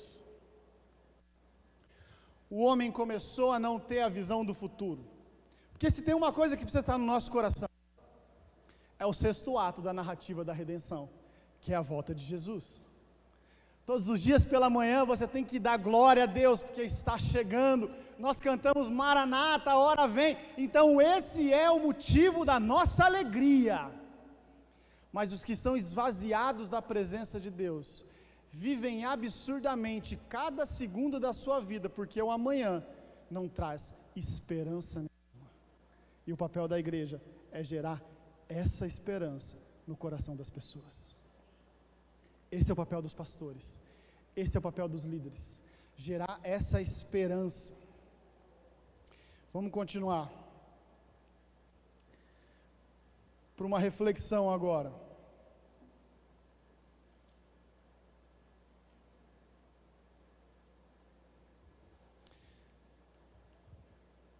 Olhando para a vida de Jesus, quando foi colocado na terra, dentro do império, o povo esperava nele um libertador político que ia tirar o povo sobre o domínio que estava sobre eles. E Jesus executou todas as suas ações com amor. 2. Todo o tempo gasto de Jesus enquanto Deus na terra foi para entregar a preparação, ou melhor, para preparar a noiva para receber a volta de Jesus com amor. Continuando, Jesus, em frente à injustiça, à discórdia, à escassez, ele buscou o equilíbrio nas suas relações com amor. E eu quero dar um exemplo rapidinho de inteligência emocional e tudo que foi falado aqui, uma passagem muito rápida de Paulo, de como nós temos que ser inteligentes. Paulo estava pregando na Grécia, então ele passa e vê todos aqueles deuses que eles fazem, e ele fala assim, aqui eu não posso falar de Abraão, de Isaac, de Jacó, eu não posso contar aqui o que é o Deus do meu povo, mas eu já sei o que eu vou fazer. Este Deus que não tem nome, e ele fala assim para eles, este Deus que vocês não têm nome, este é o meu Deus, o que fez todas as coisas, o que fez tudo, é o Deus anônimo, é este o Deus que eu estou prestando culto. Por que eu estou dizendo isso? Porque quando ele foi pregar lá para os judeus, sabendo da tradição judaica, sabendo que eles eram agarrados naquilo, ele vira para os judeus e fala assim, olha, o Deus de Abraão, o Deus de Isaac, o Deus de Jacó, aquele mesmo Deus. Olha como Paulo foi inteligente para expandir o evangelho. Ele foi aqui e não falou, você está no pecado, vocês estão adorando outros deuses, quebrem essas estátuas, derrubem tudo isso, meu Deus não gosta disso. Ele falou, está vendo todos esses deuses? Legal, mas esse é o maior de todos. E aí ele vai lá, ele não pode ir contra toda a estrutura judaica daquele tempo, então ele fala assim, olha, o Deus de Isaac, aqueles que você gosta, o Deus de Abraão, o Deus de Moisés, prometeu o Messias. Inteligência, para a expansão do reino. Nós não temos que apontar o dedo e entregar o julgamento, porque as pessoas já estão sendo julgadas, as pessoas já estão sendo demonizadas, porque não conseguiram encontrar aquilo que nós temos, algo que vem de dentro para fora, e quando perguntado o motivo da nossa esperança, é porque nós servimos ao Deus da vida. Já para encerrar, a hora que subir uma placa aí eu paro. Eu quero que a gente comece a pensar algumas coisas. Nós precisamos lutar contra o maior desafio, que é aceitar a cultura do mundo que está adentrando sobre as igrejas. Nós precisamos estar de pé e entender que a nossa luta é expandir o reino e não derrotar outros reinos, porque quando ganhamos espaço, tiramos espaço deles. E quando eu digo deles, não são pessoas, é o reino das trevas. Nós precisamos entender que dentro do nosso coração não pode existir as regras e a religião, e sim o evangelho que leva a palavra do amor. Nós não podemos aceitar, em meio da nossa liderança, dos nossos pastores, abrir mão das orientações paulinas que davam as diretrizes de como deve ser o homem que leva a palavra de Deus, e começar a aceitar e atualizar o evangelho para não excluir pessoas. Não somos nós que excluímos pessoas, É um amor de Deus que constrange o pecado e transforma a pessoa numa nova criatura. Nós não podemos excluir ninguém, porque nós fomos excluídos e agregados novamente pela graça de Deus. Nós não estamos aqui, meus irmãos, nós estamos aqui. E devemos cumprir a palavra de Deus para expandir. Expansão. Esquece das escolas filosóficas que convidaram Deus a sair da sua própria criação. A criação é dele. Esquece da divisão, do dualismo. Nós temos que ter uma cosmovisão cristã. A cosmovisão é a lente com a qual nós enxergamos o mundo. Tudo está debaixo e tudo é para Deus, através de Jesus. E aí, para encerrar, para eu não me alongar muito, no livro de Bruce Shelley, A História do Cristianismo, eu fui ler um pedaço esses dias, ele fala assim: o cristianismo do primeiro século foi uma explosão espiritual, inflamada pelo acontecimento, a presença de Jesus. Então eu já faço uma comparação. Se Jesus estava presente lá, Jesus está presente aqui. Amém? Precisamos explodir a igreja. A igreja estendeu-se por todas as direções, tanto geográficas quanto sociais. Já o segundo e o terceiro século forneceram um canal para este poder. Este segundo período foi o tempo para a igreja, que possibilitou que o cristianismo se moldasse àquela época e pudesse ter planos de longas definições e prazos, forçando o processo do caráter cristão. E só pegando um gancho de família que foi falado aqui, que a apóstola Márcia falou, Lutero disse assim: eu aprendi mais sobre caráter 1 ano casado com Catarina do que 10 sendo monge. O lugar onde teu caráter é forjado é dentro da tua casa. O lugar onde teu caráter é forjado é no seio da tua família. É quando o teu coração está batendo no coração, dentro do corpo de outra pessoa. É ali que Deus forja o teu caráter. Nós não podemos negar os princípios estabelecidos na palavra de Deus. E não podemos virar as costas para aquilo que Deus elegeu como prioridade para nós. Família. Porque essa é a estrutura do Evangelho. A Bíblia diz que no fim dos tempos Ele vai sacudir todas as coisas, para aquilo que não tem base se estremeça e caia. E eu confirmo e afirmo para você, quando começar a sacudir tudo, o que vai ficar é a tua família. Quer expandir a igreja? Cuide da sua família. Continuando para terminar, e lembrando da palavra do amor. Eu quero terminar aqui lendo uma carta, um trecho de uma carta. O último imperador pagão que teve no Império Romano foi Juliano, o apóstata, 361 depois de Cristo. Ele cresceu na escola cristã e ele abriu mão da sua fé, porque ele entendeu que o racionalismo era muito mais do que Deus e que o cristianismo não era nada. Mas em determinado momento da sua vida, ele manda uma carta para um sumo sacerdote da Galícia, e ele diz assim: presta bem atenção, como o imperador pagão via a igreja naquela época. Pelos deuses, afirmo que não quero matar os galileus, nem golpeá-los injustamente, nem que sofra algum tipo de desgraça, mas afirmo veementemente que prefiro que eles venerem os deuses, pois a loucura dos galileus tem subvertido tudo. Olha o que ele escreveu, e ele continua: os ímpios galileus alimentam os pobres, e também os nossos pobres. A fé foi especialmente promovida por meio do serviço amoroso prestado a estranhos e do cuidado com o sepultamento dos mortos. É um escândalo o fato de não ter um único judeu mendigando, e dos nossos eles também cuidarem. Não só cuidam dos judeus, mas também cuidavam dos pobres do império. como também dos nossos, enquanto aqueles que nos pertencem deveriam buscar ajuda em nós, e nós não entregamos.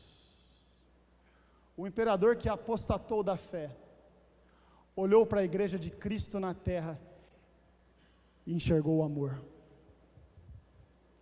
O imperador que apostatou da fé, olhou para a África e viu a Yamir e o apóstolo e a apóstola lá, amando as pessoas. O imperador que apostatou da fé, olhou para a sua igreja e não viu uma disputa por membresia, uma disputa por púlpito amarelo, vermelho, preto, sei lá que cor. O imperador que apostatou da fé, olhou para a tua igreja e viu a maior característica de Deus sobre a terra, o amor. O maior desafio que nós temos hoje é amar as pessoas incondicionalmente, independente de ideologias, independente do que está fazendo, é entender que aquele centímetro quadrado de pessoa pertence a Deus, e nós somos a palavra de Deus nessa terra, e precisamos levar, antes de tudo, o amor. Elas virão por necessidade, mas encontrarão em nós o amor. Elas virão porque precisam, encontrarão em nós o amor. É a única maneira da igreja prevalecer. Chega de medo dos fins dos tempos. O fim dos tempos para nós é o mais belo e maior teatro que nós vamos assistir, porque é quando Deus unirá com a terra e reinará de forma absoluta, e só poderão assistir esse grande espetáculo aqueles que receberam o amor. E cabe a mim e a você resistir ao espírito do tempo, resistir aos moldes culturais, resistir à divisão entre o santo e o secular, e entender que em nós precisa ser vivo o evangelho do amor. Que esse renovo venha ao nosso coração, que o ano que vem a gente possa, a partir de já, todas as nossas ações e atitudes não serem baseadas por desempenho, não serem baseadas por quantidade. Chega de pastores e igreja com estruturas de empresa organizacionais, de mentorias, coaches que fazem com que você, ao invés de receber o amor, receba uma consulta psicoterapeuta. Chega disso. O maior desafio da igreja hoje é ser como a igreja foi lá atrás. O maior desafio da igreja para o futuro é voltar a ser como ela foi um dia, porque a expansão dependia da presença de Deus, e Deus entregou o seu Filho, e Ele está aqui, para que a gente possa ser como eles foram, e continuar como Ele quer que a gente seja, amando, em nome de Jesus. Que Deus nos abençoe.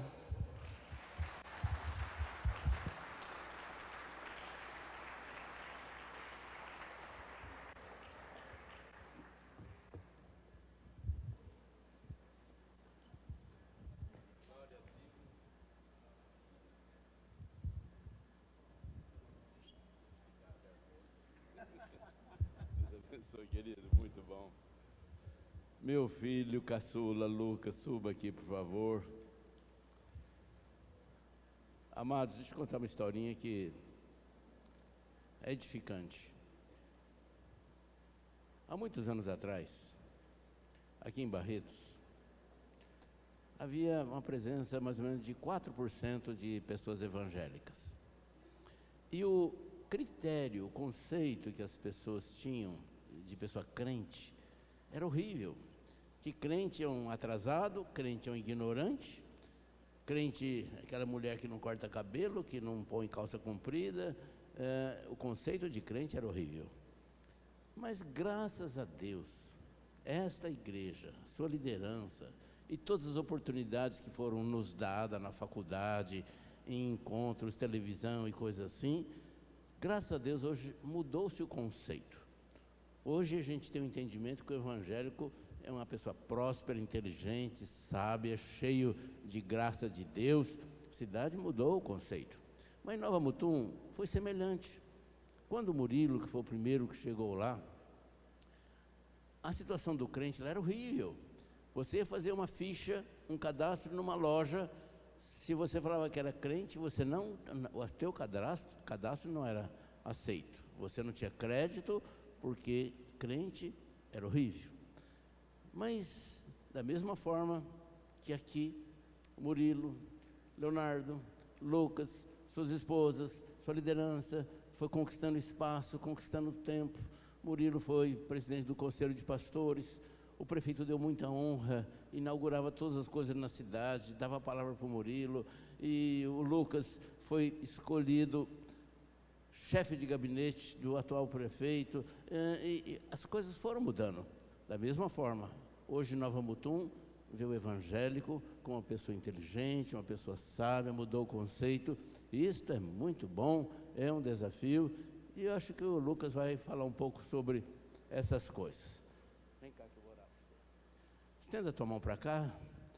Senhor Deus e Pai, nós estamos caminhando para o final, Senhor Deus, dessa sequência de palestras que ilustram, que ensinam, que edificam e testemunham a tua grandeza. Que o Senhor dê sabedoria agora, Senhor Deus, e que tudo vá bem. A tua igreja está de mãos estendidas, eu estou concordante com ela, declarando que o Senhor reina e que o teu Santo Espírito estará como luzeiro sobre a vida do Lucas agora e sempre, em nome de Jesus. Amém. Vai na bênção do Senhor. Amém. Boa tarde, queridos. A paz, amém? Eu estava ansioso para tomar o microfone do pastor Denilson, porque quase que ele começou a falar o que eu tenho para falar aqui, eu já estava falando: ei, rapaz, vigia aí, irmão. Deus é bom demais, porque Ele fez uma preparação muito especial para eu dar continuidade. E eu pego um gancho nesta ocasião para agradecer os apóstolos, porque isso aqui é um momento muito especial, um bando de pastores reunidos para alinharmos propósitos, amém? Então esse planejamento que veio, da nossa cobertura, de todas as igrejas que estão aqui representadas, ela é muito importante. Eu não sei você, mas eu bebi muita coisa, que eu vou demorar semanas para digerir tudo que eu comi aqui hoje. Então, registrado agradecimento e honra para a sabedoria que Deus tem dado aos apóstolos, amém? Queridos, quando o pastor Denilson estava falando sobre essa cultura, essa sociologia,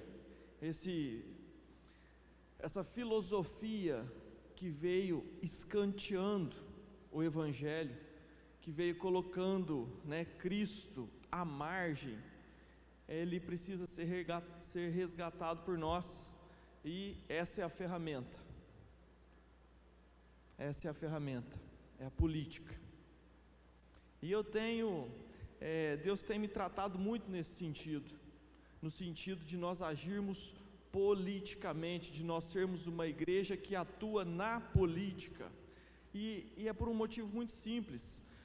Quando nós tratamos especificamente da nossa igreja, dos nossos membros, das nossas ovelhas, a gente trata um assunto particular, a gente trata algo que é muito seccionado e muito limitado, enquanto que a política, ela trata o coletivo. A política é tudo aquilo que envolve o interesse da coletividade e não particular, e nós nos ausentamos disso. Por favor, coloca a minha apresentação dos slides, por favor. Eu tenho a pergunta para fazer, eu escrevi, e a pergunta que eu começo, ela é grosseira. Eu quero saber quem foi o retardado que nos ensinou que a política não se mistura com a igreja, porque nós crescemos ouvindo isso.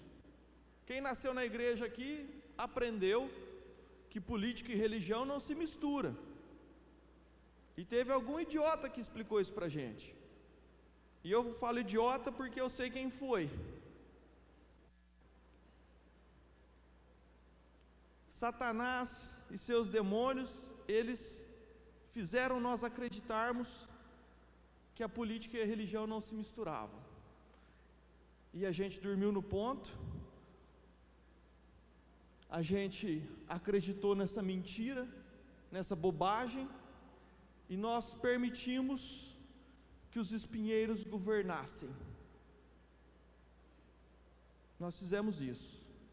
Então eu vim lá de longe, andei 1.500 quilômetros para te dizer que você, pastor, foi negligente e covarde. Misericórdia, né? Serve para mim também. Eu quero abrir uma exceção aqui. Pastor André Ribeiro, ele não merece ouvir isso, porque ele entendeu isso antes da gente. O pastor André Ribeiro, ele tem sido um militante das causas de Deus, dos nossos valores cristãos, lá fora, há muitos anos. Então fica aqui, né, honra para o pastor André, que ele percebeu bem antes da gente. Coloca o próximo texto, por favor. Eu não vou nem ler porque você já conhece. Próximo slide.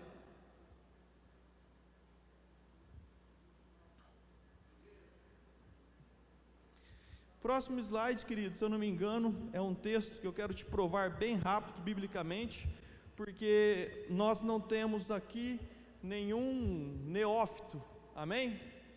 Então eu quero chegar chegando, eu quero falar rasgado aqui com os senhores. Aqui não tem ninguém novo na fé, então eu não preciso ficar. Não deu certo? Juízes 9:8 é a parábola de Jotão, tá bom? As árvores resolveram procurar um rei entre elas. Eu não vou ler o texto todo porque todo mundo aqui conhece. Mas o fato é que a Bíblia, ela está repleta de política, de ponta a ponta. E você sabe o que aconteceu conosco? Embora a gente conheça esse texto, nós ficamos dentro da igreja dando nosso azeite. Nós ficamos dando nosso vinho e nós não governamos. E lá no finalzinho está escrito assim, ó, o espinheiro falando: se vocês querem mesmo me fazer o seu rei, venham e ficam debaixo da minha sombra.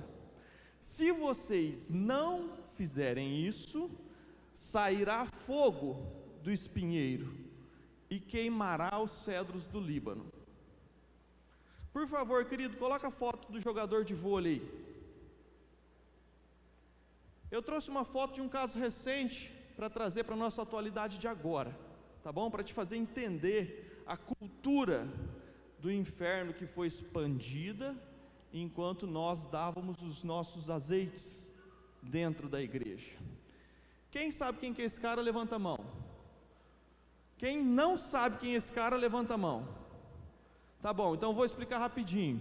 Esse cara é um jogador de ponta, Maurício de Souza, titular absoluto da seleção brasileira, atual campeão olímpico, tá bom? Joga no principal time de vôlei do Brasil, Minas, né? É um atleta de ponta, da elite nacional do vôlei.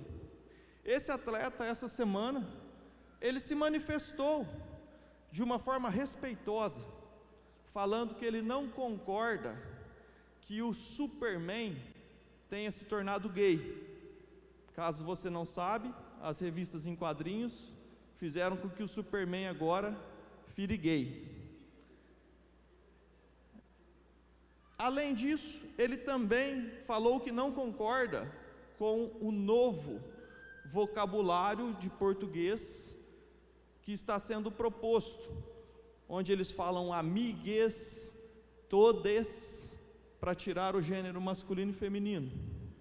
E quando ele se pronunciou dessa forma, um enxame de abelha se levantou contra ele, e muitas pessoas o criticaram, e o criticaram a ponto de os patrocinadores do time forçarem, exigirem que ele fosse demitido.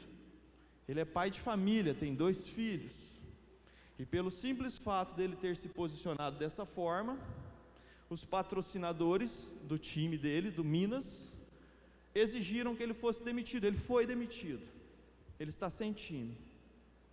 O técnico da seleção brasileira já tirou ele da seleção, ele não foi mais convocado para ser um atleta de ponta da seleção brasileira.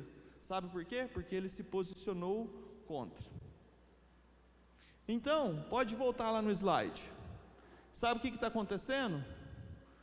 O fogo do espinheiro está consumindo o cedro do Líbano. E você sabe por quê? Porque você dormiu no ponto, porque você foi negligente. Eu também. Então isso dói em mim quando eu falo. Cadê o slide? Deixa o slide lá, por favor. Pode passar para o próximo.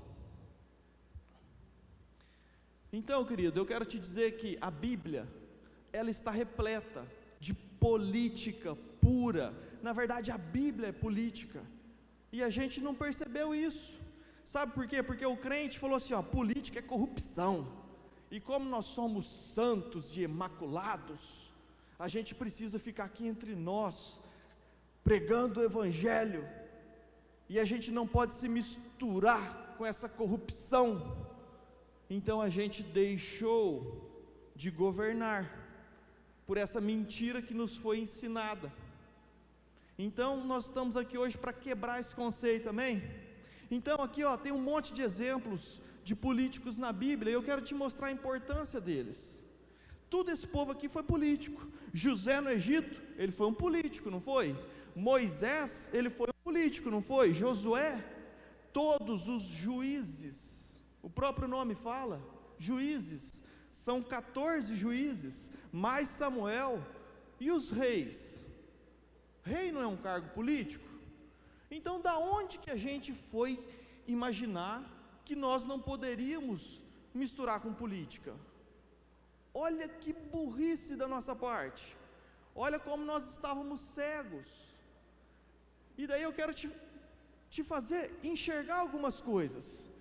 José do Egito, ele era governador, abaixo apenas de Faraó, amém?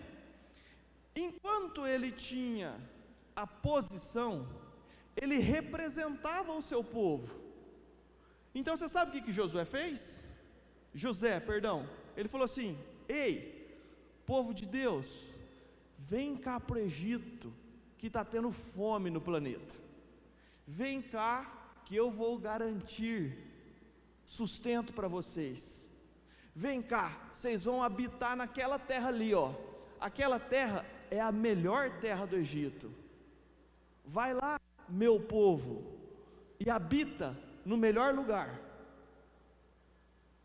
Só que daí José faleceu, e não veio outro representante político no lugar dele.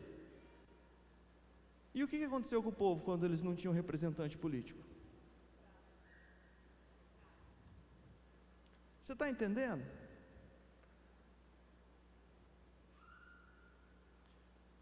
Não tinha mais ninguém para representar o povo de Deus na política.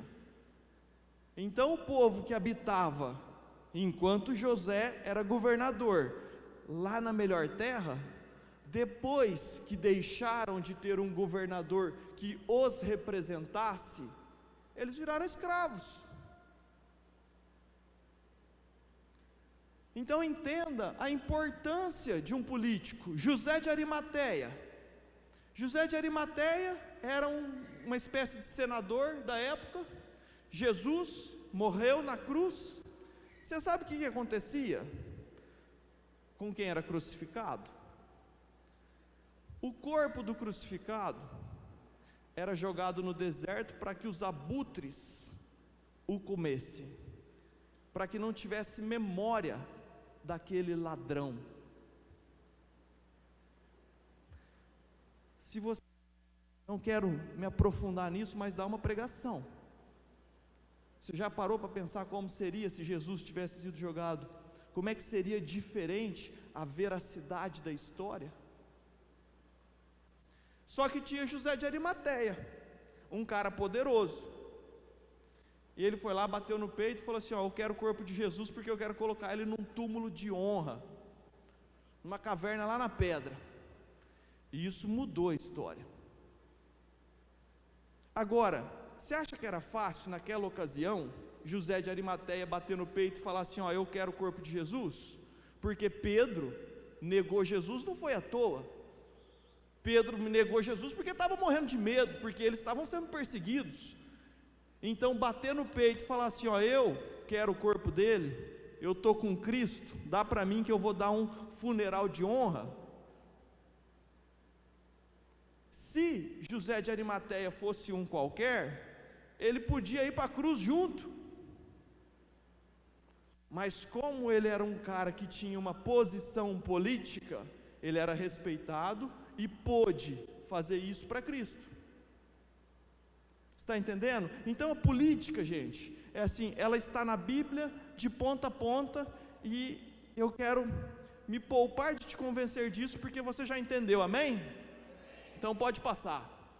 Então, querido, a Bíblia, ela está assim, é política pura, é política pura.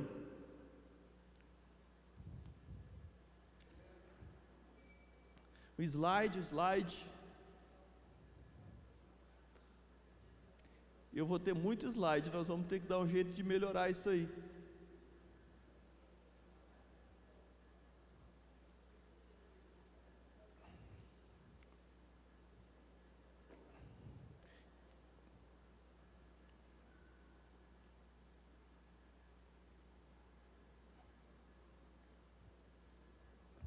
Ixi. Ai.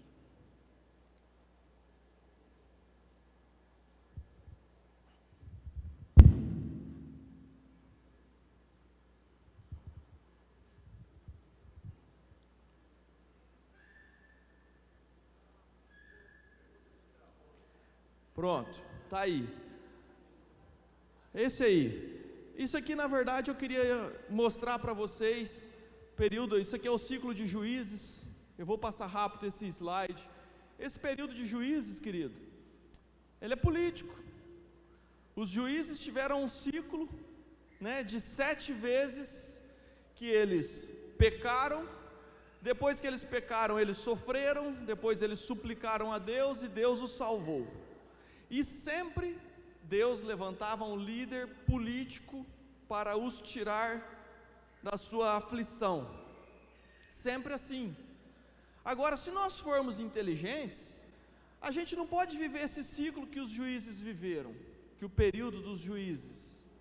Nós precisamos entender e ter uma aliança política com Deus, que se ramifique na nossa sociedade. Pode passar. Ainda sobre os líderes políticos, eu fiz um quadrinho sobre o reino dividido, todos os reis. Os reis que você está vendo em vermelho são os reis que fizeram o que era errado perante Deus. E os reis que estão em verde são os reis que fizeram o que era legal diante de Deus. Se você ler todos os livros de juízes, né, dos reis, perdão, você vai perceber que o capítulo começa sempre assim: o rei tal, rei Josias, rei Baasa, rei Elá, não interessa qual que é o rei. Primeiro começa falando se ele fez o que era reto ou se ele fez o que era mal. E Deus sempre abençoou a nação de acordo com o rei que tinha. Quando o rei era mau, não era o rei que sofria, era toda a população. Então a gente padece pelo nosso rei. Se o nosso rei é bom, se o nosso governante é bom, se o nosso prefeito, o nosso governador, o nosso presidente, a nação vai bem. Deus estabelece a bênção pela autoridade, amém? Lembra que a bênção, né, da barba de Arão, que ela escorre, ela vem de cima para baixo. Então, quando nós temos um presidente mau, um prefeito mau, qualquer que seja o líder político, isso também vem de cima para baixo. Amém? Pode passar. Então, queridos, eu quero fazer uma pergunta. Que esse versículo da Bíblia, ele me intrigou por muito tempo. Eu fico agoniado. Romanos 13:1. Todos devem sujeitar-se às autoridades governamentais, pois não há autoridade que não venha de Deus. As autoridades que existem foram por Ele estabelecidas. Foi Deus que estabeleceu as autoridades. Daí por que esse versículo me deixava chateado? Eu falava assim: Deus, não é possível, Deus. Ô Pai, a Dilma, foi o Senhor que colocou ela lá? Não pode ser. Você está de brincadeira, Deus.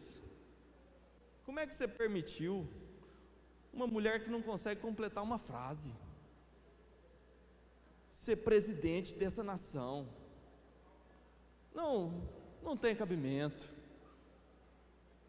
Um molusco, não pode ser, que foi o Senhor que estabeleceu, e que a gente vai ter que, me fazia mal esse versículo, e eu fui estudar, fui me aprofundar, porque a minha pergunta era: se toda autoridade vem de Deus, por que Deus permite pessoas do mal no governo? Por que Deus não coloca só líderes das nossas igrejas, pastores, pessoas capacitadas em Deus? Por que não são esses que se estabelecem no governo? Pode passar o slide, por favor. Está aí a resposta. É por causa da igreja. É a igreja que define qual que é o tipo de líder político que a nação vai ter. É a igreja que define qual que é o tipo de líder político que a nação vai ter. Olha só esse versículo: os pecados de uma nação fazem mudar sempre os seus governantes. Provérbios 28:2. Sabe o que acontece? Nós fomos omissos, negligentes, covardes. A igreja nunca fez nada a respeito desse tema. A igreja se escondeu, porque, como o pastor Denilson falou, criaram uma cultura que a gente ficou de escanteio, e nós aceitamos isso.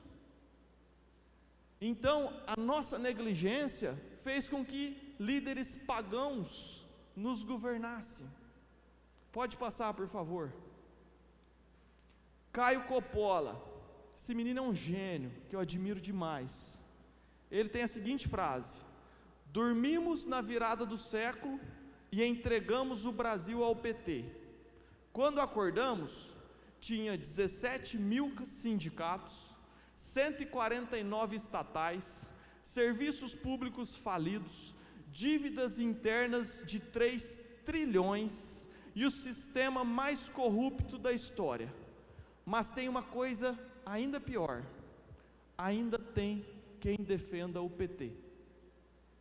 Caio Coppola. Agora presta atenção, a gente corre um sério risco de irmos para o mesmo lado da Argentina, da Venezuela e da Bolívia, e de todos os outros vizinhos nossos que já estão dominados pelo comunismo. E eu não estou sendo exagerado, eu não estou enfeitando pavão, é a verdade pura. Imagina que isso aqui é um abismo e que eu sou o Brasil. A gente está assim, ó.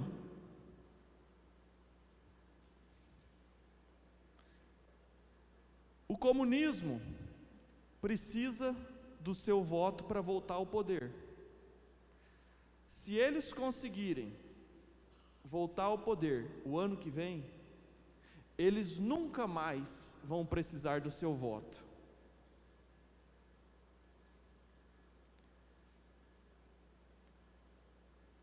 Se os partidos de esquerda ganharem a eleição o ano que vem, eles nunca mais precisam do seu voto de novo,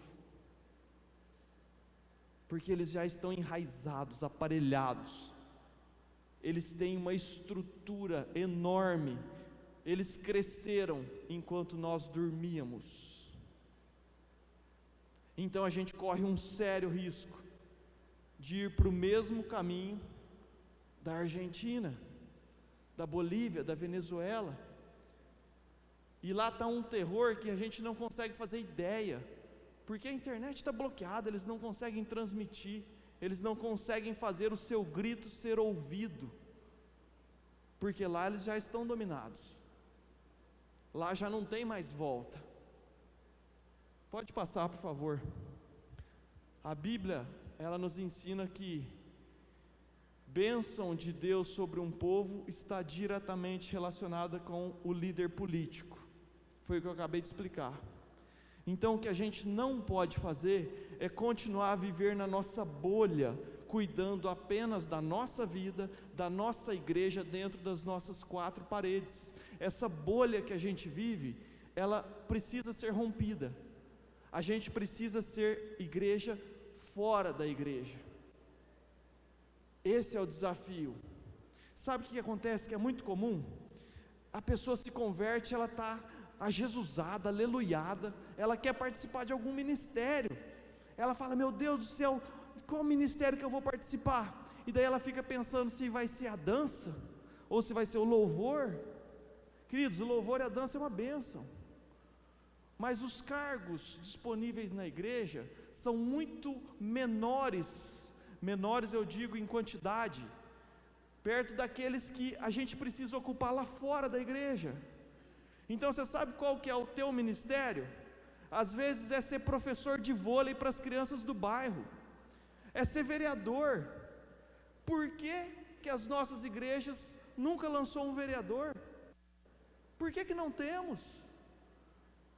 Por que não temos um síndico do bairro, o síndico do prédio, o treinador de futebol das crianças da vila? Vai ser uma bênção lá. Pode ser esse o seu ministério. A gente precisa levar o evangelho, a cultura de Cristo, aquela cultura que o pastor Denilson falou que foi minada. A gente precisa fazê-la crescer. Como? Colocando os nossos líderes, as nossas pessoas que estão doutrinadas na nossa fé, posicionadas em todas as esferas da sociedade.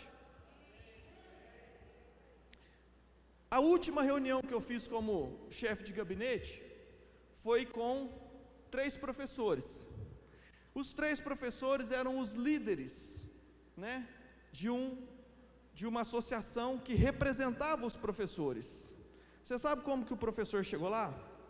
Era uma reunião formal, eu, o prefeito, chiques, alinhados, uma reunião solene, né? Daí chegou lá um professor descabelado, com uma camiseta preta, com uma mão fechada, escrito "Somos a Resistência", com a calça rasgada, e daí ele abertamente se declara, sem nenhum pudor, ser alguém, um batalhador da esquerda, e eles estavam lá no gabinete do prefeito, para nos solicitar que, como eles eram professores, eles tinham que dar aula. Então eles queriam a bênção do prefeito para que eles pudessem parar de dar aula, continuando recebendo, para que eles pudessem militar a causa. Agora, e se o prefeito não fosse crente? Não fosse um cara posicionado em Deus? Era isso que ia acontecer. Daí eu te faço outra pergunta: por que não era um cristão o líder desse sindicato, associação? Porque o cristão está aqui dentro, brigando para ver quem que vai limpar mais cadeira.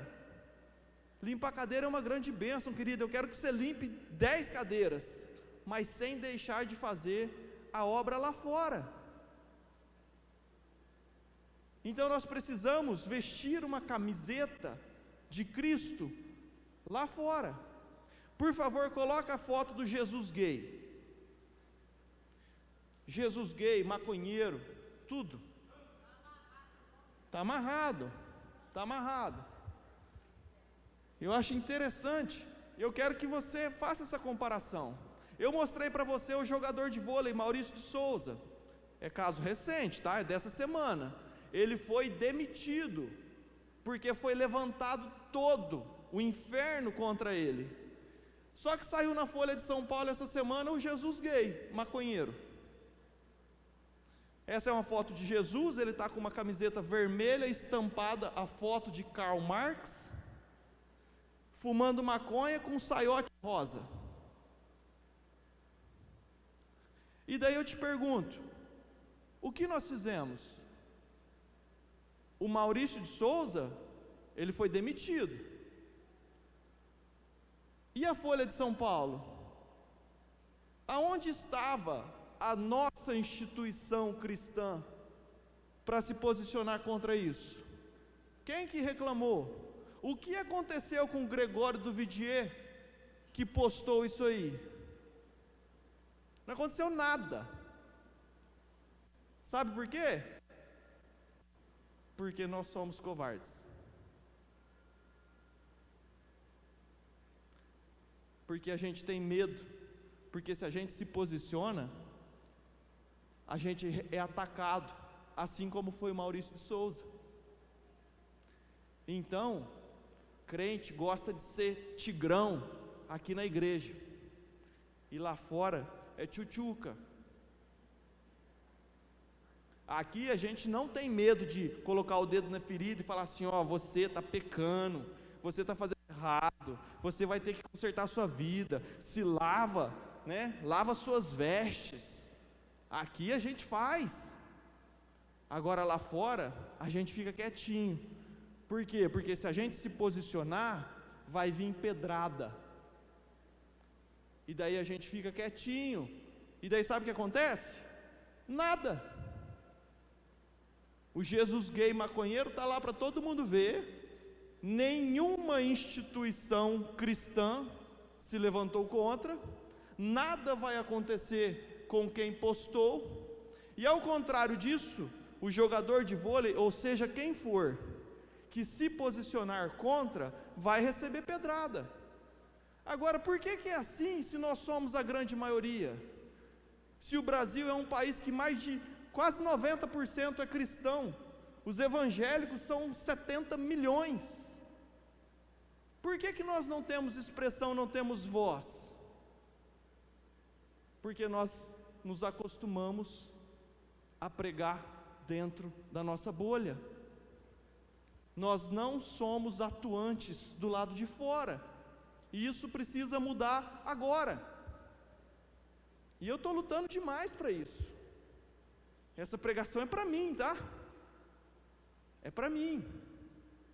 Pode passar, por favor. Volta para o slide, pode passar.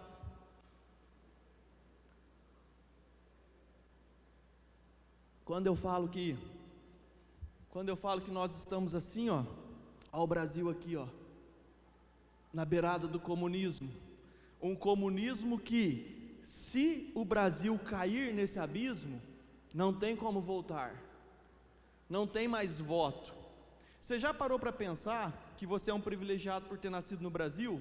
Porque se você tivesse nascido na China, que já é comunista, você nasceria e iria trabalhar como escravo do regime comunista chinês durante toda a sua vida. E você não tem direito a voto. Você já viu o chinês votar? Desde que você nasceu, o regime comunista está lá. E o regime comunista não vai sair de lá. Agora, é isso que a gente quer para o Brasil? Ah, eu sei que não é. Mas o que a gente tem feito para mudar isso? A fé sem obras é morta. Todos os países vizinhos, praticamente todos, estão dominados pelo comunismo. O maldito Foro de São Paulo, ele está funcionando. Eu não sei se você já leu a cartilha, mas ela está funcionando. E você sabe qual que é a cartilha? É destruir a família. Eles entenderam que para conseguir o poder, eles precisam destruir a nossa cultura. E você sabe como que eles destroem a nossa cultura? Com cultura. Eles substituem a nossa cultura por uma nova. Agora, tudo que vem de base cristã é extremamente próspero. O cristianismo, ele mudou a reforma de Lutero, né? Quando aconteceu lá em 1500, você sabe o que aconteceu, querido? Ela mudou o mundo da época medieval para o mundo moderno. Foi a base cristã que acabou com a escravidão. Foi a base cristã que trouxe os direitos humanos, que trouxe o ensino público e que deu a possibilidade de pessoas simples, humildes, que se tornassem grandes e poderosas. Tudo isso veio do cristianismo. Qual que é a diferença da Europa, da América do Norte e da África? Nós estamos falando de países poderosos, riquíssimos, desenvolvidos, comparados com um país miserável. Você sabe qual que é a diferença? É a base cristã. As principais universidades do planeta, elas foram desenvolvidas por crentes, por cristãos. Princeton, Oxford, Harvard, Pensilvânia. Deixa eu falar uma coisa da Pensilvânia. Lembrei enquanto você estava pregando. Isso é desse ano. A Universidade da Pensilvânia tinha um quadro, isso é um fato, tá? Estou só te dando uma informação. Tinha um quadro histórico de uma pintura do Shakespeare. Shakespeare foi o principal escritor de toda a história da Europa. O cara é um gênio. Você conhece Shakespeare? Todo ano, eu ouço as reflexões de Shakespeare. São fantásticas. E tinha um quadro maravilhoso dele lá que retratava uma homenagem para esse grande escritor. Ele foi substituído esse ano. Eles tiraram a pintura de Shakespeare e colocaram no lugar o quadro de uma negra feminista gay. Por quê? Ela é uma grande escritora? Não, é porque é para dar poder para a minoria. É por isso mesmo. Você está entendendo como é que querem matar uma cultura para colocar outra, para te impor outra? Por favor, pode passar. Bolsonaro, o nome dele tinha que vir à tona. Ah, Lucas, você é bolsonarista? Não, eu não sou bolsonarista. A gente tem uma frase que fala que Deus não une pessoas, Deus une propósitos. Deus une propósitos. E o propósito dele é Deus, pátria e família. E coincide com os meus. Enquanto ele tiver esses propósitos, eu o defendo. Bolsonaro, ele é hoje o único obstáculo que separa o Brasil do comunismo. Eu vou repetir para isso entrar no seu coração. Ele é o único obstáculo que separa o Brasil do comunismo. Então, se você gosta dele ou não, eu não me importo. Você precisa vestir a camisa e lutar, porque o ano que vem vai ter eleição. E se o Molusco vencer, ele nunca mais precisa do seu voto. Você está entendendo o perigo que nós estamos correndo? Você está entendendo o cenário que nós estamos vivendo no Brasil? Você está entendendo que a sua pátria amada, ela pode ser destruída e governada permanentemente por líderes pagãos com ideologias completamente contrárias à da igreja? por doutrinas completamente opostas à da igreja? Então, se você gosta dele ou não, não interessa. Vista a camisa dele e convença todos os seus fiéis da sua igreja a fazerem uma campanha, não em prol do Bolsonaro, em prol de Deus, pátria e família. E por enquanto hoje, ele é o político que defende a mesma causa que nós. Simples assim. Então chega de não misturar política com igreja. Chega. A gente precisa, na verdade, é misturar com força. É ser um militante político. É muito mais do que falar de política. É militar. É ser ativo. É se estender os tentáculos da igreja em todas as esferas da cidade. Sabe, eu quero te desafiar a colocar um prefeito na sua cidade, a colocar vereadores, a colocar síndicos, a colocar treinadores das crianças. Pode passar, por favor. Meu Deus do céu, o tempo está voando. Travou de novo.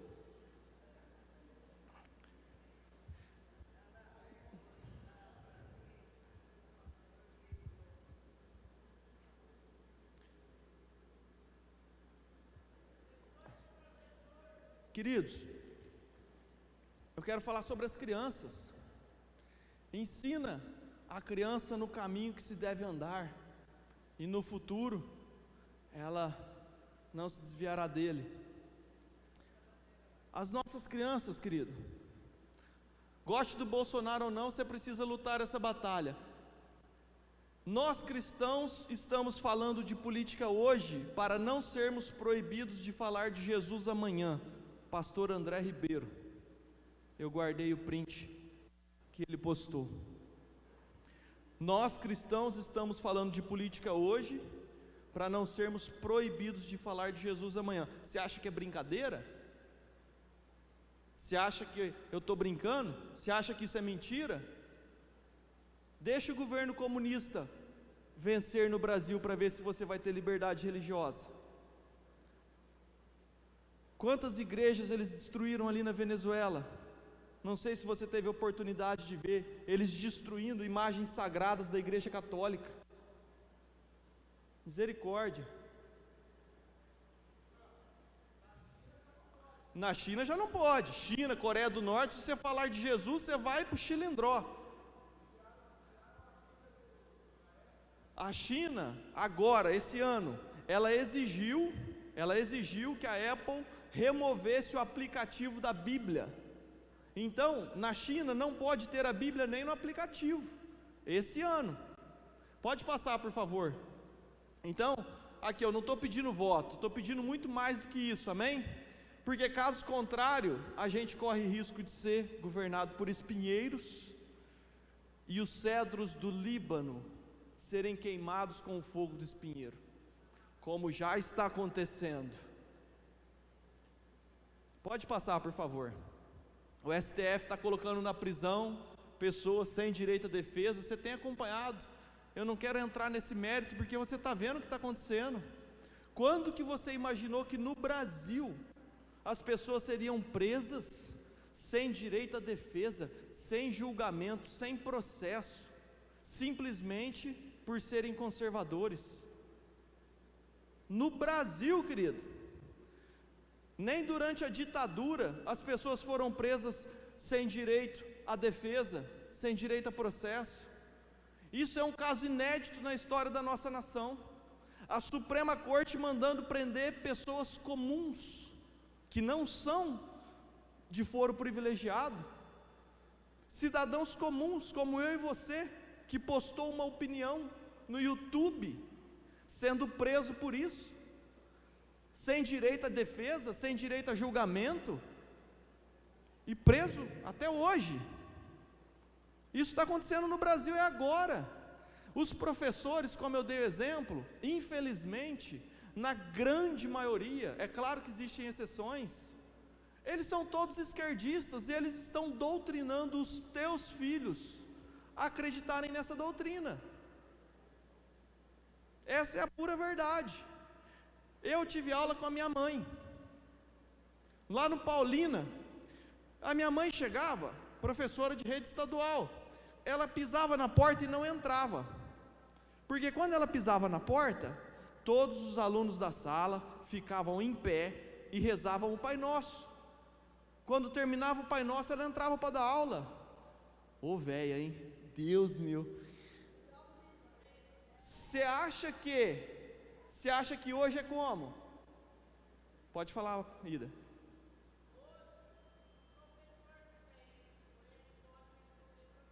Aí, se ele fizer isso hoje, ele responde processo. Então, o que aconteceu com a nossa realidade, que mudou tanto em tão pouco tempo? Pode passar, por favor. Esse aqui aconteceu agora, o mês passado, em Cuiabá. É um professor ali em Cuiabá, no Colégio Notre Dame, 1º de setembro, né?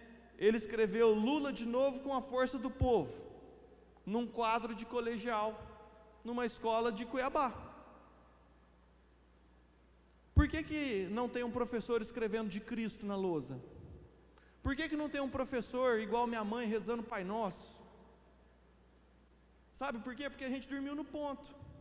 Daí, eu volto para o que eu falei, ensina a criança no caminho que deve andar, amém? Daí a gente se esforça para isso, a gente traz aqui a criança no culto, e ela fica 1 hora na salinha, com as professoras ensinando de Jesus. Daí ela sai daqui, e ela fica 6 horas por dia, sendo doutrinada pelos professores.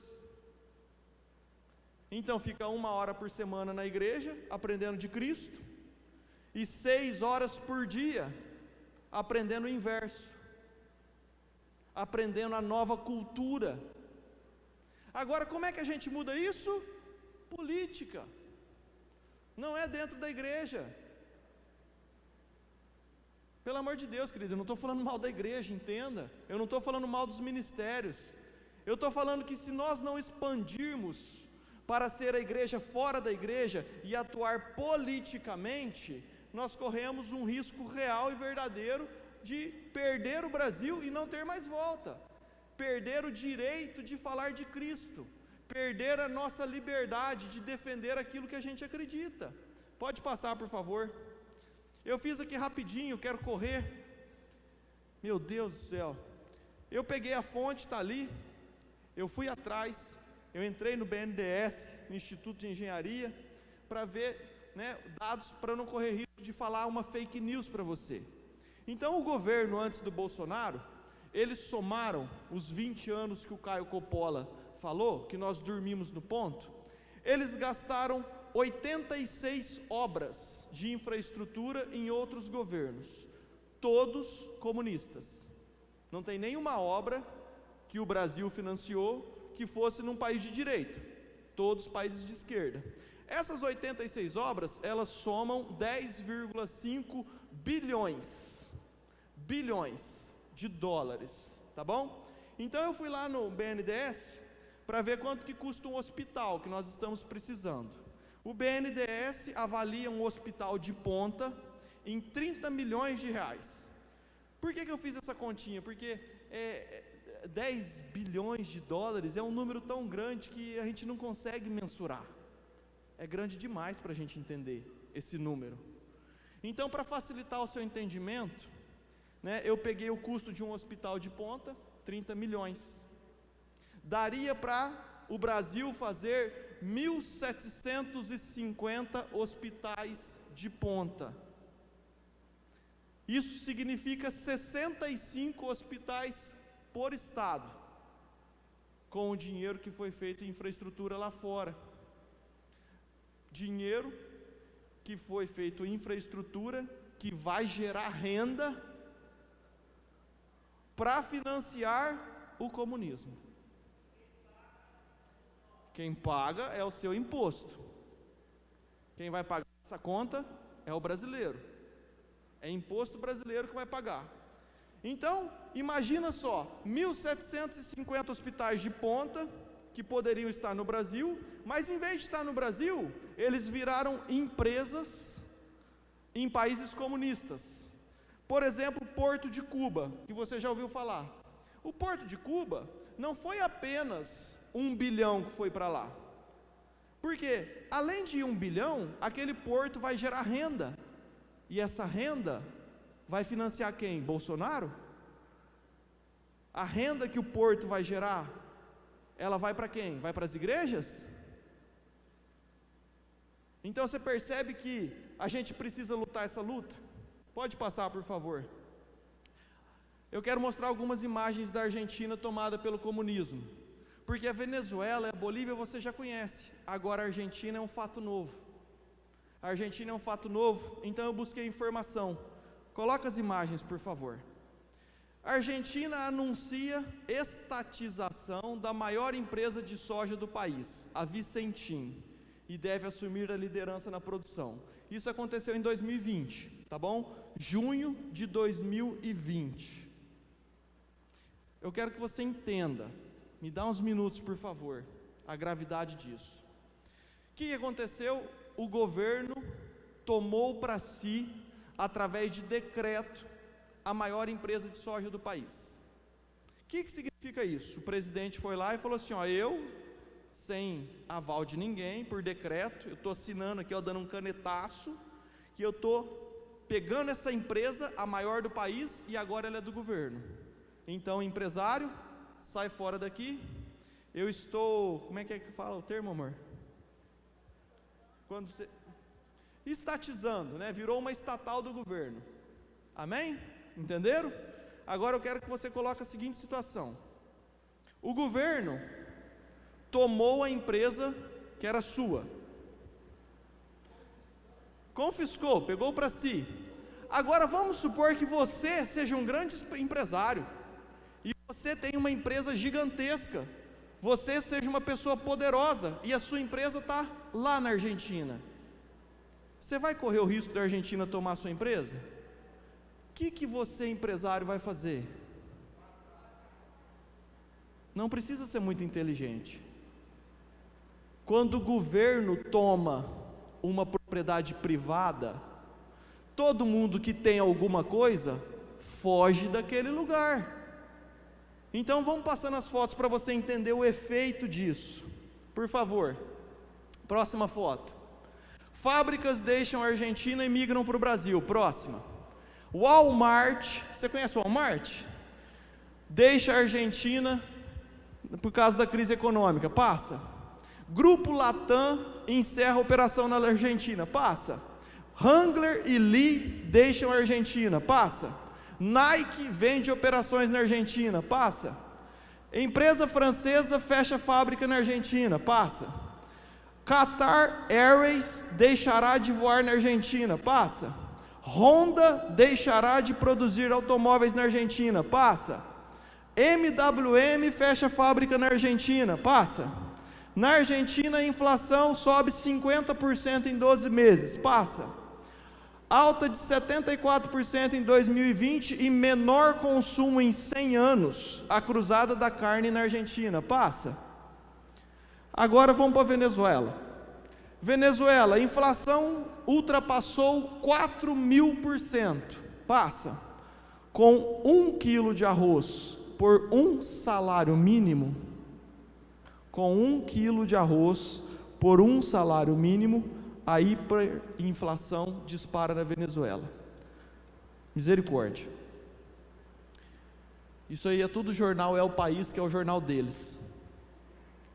Eu tive o serviço de buscar essas informações para você. Querido, eu não estou amaldiçoando a Argentina, pelo amor de Deus, a minha oração é para que Deus salve aquele país. Mas a Argentina não tem mais volta. Eles vão passar fome. Você entende? A Argentina até ontem era pau a pau com o Brasil. A Argentina era um país maravilhoso. As pessoas iam viajar para Buenos Aires pelo glamour daquele lugar. Está fadado. Alô, a miséria. Então eu quero te abrir os seus olhos para o risco que você está correndo. Então você, como pastor, como líder, você tem a obrigação de ser igreja fora da igreja, de atuar politicamente. Chega disso, o grupo da igreja, então eu não vou postar a benfeitoria do Tarcísio. Vai sim, vai para mostrar para as pessoas o que está acontecendo com o Brasil, porque as coisas boas que acontecem no Brasil não são colocadas na Globo, e a grande massa da população brasileira não fica sabendo das coisas boas que acontecem no nosso país, porque a Globo Lixo não vai passar. Pode passar, por favor. Então não adianta a gente guardar os nossos princípios aqui, nós lavarmos as nossas vestes todos os dias, só que ficarmos só entre nós. A gente precisa expandir o território da nossa luta. Amém? Pode passar. Já se perguntou por que o principal alvo de Hitler era os judeus? Eu quero fazer você entender que a guerra é espiritual, é isso que eu quero fazer. Hitler, o comunismo, por que Hitler odiava tanto os judeus? Qual que era o prejuízo que os judeus traziam para os alemães? Entenda que a guerra é espiritual,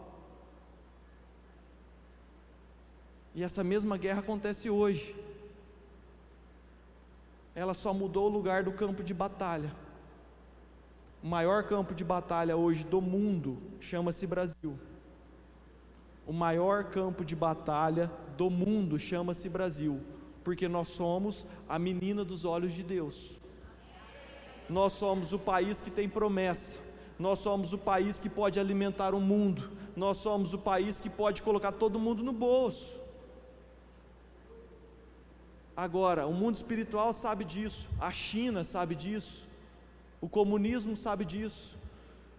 O comunismo sem o Brasil não tem força, não tem da onde tirar recurso. É por isso que a guerra aqui é tão intensa, e daí a gente fica dando milho aos pombos,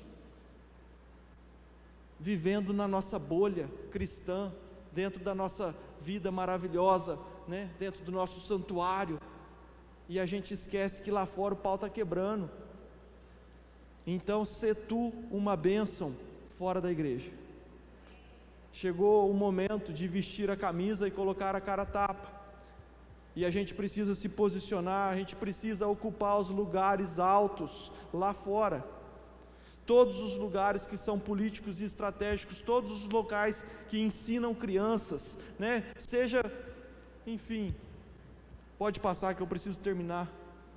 A fé sem obras é morta. Se nós não plantarmos semente hoje, não teremos paz amanhã. Pode passar.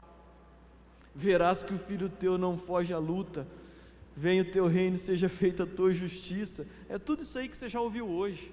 Pode passar. Pode passar. Eu quero terminar com isso aqui, que a cultura marxista, ela tenta derrubar a cultura judaico-cristã, substituindo os nossos valores, destruindo a nossa cultura através da cultura. Agora, o texto bíblico que eu fecho a minha ministração, 1 Timóteo 2, antes de tudo, pois, exorto que se use a prática de súplicas, orações e intercessões. Olha só o termo que Paulo usa: súplica, oração, intercessão. Sabe para quem? Em favor dos reis e de todos os que se acham investidos de autoridade, para que vivamos uma vida tranquila e mansa. Eu não sei você, querido, mas eu quero viver uma vida tranquila e mansa no Brasil. Por isso você precisa ter súplica pelo seu presidente. É suplicar a Deus pelo seu presidente, lembrando que a fé sem obras é morta. Então a gente precisa ser um ativista político. Amém? Pai amado, muito obrigado por esses momentos, Deus. Muito obrigado pela grandiosidade de tudo isso que o Senhor tem nos trazido. Nós te clamamos, Deus, que o Senhor nos ajude a absorvermos tudo isso, Deus, e gravarmos na tábua do nosso coração. Nos ensina, Deus, nos molda conforme a Tua vontade, Pai. Nos ensina, Deus, a estabelecermos o Seu reino e a Sua justiça aqui na terra, Deus. Nos usa como ferramentas, Deus, para fazermos isso, Deus, e implantarmos a Sua vontade neste lugar, Deus. Usa-nos em nome de Jesus, Pai. Amém. Amém. Glória a Deus.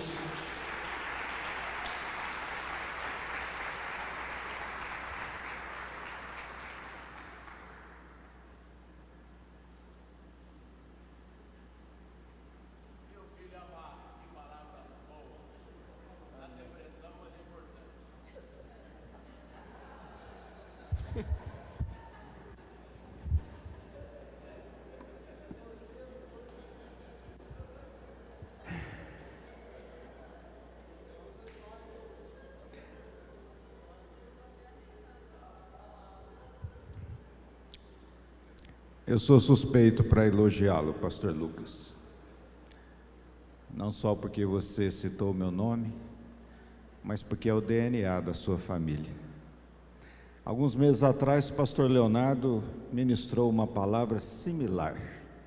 Como você, ele cutucou o diabo com a vara curta. Homens com coragem como vocês é o que falta nessa nação. E eu vou um pouco mais além do que você explicou aqui. Quando você disse sobre o comunismo, do limiar, do precipício, as nossas estruturas político-partidárias, as nossas políticas públicas, notadamente nos direitos humanos e assistências sociais, elas já estão estruturadas 100% com linha comunista, 100%, desde a nossa Constituição de 86. Por isso é muito mais do que urgente, é desesperador, e aflige a nossa alma de um tanto, porque poucos líderes cristãos desta nação se levantam de igual forma. Eu louvo a Deus por líderes, alguns líderes políticos, cristãos, que acordaram e estão ombreados com o presidente Bolsonaro. Eu queria ler um texto rápido, Romanos 12:2, que você conhece de cor e salteado. E não vos conformeis com este século, mas transformai-vos pela renovação da vossa mente, para que experimenteis qual seja a boa, agradável e perfeita vontade de Deus. O interessante é que a maioria de nós, isso aqui não entrou. Por isso chegamos nos pontos que você bem demonstrou aqui. Nós nos conformamos. E por isso não vamos lá fora apoiar aqueles políticos conservadores que dão a cara para bater. Porque tem muitos aí fora dando a cara para bater. E nós, ao invés de os apoiarmos, os criticamos. Não damos vozes aos que estão aqui dentro, que conforme você disse, às vezes num grupo posta as boas realizações do nosso governo federal. Pelo contrário, chuvas de críticas. Eu confesso que eu coloquei um breque em postagens por críticas de irmãos. Mas essa palavra de hoje, pastor, apesar do seu elogio, foi também um puxão de orelha para mim. Eu vou avançar. Nós tivemos, algumas semanas atrás, um congresso conservador em Ribeirão Preto. E nós vamos realizar um em Barretos. Eu não pude ir em Ribeirão, porque eu estava com uma viagem marcada para Minas. E nós participamos de um grupo aqui em Barretos, chama Pras Ruas Já Barretos. ele surgiu quando do impeachment da ex-presidente Dilma. Foi para ir para as ruas, e aqui então, desde então, nos pontos altos da política, das convergências aí de prisão de Lula, depois a eleição do Bolsonaro, e esse grupo se tornou aí 100% pró-Bolsonaro, etc, dos seus propósitos, como você bem disse. E nós estamos articulando esse congresso. Ah, que bom que você, e eu vou mandar as notícias todas, que você participasse. E nós temos que ser participantes. Nós temos que tirar essas arestas, não é? De que a política é do diabo. Enquanto isso, estão lá a maioria corruptos e ímpios e reinando como espinheiro sobre as nossas vidas, cuidando de nossas crianças, cuidando dos nossos idosos, não é? E muito mais além, com a pedofilia, com a corrupção, com a ideologia de gênero tomando conta de todas as pautas políticas, apesar da luta do nosso governo federal, da ministra Damares, que é pastora do Senhor, está lá, e o que eu vejo muito crente criticando isso tudo, e principalmente ficando omisso. E Jesus fala para não ficar omisso, que é melhor estar frio ou estar quente, do contrário, ele vomita da boca dele. Então que nós possamos pegar essa palavra do pastor Lucas e nos projetarmos lá fora. Ninguém é obrigado a ser político, mas nós somos obrigados a apoiar aqueles que defendem a família, as causas cristãs, as causas conservadoras, as causas da nossa pátria e da nossa cidadania. É isso. Que Deus nos abençoe, que o Senhor tenha misericórdia de nós, da nossa nação, e amanhã, o ano que vem, vai ser um dos anos mais conflitantes da história do Brasil. Então ore e haja.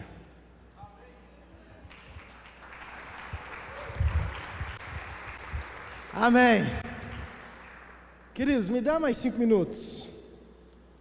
Nós temos vivido isso, eu tenho acompanhado de perto, não só a vida do pastor Lucas, mas também da pastora Luciana, e eu sou testemunha de tudo isso que foi ministrado sendo praticado lá em Nova Mutum. Graças a Deus eu falo que Nova Mutum tem o privilégio de ter toda uma diretoria, cargos, a maioria dos cargos são pessoas de Deus, e como eu oro para que na sua cidade seja assim também, amém? Mas eu quero só trazer algo, visto a palavra que meu pai disse sobre da depressão, mas a gente precisa ouvir. Eu quero tirar a depressão do teu coração, para a gente ir para o intervalo com o coração saudável e cheio de fé, amém?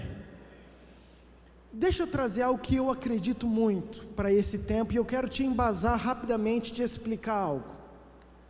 Tudo que foi falado, ponto final, está tudo certo, você precisa praticar. O que nós erramos no passado já foi, vamos fazer diferente para o futuro, e glória a Deus, aquilo que eu e você podemos fazer. Se a gente não pode ser prefeito, podemos ser professores, vereadores, mas nós temos que ser o melhor dentro daquilo que a gente pode ser e dentro de onde a nossa igreja pode alcançar. Ponto final, isso é o que Deus espera de nós, amém? Mas, queridos, eu acredito muito no Brasil. E é isso que eu quero falar para você. Eu sei que está no abismo, eu sei que está 100% perto, eu sei que tem um monte de coisa acontecendo, mas eu acredito em tudo que Deus tem para o Brasil, amém? E eu vou te falar por que eu acredito e por que eu acredito nesse renovo. E eu preciso te falar porque isso envolve política. Eu sempre tive uma crítica comigo mesmo quando a gente fala que o Brasil é a menina dos olhos de Deus. Por quê? Por que o Brasil é menino? Por que não a Argentina? Por que não outros países? Por que Deus escolheu o Brasil? Nós somos mais bonitos. Então tinha algumas coisas que eu demorei para entender isso, e eu não dava o devido crédito, e meu coração então não tinha tanta fé, porque nós já escutamos tanto isso. Mas eu preciso te falar algo que tem movido a esperança do meu coração, e eu estou falando isso para mover a esperança do seu coração também. Amém? Lá atrás, Deus fez uma promessa para Abraão, falando o seguinte: Abraão, toda nação que estiver alinhada com você, que abençoar Israel, que estiver junto com você, vai ser abençoada, mas as que não estiverem, vão ser amaldiçoadas. Ponto final. A palavra de Deus é imutável. Passou-se muitos anos. Querido, eu e muitos de vocês, nós somos frutos de um avivamento dos anos 80, 90, nesse quiosque, e não só aqui, no Brasil inteiro. Era algo que acontecia, que parecia que Deus estava, a gente estava orando por uma comida, e uma pessoa ficava endemoniada. A gente estava orando sem saber, com aquele, como que fala, tradicionalismo que nós éramos, sem buscar nada, e as coisas aconteciam. Então era por mérito nosso? Não, era simplesmente por um derramar que Deus deu. Então nós vivemos isso, porém, nós ficamos 15, 20 anos, queridos, de escuridão. Parece que os sinais, eu falo que parece que o jorrar de Deus começou a vir por conta gota. E por quê? E eu quero embasar com Daniel isso. Daniel era um homem de Deus, foi a palavra que embasou o ponto de luz. Era um homem que orava 3 vezes por dia, era um homem que não se contaminou com as iguarias do rei, mas quando Deus escutou no primeiro dia a oração dele, foi bloqueado, porque a Babilônia dava direito ao céu ser fechado. Sabe por quê? Porque eu acredito, isso é o Murilo, Deus chegava e falava assim, ó, eu vou abençoar Daniel e as igrejas, mas o diabo chegava lá para Deus e falava o seguinte: meritíssimo Senhor, dono, criador de todas as coisas, o Senhor falou para Abraão que aqueles que fossem contra seriam amaldiçoados, então o Senhor não pode ir contra a tua palavra. Então mesmo que Daniel, e acontecia, e tinham muitos outros fiéis, tinha uma legalidade para que houvesse esse bloqueio. Queridos, isso aconteceu no Brasil. Por mais que manteve-se igrejas fiéis, buscando como Daniéis, mas tinha uma legalidade. Por quê? Porque todo partido que estava antes, o PT, tinha parceria não com Israel, mas com os inimigos de Israel. Então, da mesma forma que a igreja clamava, eu vi o diabo assim, ó, como você vai poder abençoar o Brasil, se lá na tua palavra fala isso? Agora deixa eu te falar o seguinte, tem uma promessa que fala que aqueles que abençoarem Israel seriam abençoados. Nessa geração, e aí é uma outra pregação que daria muito grande, mas em 1947, 48, eu não sei, Oswaldo Aranha, um brasileiro, foi lá junto com a ONU, é ONU, não é ONU, é ONU, a ONU foi e fez o voto de Minerva e constituiu. Você tem noção o que é Israel, o povo de Deus? 1900 anos extinto, não ter país. Você já parou para pensar que o país Israel voltou na sua geração, do seu pai? O meu pai era vivo, estava nascendo, no ano dele. A hora que Oswaldo Aranha, Israel falou, nasceu, meu pai nasceu também, falou, esse vai ter propósito para essa geração.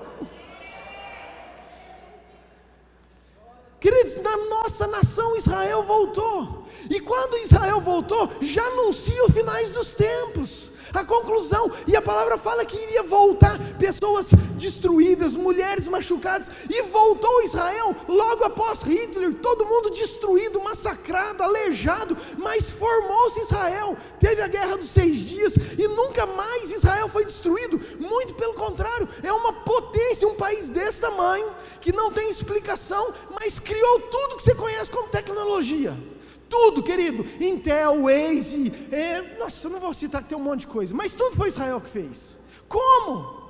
Agora, por que eu estou te falando tudo isso? Porque foi um brasileiro, e a Bíblia fala que aquilo que você semeia, você colhe. A Bíblia, eu vejo Deus olhando e falando assim, que nação que ajudou Israel a ser Israel de novo? Foi o Brasil. Então,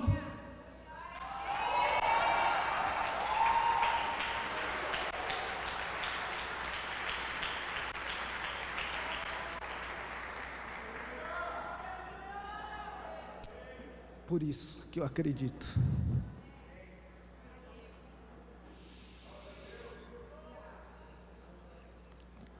Queridos, sabe por que eu estou aqui? Nós viemos com a equipe e nós gastamos dinheiro. São 1.500 quilômetros. Nós viemos de avião, passagem cara. Mas eu estou aqui porque eu acredito no renovo de Deus para o nosso ministério.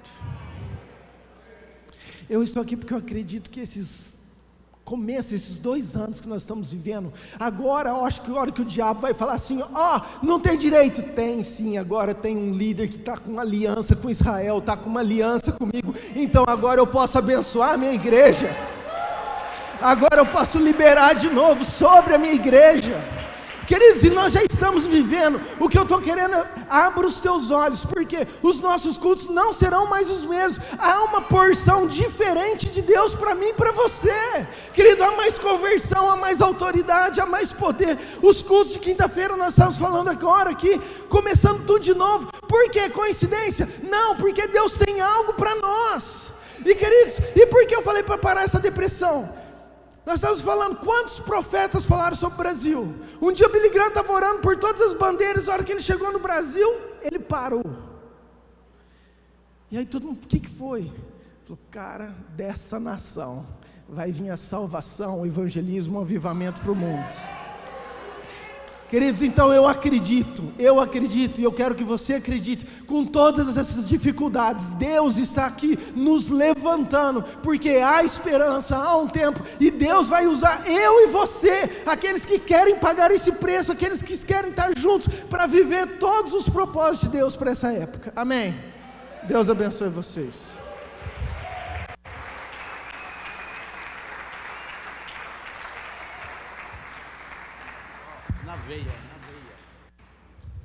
Glória a Deus.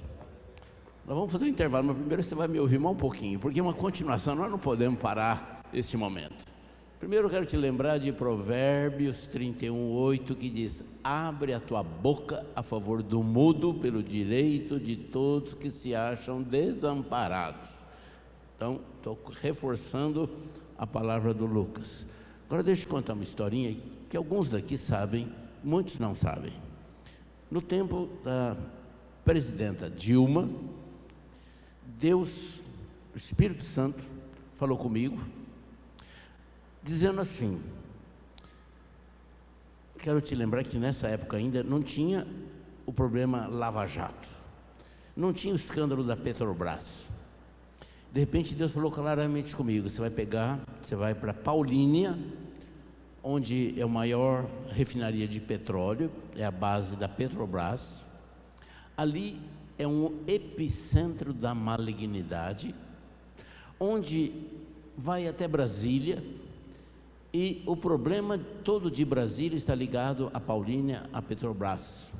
E você vai levar teus líderes, vocês vão orar pela cidade, vão orar nas entradas da cidade, na saída, na prefeitura, no fórum e também em frente àquela cidade, porque a própria usina da Petrobras, a refinaria, é uma cidade, tem 10 mil funcionários que trabalham lá dentro da cidade de Paulínia. Eu escolhi, debaixo de oração, um grupo de pastores, e nós fomos para Paulínia.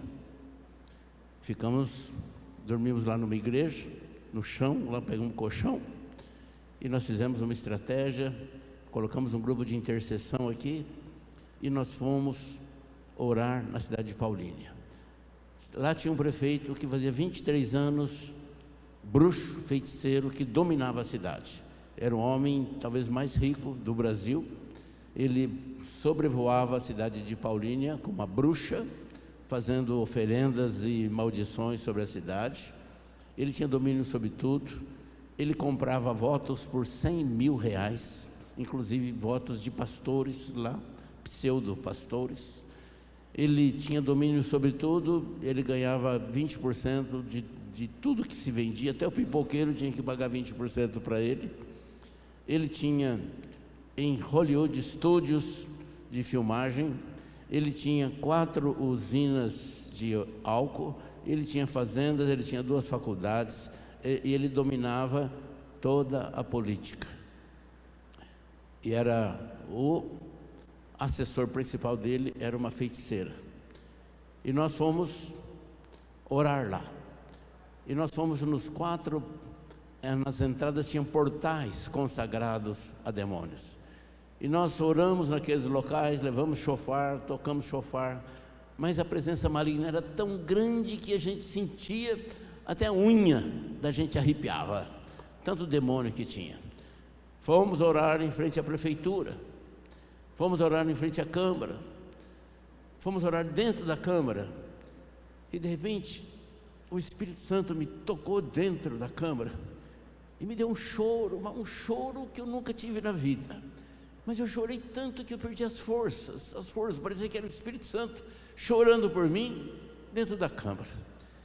E os meus amigos, os pastores, ficaram até preocupados comigo de me dar um infarto, tanto que eu chorei ali, sem saber, na realidade, o mundo espiritual tenebroso que acontecia lá. Nós fomos nas portas da Petrobras e oramos lá, pedimos que Deus fizesse a justiça, que revelasse o oculto. Nós fomos em frente à prefeitura, o pastor André orou lá na prefeitura.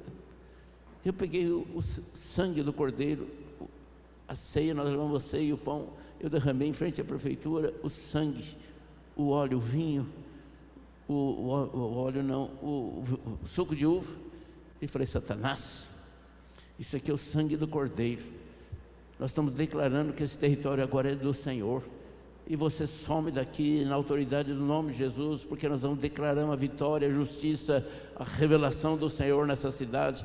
Olha, foi uma batalha tremenda, maravilhosa.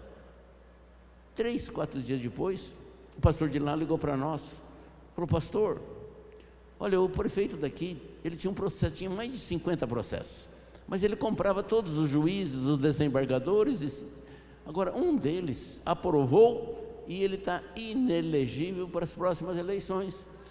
E ele falou assim: olha, e tem mais, tinha 2 partidos políticos aqui importantes, uma é da sobrinha do prefeito, o cunhado do prefeito, brigaram entre si, olha, teve uma briga, uma tremenda guerra aqui, uma acusação, e olha, foi desfeito, deu tudo errado. Depois que vocês saíram daqui, foi uma revolução, a cidade já mudou, o prefeito não pode se eleger mais. Ele foi contando coisas que eu nem lembro mais, mas eu lembro que nessa época, da mesma forma que Deus disse que ali era em Paulínia, a Petrobras era o epicentro da malignidade, ele disse que aqui, nesse fluir aqui, é o epicentro da benignidade. Pode aplaudir o Senhor.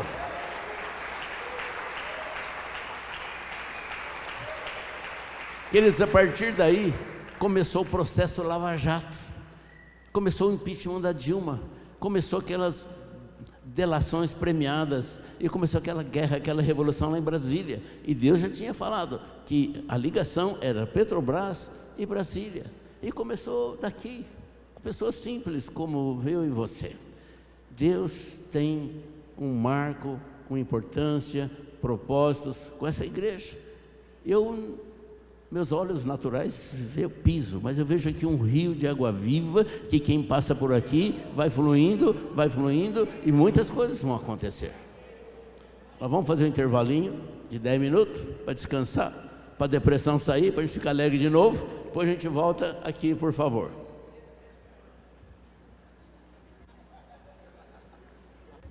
Antes do pastor Lucas falar, enquanto o pastor Denilson estava falando, Deus colocou fortemente no meu coração o seguinte: nós, pastores da IAMIR, pregando desse jeito, com o entendimento nosso, com a maturidade que tem o ministério, e fazendo um renovo entre nós, pastores, Deus colocou no meu coração: apóstolo, não sei quando, mas para a gente passar isso como renovo para pastores de outros ministérios que não têm a oportunidade da maturidade do Ministério Resgate ter.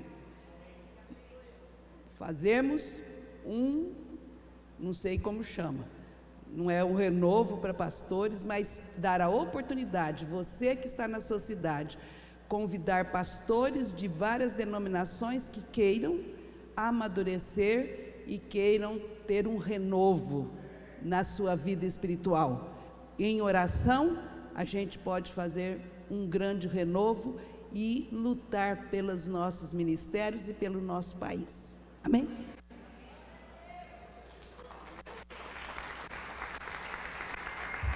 Dez minutos.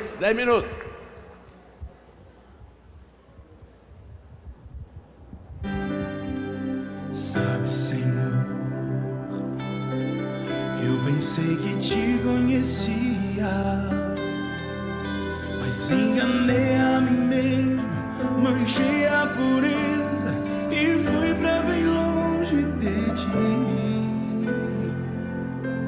Mas estou de volta pra ti, ao tempo da inocência eu quero voltar, ao tempo da pureza eu quero voltar, da simplicidade com o Pai, humildade com Deus, ser curado do que o mundo me fez, ouvir a tua voz como sempre ouvi, amar tua palavra com todo o meu ser. Ó Deus, saudades de ti, saudades de ti, saudades de ti.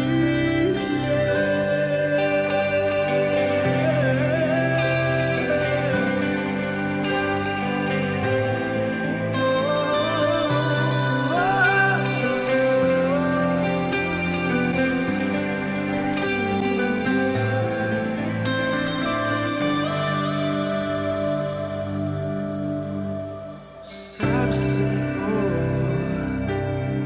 eu pensei que te conhecia, mas enganei a mim mesmo, deixei a pureza e fui pra bem longe de ti. Mas estou de volta pra ti.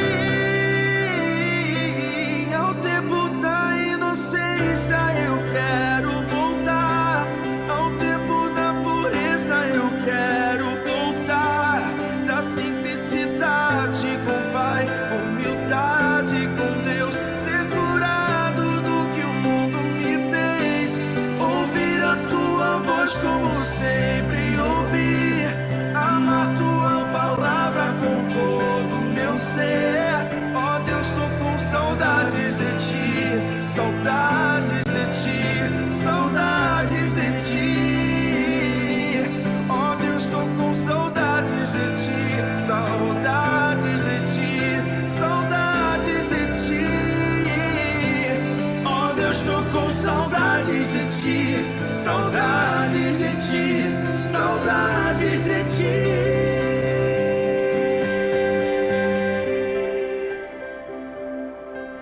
Ao tempo da pureza eu quero voltar, da simplicidade com o Pai, humildade com Deus, ser curado do que o mundo me fez, ouvir a tua voz como sempre ouvi, amar tua palavra com todo o meu ser.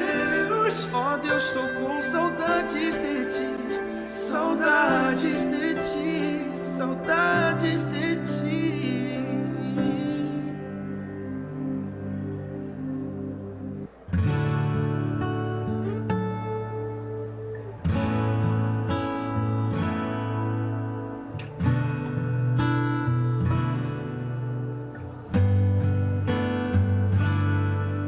Oi, Jesus, oi, Jesus,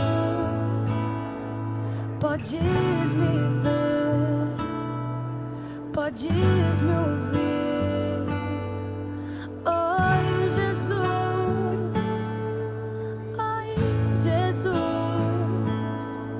podes me ver, podes me ouvir. Tô te esperando no meu quarto pra te contar os meus te lembrar o quanto eu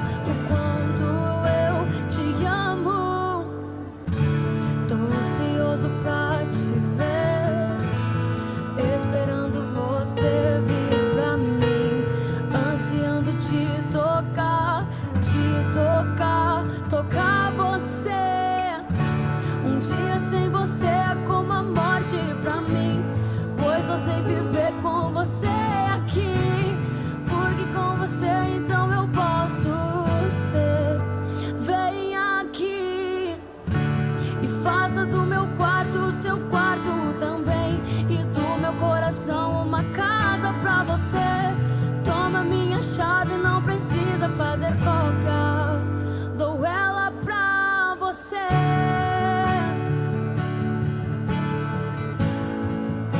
Dou ela pra você, porque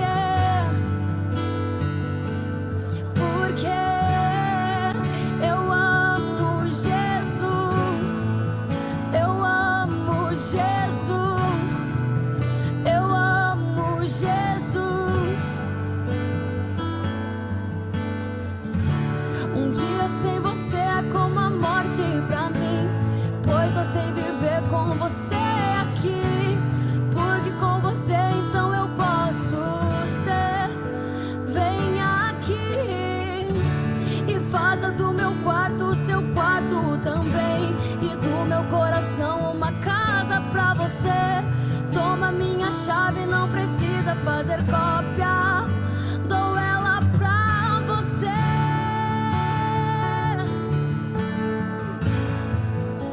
Dou ela pra você, porque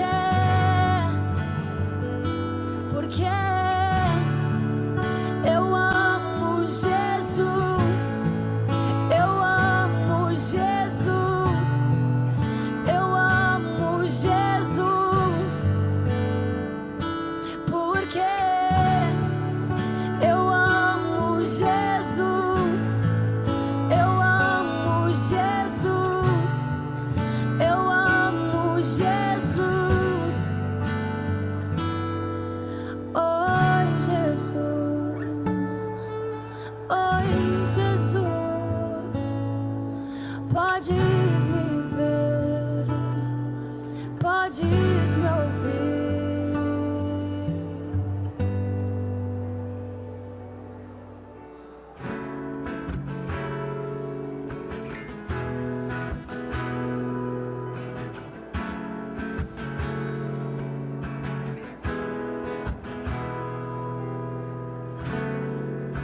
Sai de tua tenda, ó filho meu, e te mostrarei as estrelas do céu. Sai de tua tenda, ó filho meu, e te mostrarei as areias do mar. Será que podes contar?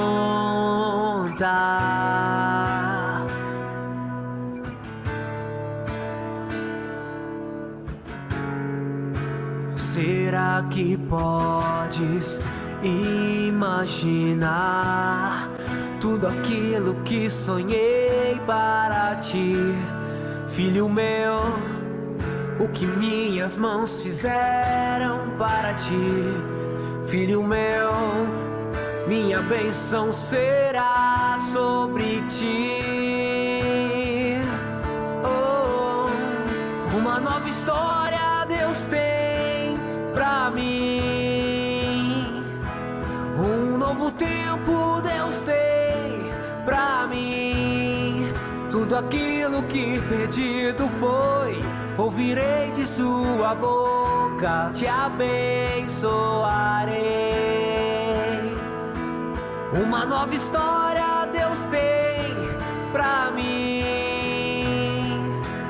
Um novo tempo Deus tem pra mim. Tudo aquilo que pedido foi, ouvirei de sua boca, te abençoarei.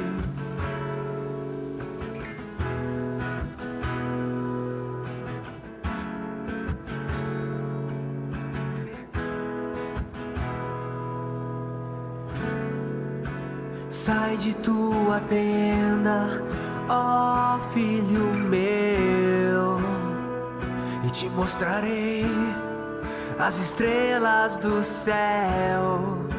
Sai de tua tenda, ó filho meu, e te mostrarei as areias do mar.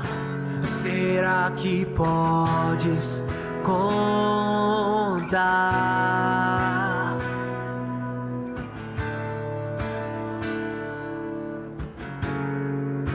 Será que podes imaginar tudo aquilo que sonhei para ti, filho meu? O que minhas mãos fizeram para ti, filho meu, minha bênção será sobre ti. Oh, uma nova história Deus tem pra mim, um novo tempo Deus tem pra mim. Tudo aquilo que pedido foi, ouvirei de sua boca, te abençoarei. Uma nova história Deus tem pra mim, um novo tempo Deus tem pra mim. Tudo aquilo que pedido foi, ouvirei de sua boca, te abençoarei.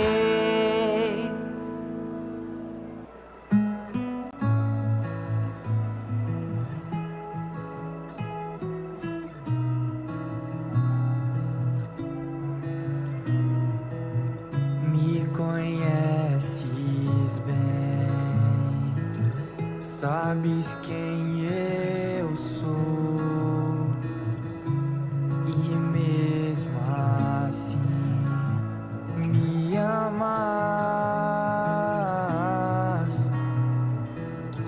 mesmo sem merecer. Teu amor me alcançou, mergulhado estou em tua graça. Teu amor quebrou os grilhões, teu amor me fez viver outra vez. Teu amor me fez ser livre. Teu amor me fez teu filho. E eu não sou mais órfão, eu tenho um pai, e o meu pai me ama, e ele é tão bom. Eu não sou mais órfão, eu tenho um pai, e o meu pai me ama, e ele é tão bom. Eu não sou mais órfão, não, não, eu tenho um pai. Eu não sou mais órfão, não, não, eu tenho um pai. Teu amor me fez livre. Teu amor me fez livre.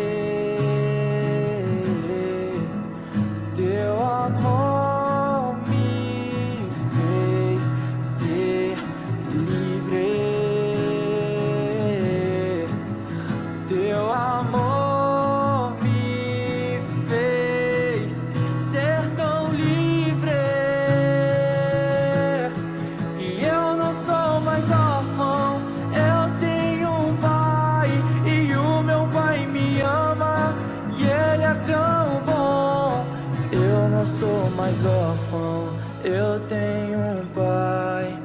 o meu pai me ama e ele é tão bom. Eu não sou mais órfão, eu tenho um pai. E o meu pai me ama e ele é tão bom.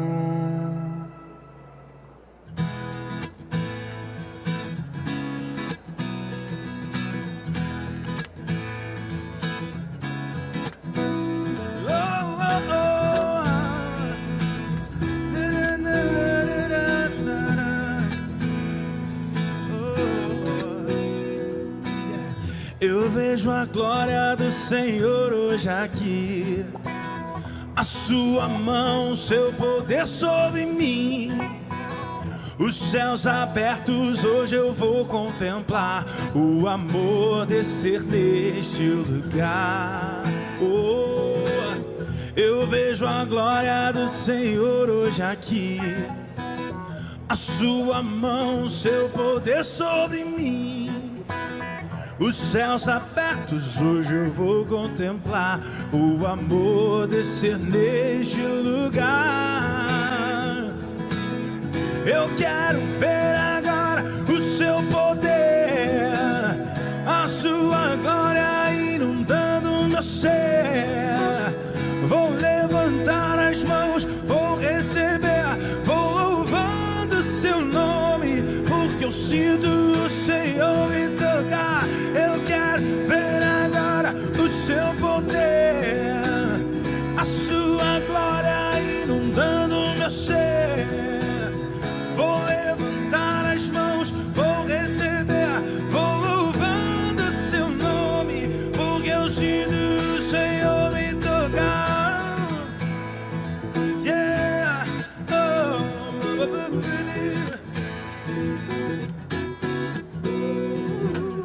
Eu vejo a glória do Senhor hoje aqui, a sua mão, seu poder sobre mim. Os céus abertos hoje eu vou contemplar, o amor descer neste lugar. Eu quero ver agora o seu poder, a sua glória inundando meu ser. Vou levantar as mãos, vou receber, vou louvando seu nome, porque eu sinto o Senhor me tocar. Eu quero ver agora o seu poder, a sua glória inundando meu ser. Vou levantar as mãos, vou receber, vou louvando seu nome, porque eu sinto o Senhor. Vou louvando seu nome, porque eu sinto. Vou louvando seu nome, porque eu sinto o Senhor me tocar.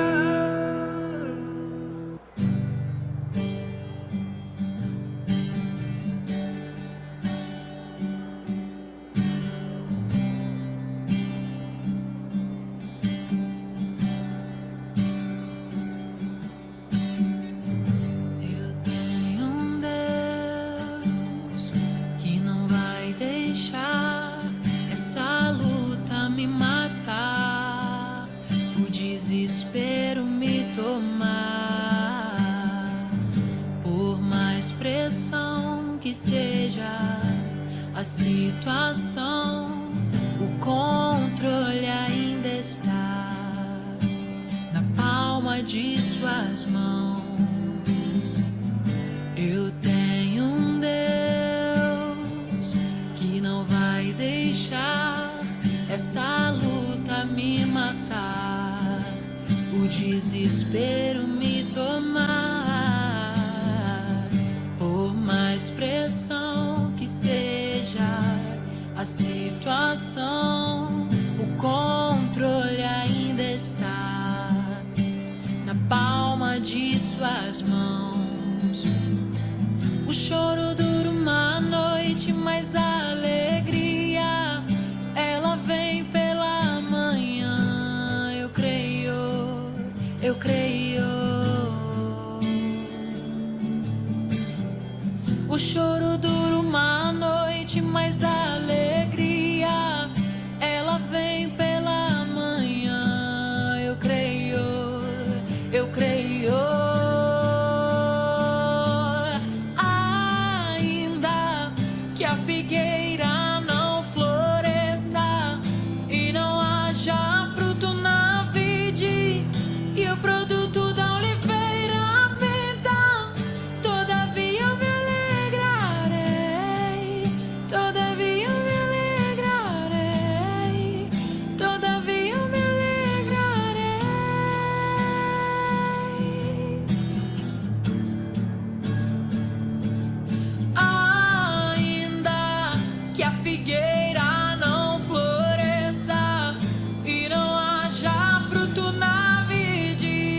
e o produto da oliveira me dá.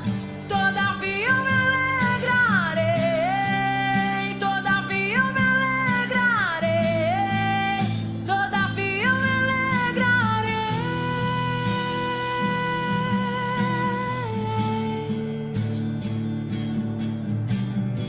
O choro dura uma noite, mas a alegria ela vem pela manhã.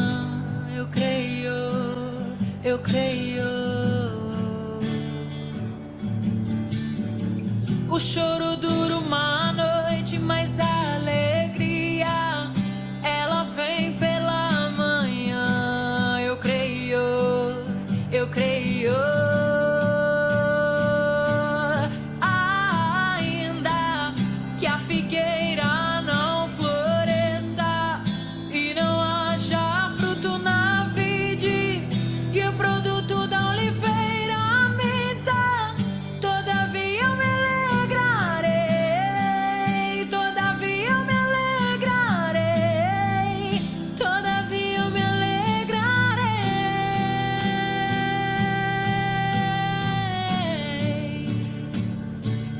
Ainda que a figueira não floresça e não haja fruto na vide, e o produto da oliveira me dá, todavia eu me alegrarei, todavia eu me alegrarei, todavia eu me alegrarei.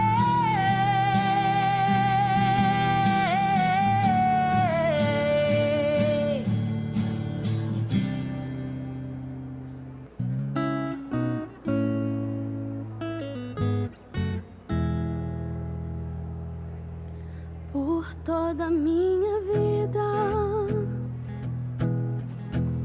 ó Senhor, te louvarei, pois meu fôlego é a tua vida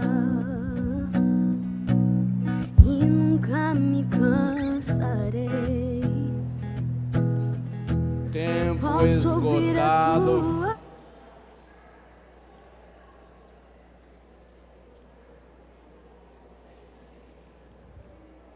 Se você está meio cansado, levanta um pouquinho, mexe as pernas, mexe os braços e vamos continuar.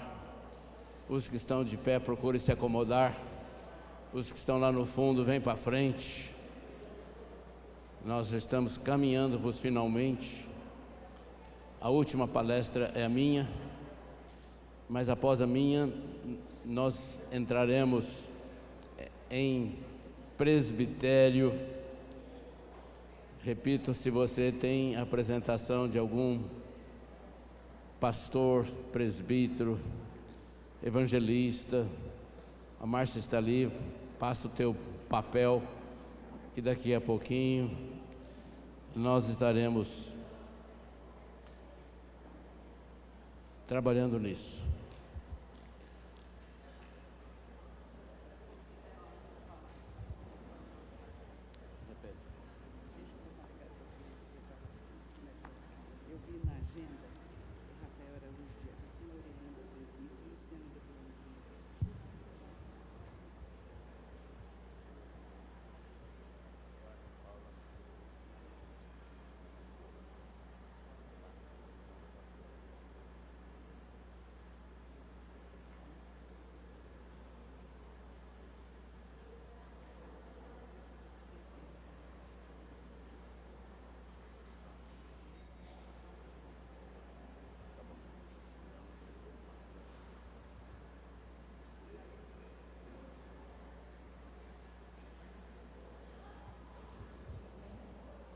Amém?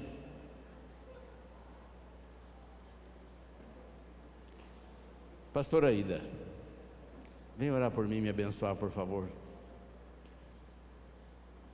Eu gostaria que você me abençoasse também. Aliás, estou com uma gripe forte. Estou aqui porque eu preciso estar. Mas já estamos nos finalmente. Ora, abençoe. Que honra. Estenda sua mão. Querido Deus e Pai, nós louvamos o Teu nome, Senhor, e eu te peço agora que o Senhor venha com a Tua unção, curar o nosso apóstolo primeiramente, trazer sobre ele, Senhor, direção da palavra, e que esta palavra impacte nossas vidas de maneira sobrenatural, em nome de Jesus, amém. Amém. Estou abençoado. A minha palavra é sobre a gestão do tempo de um líder. É o tempo que você gasta e no que você tem priorizado o teu tempo. Quero lembrar aquilo que você já sabe, que mais ou menos isso daqui é um segundo, ó. Esses 3 segundos já passaram, não voltam mais. E olha, a vida, ela é muito curta. Mais 100 anos, você não vai estar aqui. Quem sabe 80, quem sabe 70. E a própria palavra de Deus diz em Mateus 6, quem pode acrescentar um côvado ao curso da sua vida? Um côvado é 45 centímetros. É como neblina que passa. Então, o tempo é um recurso que nós devemos usar com sabedoria. E devemos priorizar nas coisas do reino. Observem que você entregou sua vida ao Senhor, amém? E quando você compra um carro, às vezes você escreve atrás, foi o Senhor que me deu.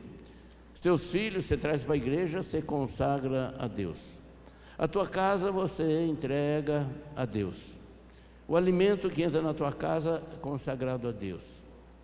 E eu pergunto, por que você não entrega o tempo teu também para Deus?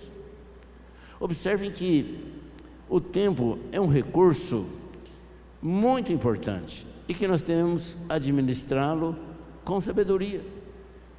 Os grandes estudiosos deste tema, eles dividem o tempo e a nossa aplicação, o uso dele, em 4 grupos, que eu chamei aqui de A, B, C e D.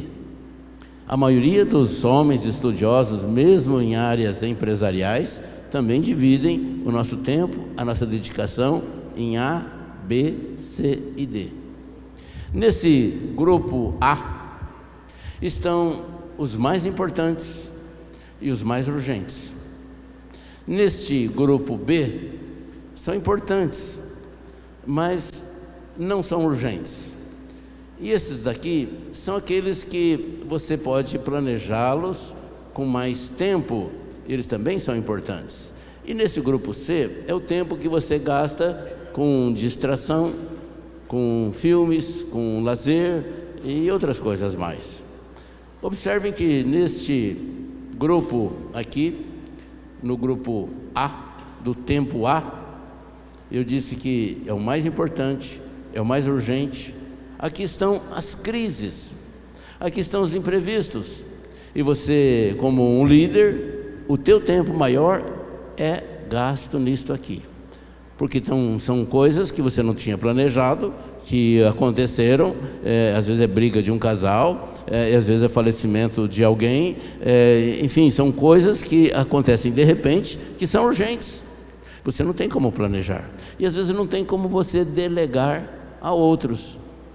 Nesta parte aqui, o diabo usa muito, porque às vezes ele transforma gente de líderes, seja um evangelista, seja um pastor, em bombeiros, que fica apagando foguinho, que ele coloca um foguinho aqui, uma briguinha ali, um desencontro ali, um filho que usou droga, o outro que está querendo suicidar, e de repente você fica apagando esse foguinho, você apaga esse foguinho, você é bombeiro, então você resolve esse problema, você apaga esse foguinho e você fica concentrado, porque é importante, porque é urgente, você esquece os outros e você gasta muito do teu tempo aqui. É importante que ela fala do pastor Marcos, quando ele disse que ele tinha aquele tempo já marcado com a família. É importante que a gente aprenda às vezes a falar não. Se você convidar o Bill Gates, para vir na tua casa dar uma aula particular da Microsoft, do Windows e de todo o mecanismo eletrônico do mundo moderno, ele talvez seja um homem educado, ele é um homem mais rico do mundo. Ele ia falar assim: olha, você me desculpa, mas eu não tenho tempo, nem posso ir na tua casa dar uma aula particular de eletrônica, de Microsoft para você. Você chama outro, me perdoe, mas eu não posso. Eu estou morando aqui nos Estados Unidos, eu não vou lá em Barretos, eu não vou na casa do Jerominho, lá em Planura, ainda que o pão de queijo lá é gostoso, mas eu vou falar não. Se você convidar um grande, ilustre tenista lá de Roland Garros para vir jogar tênis com você, ele vai falar: olha, eu gostaria, mas não tem tempo. Ele vai falar não. Você tem que aprender a falar não também. A nossa palavra é sim, sim, não, não. Então você tem que administrar o teu tempo nessas crises, senão você vai ser bombeiro e vai ficar apagando o fogo que o diabo coloca de um lado para outro, e você não tem tempo para mais nada. Neste grupo B, são situações que você aqui tem tempo para orar, você tem tempo aqui para ler a Bíblia, aqui você pode planejar o teu dia, e você pode delegar para que outros façam também, porque são importantes, mas não são urgentes. Aqui nesse grupo A é importantes e urgentes, aqui são importantes, mas não são urgentes. Então dá tempo de você planejar, e dá tempo de você perceber que tem outras pessoas que possam fazer aquilo que você não precisa fazer.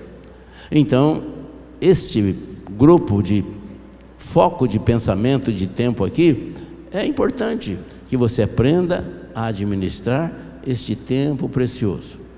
Repito que o tempo é uma gestão que tem que ter sabedoria e inteligência, para que você gaste o tempo naquilo que é bom.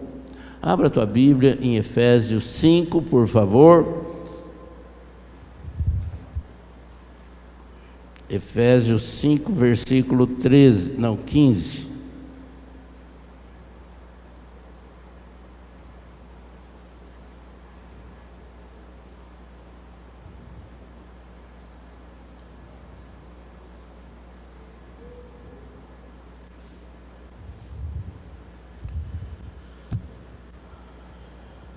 Estou lendo o 15.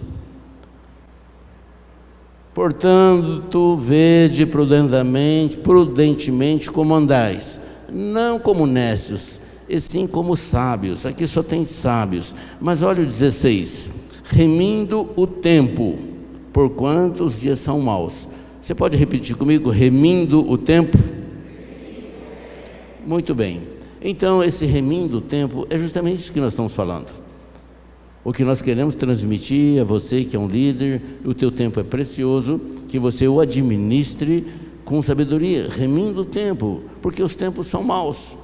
Então nós não podemos gastar tempo naquilo que não seja necessário e prioridade. Então eu disse que nesse grupo A aqui, é aquele bombeiro, é crises, é urgente, você tem que fazer, não tem jeito, você não pode pedir para outro fazer.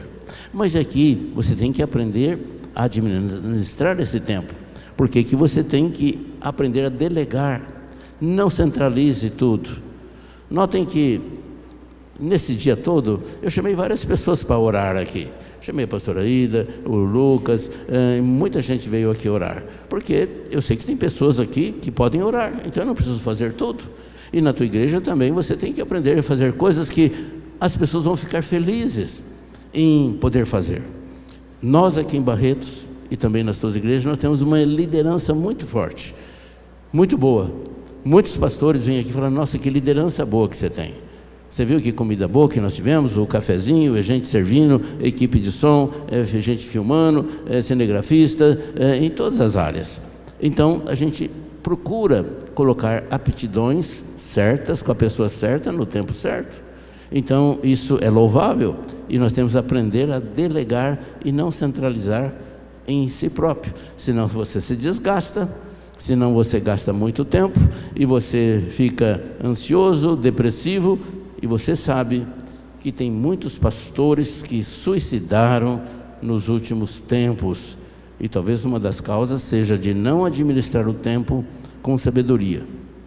Neste item B, é planejar, é gastar o tempo com sabedoria. Neste item C, você tem que centralizar também na tua saúde. Você tem que planejar a tua alimentação, teu estado físico. Você tem que disciplinar o teu tempo de tal forma que você coma na hora certa, 1, 2, durma na hora certa. E isso é muito difícil para os pastores. Eu tenho me esforçado, eu tenho dado orientação, porque além de pastor, eu sou biólogo e eu entendo um pouquinho de corpo humano. Eu sei a importância do nosso corpo condicionar as coisas certas.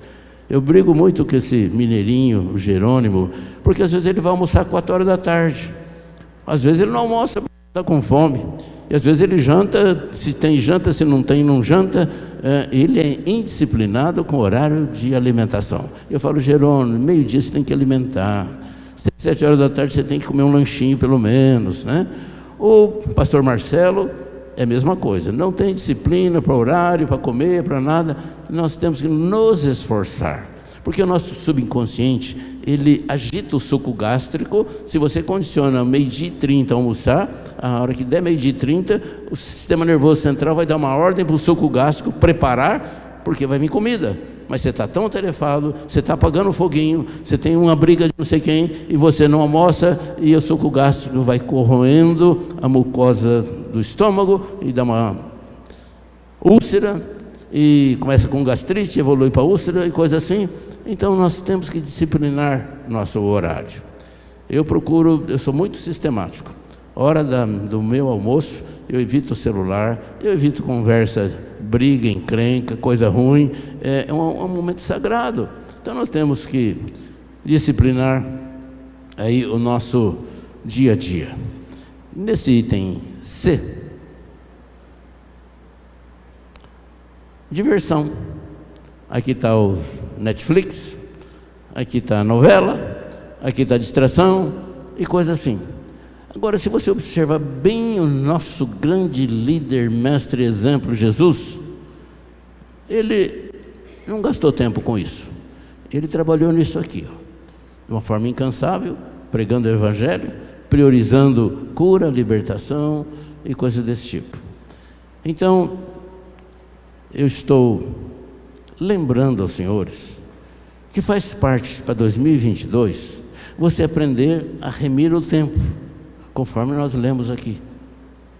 Se você fizer uma análise, um estudo dos grandes homens, sejam grandes pregadores ou cientistas, pesquisadores, homens que fizeram história, nenhum deles levantava 10 horas da manhã, 11 horas da manhã. Nesses tempos em que o tempo é prioritário, eu não consigo entender como que um homem de Deus, uma mulher de Deus, levanta 11 horas, meio-dia. Olha, se você vir na minha casa às 5 horas da manhã, tem um cafezinho pronto e nós vamos orar junto. Eu acho uma delícia, eu tomo aquele cafezinho e eu agradeço a Deus, porque eu estou vivo, porque cada dia é um milagre.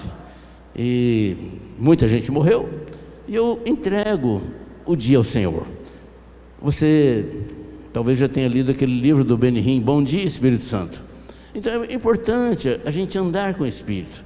Conforme foi dito aqui, nesse monte de palestras, a nossa igreja somos nós mesmos, e nós temos que andar com Deus o dia inteiro, na segunda, na terça, na quarta, e o dia você não sabe o que vai acontecer. Então consagra a Deus. Senhor, vai na frente, abre portas, me dê oportunidades, faça o que o Senhor quiser, dirija a minha vida, dirija o meu tempo, e eu quero que o Senhor priorize aquilo que eu tenho que fazer. Então aquele dia vai ser entregue, consagrado, e o diabo não vai te tocar, porque você entregou nas mãos do Senhor, e Ele é dono do teu tempo e da tua vida, não só da tua vida, mas do teu tempo também. Então é importante que a gente levante cedo, que a gente trabalhe com uma logística de tal forma que haja produtividade, que haja rentabilidade. E eu quero que você absorva esse ensino que é rápido, e é chovendo uma olhada também, porque você sabe tudo isso. Mas eu estou encerrando porque eu tenho outras coisas mais de presbitério, que é importante que você ouça e participe disso daqui. Muito bem, de acordo com a nossa programação,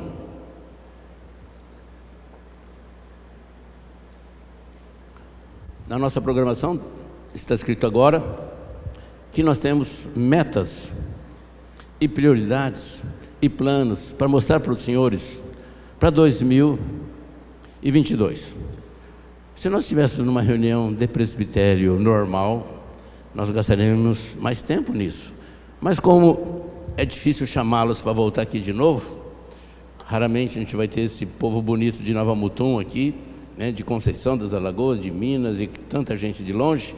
Então eu quero resumir o que a gente pensa, o que a gente propõe para uma igreja saudável e que tudo vá bem em 2022.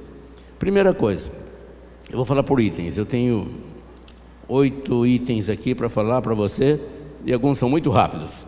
Primeiro, que nós temos uma agenda para 2022 e nós não gostaríamos que houvesse conflitos, de tal forma que algumas datas fossem superpostas com eventos de vocês ou coisa assim. Então eu queria que vocês anotassem pelo menos 2 datas que já está definida. No dia 5 de fevereiro de 2022, nós vamos ter uma conferência aqui missionária. E nós estamos apostando muito nessa conferência missionária.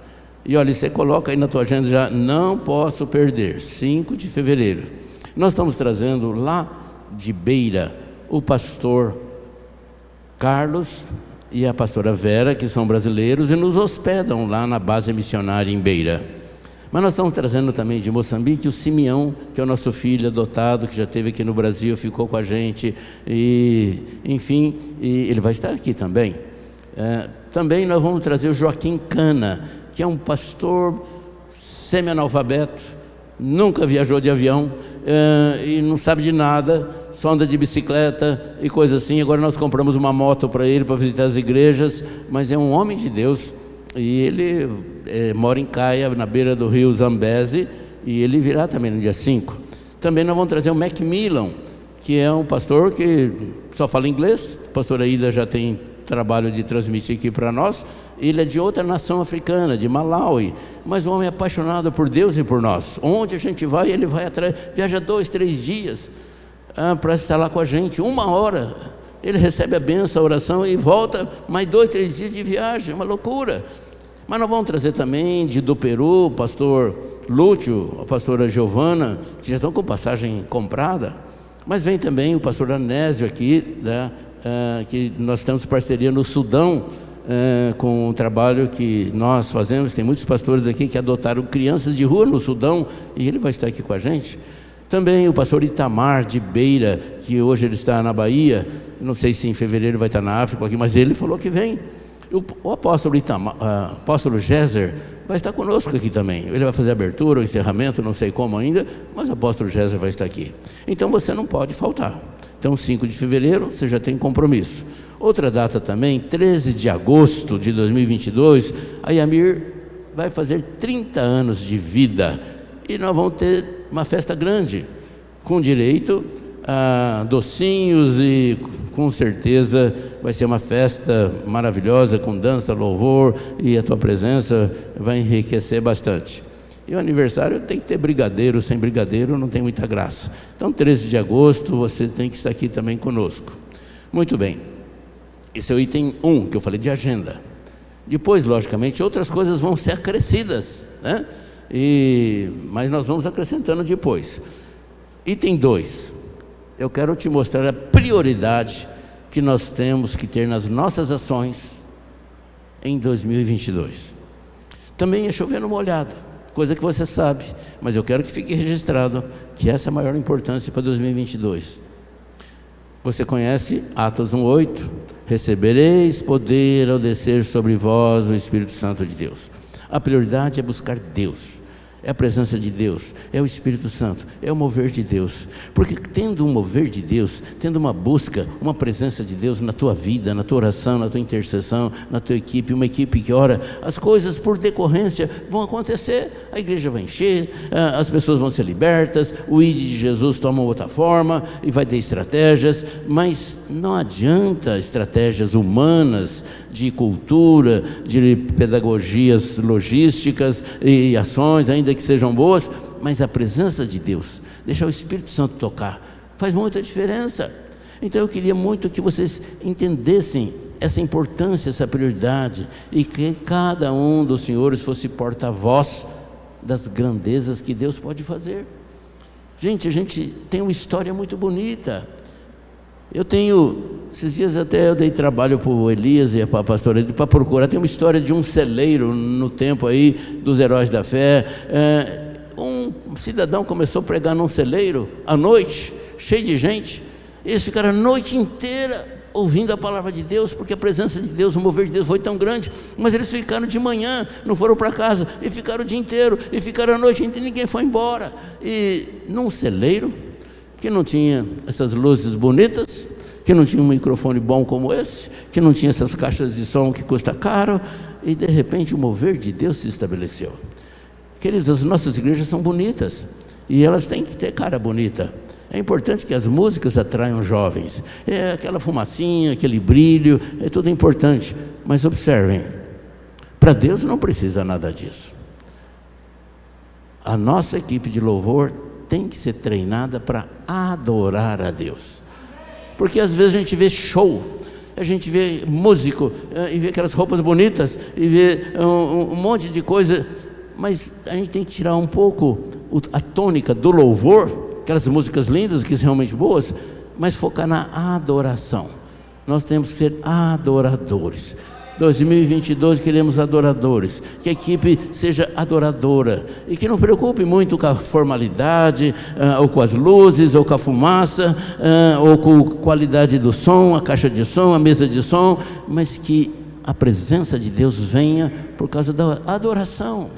Então eu gostaria que Deus realmente fosse o centro da atenção nas nossas igrejas, nas nossas ações, e que o mover dele, fosse comentado na cidade inteira, e daí a tua igreja vai encher de graça de gente boa. Amém? Item 3. Queridos, essa igreja, ela foi criada debaixo de alguns propósitos, e ela chama resgate, porque ela foi criada para resgatar vidas. Então é muito importante que cada igreja dos senhores libertem cativos, curem enfermos, tem evangelismo, anunciem as boas novas. Não percam as raízes dessa igreja. É inadmissível que uma igreja que esteja representada aqui ou não tenha alguma área de libertação. Nós precisamos libertar cativos. Lembra de Mateus 10:8, curar enfermos, ressuscitar mortos, purificar leprosos, expelir demônios. De graça recebeste, de graça dai. Mas parece que muitas igrejas nossas não têm um ministério de libertação, e o pastor fala: não, eu não tenho talento para essa área, não gosto muito dessa área. Olha, isso não é gostar, isso é uma determinação de Deus. Isso daí não é um dom, não, é todo aquele que crê. Marcos 16:18, esses sinais acompanham você que crê, em meu nome expelirão demônios. Então não tem que estar escolhendo se pode, se não pode, se tem jeito, se não tem, se gosta, se não gosta. Olha, e se você acha que você tem dificuldade nessa área, nós podemos dar um cursinho, um seminário sobre libertação. Nós queremos que haja curas sobrenaturais na tua igreja. 2022 de ter um soprar novo do Senhor, e nós precisamos disso.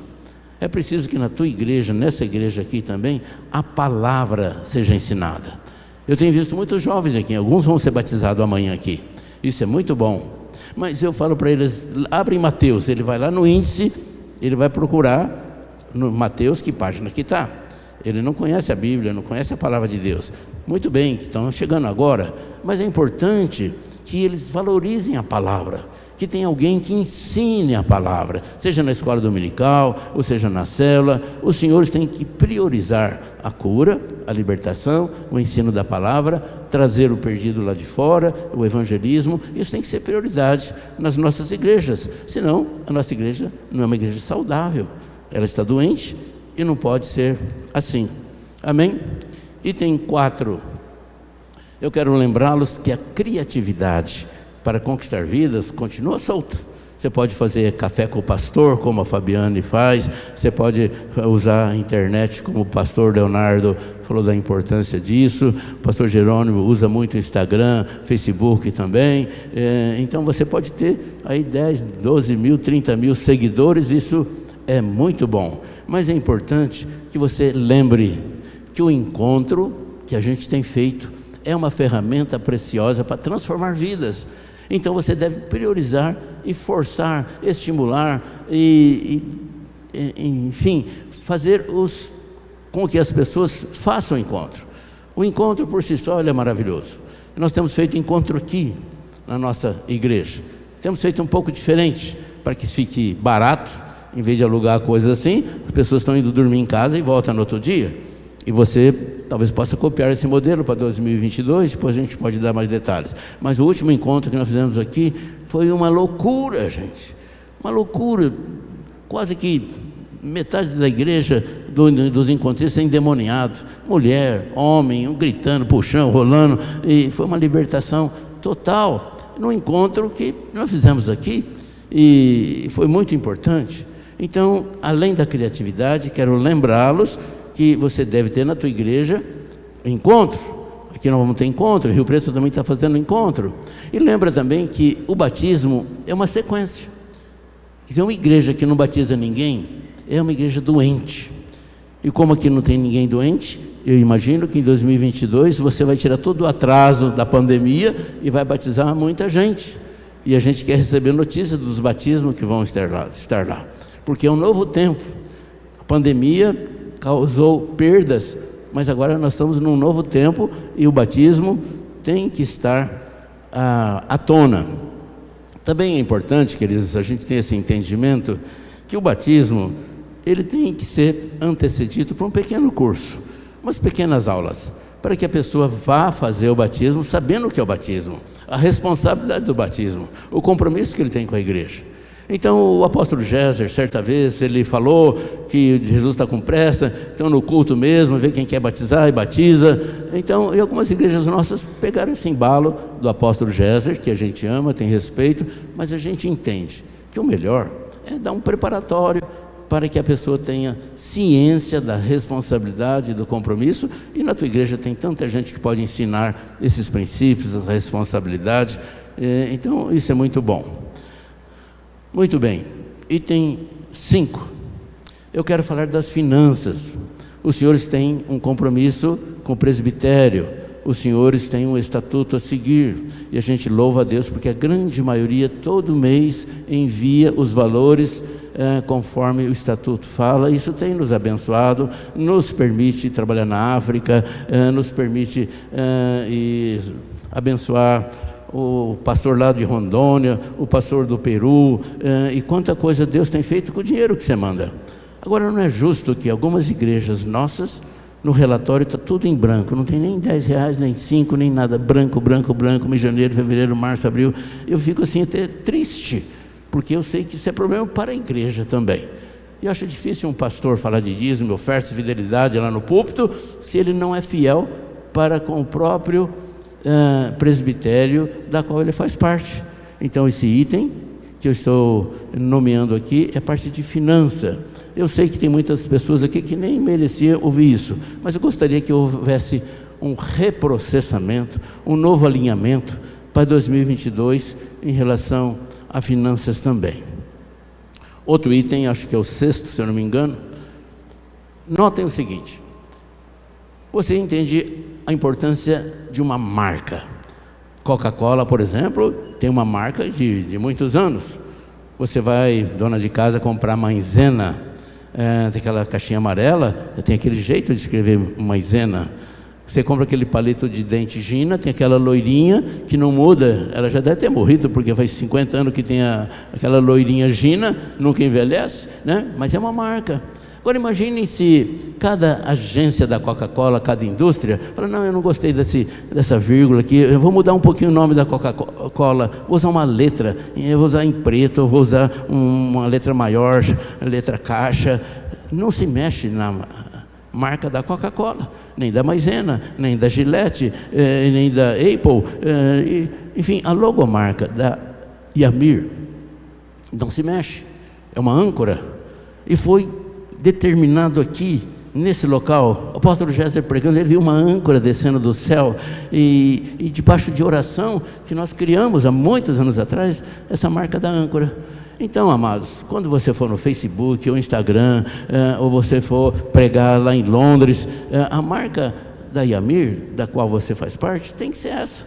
Então não vamos mudar, e logicamente é fácil de entender que é uma logomarca, em qualquer circunstância, é a âncora, é o jeitinho, é aquele modelo, então não se mexe em logomarca. Muito bem. Outro detalhe, talvez o item 7, que eu queria propor para os senhores em 2022. A nossa igreja, ela tem que ser rica, ela tem que ser próspera, ela tem que mostrar que ela é rica e ela é próspera, porque nós temos um Deus rico, Ele é o pastor da nossa igreja, então nós temos que testemunhar a grandeza de Deus. E quando eu disse no primeiro item, que a prioridade é buscar Deus, é a presença de Deus, é a unção de Deus, com certeza, essa segunda circunstância que eu estou falando, essa característica de prosperidade, acontece. Então eu gostaria que em 2022 não tivesse a festa do pão de queijo, a festa do pastel, a festa da coxinha, a festa da pizza, que às vezes algumas igrejas usam como recurso para arrumar dinheirinho para pagar o aluguel. Olha, o tempo que vai gastar para organizar uma festa do pastel, se gastar evangelizando, orando, buscando, a igreja enche. O dízimo entra, as coisas acontecem, os valores vêm, e de repente um cidadão oferece lá 5 mil, 10 mil para te ajudar. Então a oração é mais inteligente do que fazer festa de pizza ou coisa assim. Lembra que nós nunca proibimos nada, nós recomendamos, nós não somos chefe, né? Então eu quero que você pense nisso. Eu acho que o formato de uma igreja saudável, com pessoas que entendam o que é dízimo, e entender o que é dízimo é responsabilidade tua também, de estar explicando e falando, não vai faltar recursos, e não vai precisar fazer festa do pastel, ou coisa assim.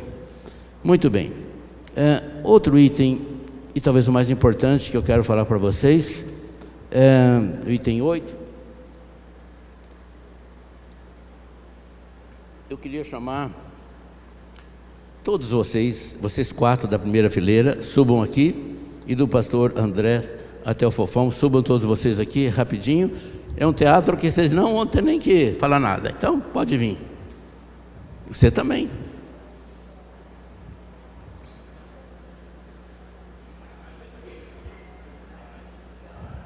Observem que o Lucas falou com muita probidade da governança, da nossa ação nos vários pontos, que os nossos filhos talvez tenham que ser vereadores. Fica assim, tudo retinho assim, ó. E a gente tem esse entendimento já há tempos, né? E eu tenho defendido que nós temos que ter pessoas nossas na Assembleia Legislativa, no governo, em todas as áreas. Agora vamos fazer um teatrinho. Imagina que eu seja Satanás, e esses daqui são os meus demônios. Está amarrado em nome de Jesus. Eles não têm cara de demônio, não são, mas apenas um teatrinho. Então imagina que eu faço uma reunião com eles, e eu tenho uma reunião cujo propósito é roubar, matar e destruir, que conforme disse Jesus em João 10:10, é isso que o inimigo faz, né? O ladrão faz. Então eu chego para os meus demônios na cidade de Monte Azul, de Rio Preto, de Itanabi, de Bebedouro, de Barretos e etc. Eu sei que o senhor está amarrado em nome de Jesus, e Guaracê a mesma coisa, e todas as cidades. Imagina que eu chego e falo assim: olha, eu queria que você ficasse, a atuação vai ser lá na Câmara dos Vereadores, porque se você conseguir fazer com que os vereadores, ou pelo menos um vereador, aceite propina, que ele possa estar propondo leis erradas, que prejudiquem o povo, ou que ele seja corrupto, nós vamos ter uma grande vitória dentro da Câmara. Então eu quero que você fique agindo dentro da Câmara dos Vereadores. Talvez eu chegue para esse outro demônio que gosta de queijo, parmesão, etc. Eu falo, olha, eu quero que você fique dentro do gabinete do prefeito, porque lá no gabinete do prefeito ele vai reunir com grandes líderes, grandes autoridades, e você vai arrumar confusão ali dentro, de tal forma que a gestão do prefeito não seja eficiente. E você vai semear discórdia ali dentro do gabinete do prefeito. Você vai ficar lá de plantão. E agora eu gostaria que você ficasse com toda a maledicência que você é capaz, que você ficasse no secretário da saúde. Você vai ficar na cola dele. E você vai arrumar pessoas que possam induzi-lo à corrupção, a vender remédio ou coisa assim, ou receber propina dos laboratórios, de tal forma que a gente tenha legalidade para entrar na saúde da cidade, lá de Bebedouro ou de Rio Preto, etc. Então, se a gente dominar a Secretaria da Saúde, vai ser uma grande vitória. Eu quero que você fique na secretaria com o secretário da Educação. Eu quero que você arrume teus parceiros lá, pessoas lá do Centro Espírita, de sei lá de onde, para promover a discórdia ali na educação. Porque se a gente consegue corromper os professores, o secretariado, o material didático, nós temos uma grande vitória. E já tem gente antes de você que já colocou livros lá, admitindo ideologia de gênero e coisa assim, então vai ser fácil para você. Então, a educação está na tua mão e você tem que trabalhar nisso. E assim por diante, eu ia pegar um outro demônio. Olha, você vai ficar dentro daquela indústria. É uma indústria que tem 10.000 funcionários. Não, tem 1.000 funcionários, já está bom. Eu quero que você fique lá, que você coloque problema para que haja desemprego, que haja falência, porque nós não gostamos que tenha emprego naquela cidade. Então você vai ficar naquela empresa, naquela indústria, de tal forma que haja demissão, que haja problema, que haja greve, etc. Eu quero que você fique na Santa Casa. Você vai ter problema naquele aparelho de raio-x. Você vai criar problema naquele aparelho de endoscopia, no catéter, etc. E você vai também... greve nos médicos. Vai colocar confusão nos médicos, entre a diretoria da Santa Casa e o 3. Você deve ter uma ação de tal forma que a malignidade entra ali, porque tem muita gente sendo curada. E eu não gosto de cura, então você vai ficar instalado ali. E talvez, a hora que eu vou falar com esse demônio, aqui não é demônio, é só teatro. Ela fala assim, não, deixa eu ficar lá com os traficantes, deixa eu ficar na casa do traficante, que lá tem muita gente que vai lá, está usando droga. Fala, não, aqui lá já são nossos, a lista dele já está no nosso nome, a hora que morrer, vai direto lá para o inferno, não preocupa com ele não, aquele já é meu. Talvez esse daqui fala, não, então eu gostaria de ficar naquele boteco, naquela boate. Não vai ficar lá não, também tudo é nosso ali, tudo é nosso. Já tem gente lá, já fez um estrago grande, famílias foram destruídas, estão usando droga, não precisa não. Eu quero que vocês tenham uma ação mais eficiente. Você vai ficar no fórum, porque o fórum é lugar de justiça. Tem promotor, tem juiz, tem advogados, e nós queremos a injustiça. Então você promovendo a injustiça nos processos lá, olha, a nossa malignidade vai ser eficiente. E de tal forma, obrigado, de tal ponto por ponto da cidade, o Satanás vai colocando os seus principados, suas potestades, governadores desse mundo tenebroso, para que a malignidade reina na cidade. Talvez este demônio aqui, eu vou mandar para a praça pública. Eu vou falar para ele, olha, lá tem uma igreja católica com muita idolatria. E você vai reforçar a idolatria, e você vai criar novo santo, né? Aquela Santa Rita do Passa Quatro, vamos pegar outro santo, São Francisco, São Benedito, Santo Anastácio, e com certeza vai ter eficiência nossa lá. Obrigado, fiquei com a voz mais fina. Você é um demônio feio, hein, cara? É lindo. Esse daqui, eu vou falar assim, olha, você vai ficar na porta da cidade. Todos que entrarem, você vai lançar dardos inflamados para que a ira já entre na pessoa e você possa prosperar naquilo que me apraz, que é roubar, matar e destruir. Então você vai ficar postado ali na entrada da cidade, e eu vou mandar gente fazer oferenda ali na encruzilhada, com galinha preta, bode, farofa, vela vermelha, e você fica lá porque você vai ser sustentado com essas oferendas.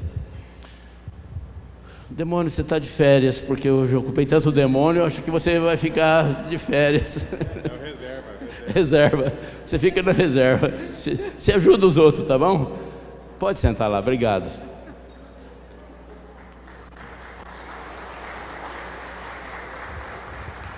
Bom, isso é só o começo.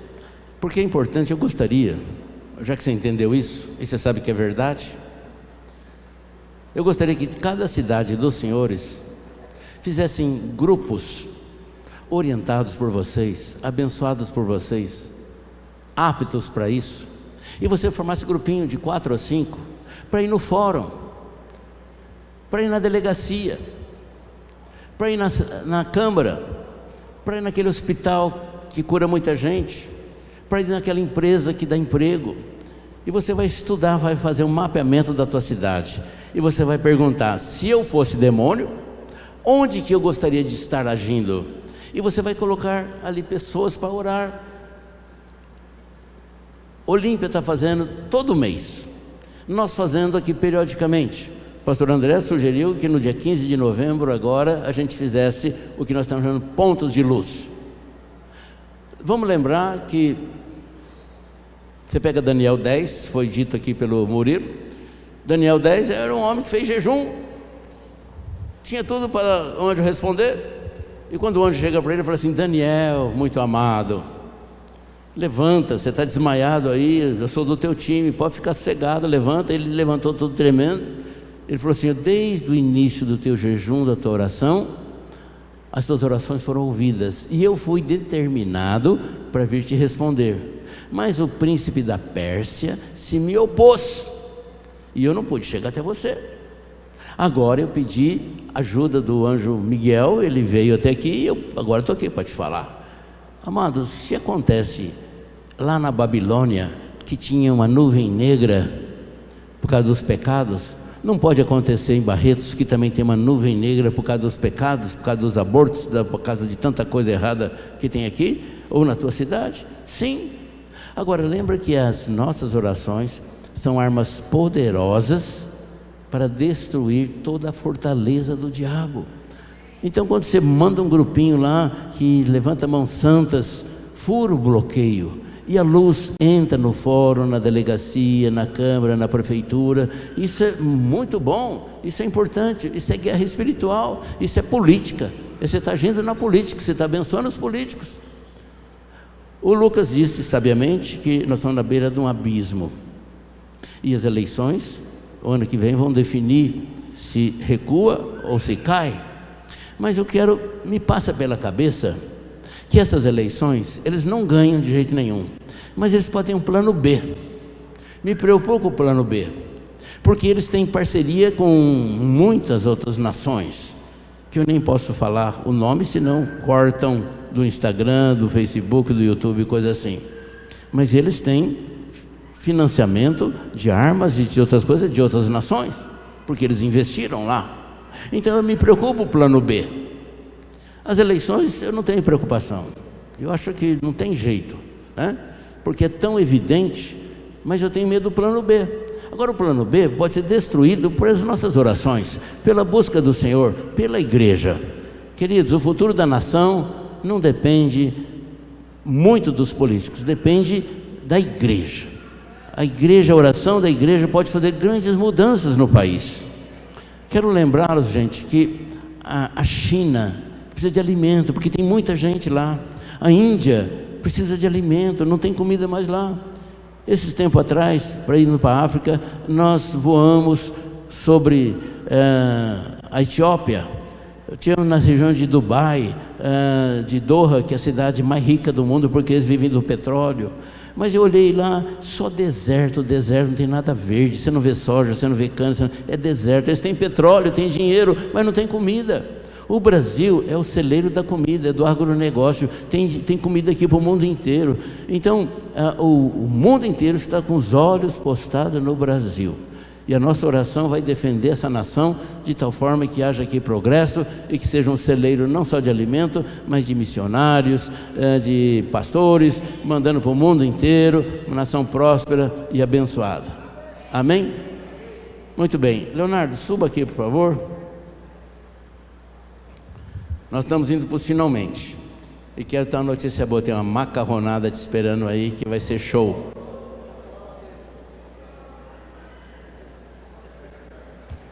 Quer pegar a listinha dos nomes lá para a gente colocar em aprovação? Amados, falando em macarronada, olha para mim um pouquinho. O almoço de hoje tem seu custo. A macarronada de hoje tem seu custo.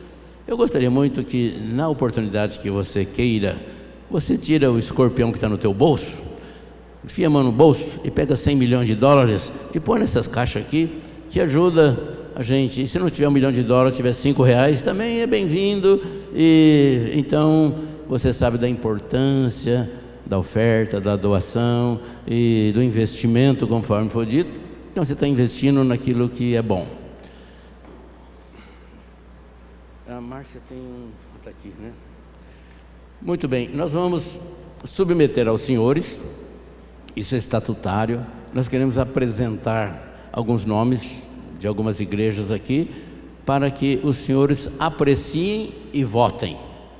A gente tem partido do seguinte pressuposto: quando o pastor ele propõe a unção pastoral ou de evangelista para alguém, aquele pastor ele tem confiança, ele aprimorou o histórico da pessoa, ele conhece, ele tem certeza, então normalmente a gente não tem objeção nenhuma. Mas você é livre, você vai votar. Se você sabe que o cara é tranqueira, que é bandido, que bate na mulher, você fica de pé e fala: ó, ele é bandido, ele bate na mulher e coisa assim, e a gente não vota nele, né? Você tem, logicamente, estou brincando, mas enfim. E o Leonardo, que é o presidente aqui da sede, ele vai sugerir alguns nomes e você vai apreciar.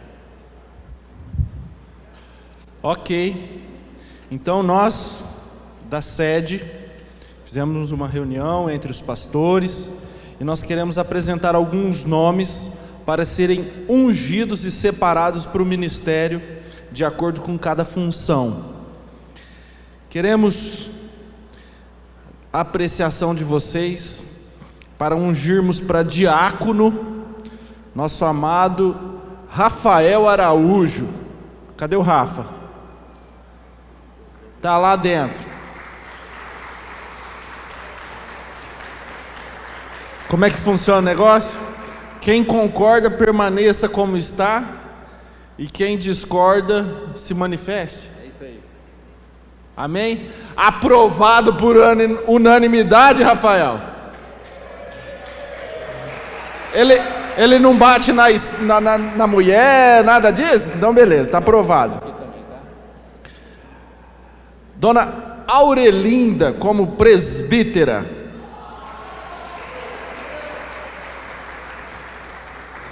Luciano e Gabriela também como presbíteros. Eu acho que eles não estão aqui, né? Cadê? Saíram, né? Aurelinda, fica de pé aí para o povo te conhecer. Aurelinda, nossa futura presbítera. Luciano e Gabriela, que já são evangelistas, vão ser ungidos a presbíteros e ungidos a pastores, Fábio e Paula. Por favor, fiquem em pé. Glória a Deus. Essas são as nossas indicações para a sede, para a unção, de acordo com os ministérios.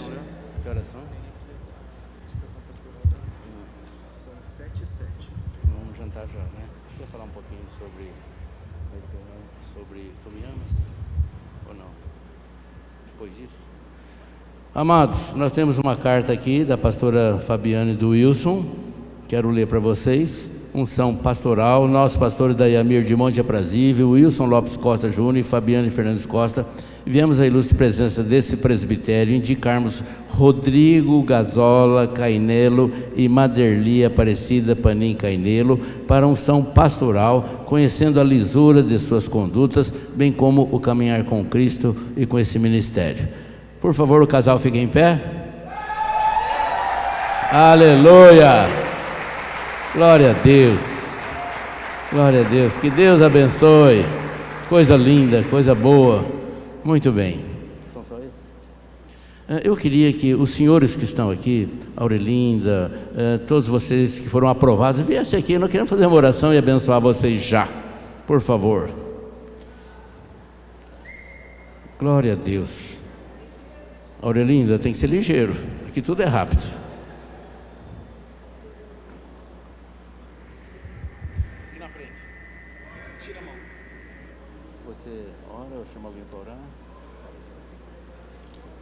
Amados, esse momento é tão importante, tão sublime, tão de ternura, de gratidão. Eu acho que você tinha que ficar de pé e você tinha que estender tua mão e concordar com a nossa oração aqui também.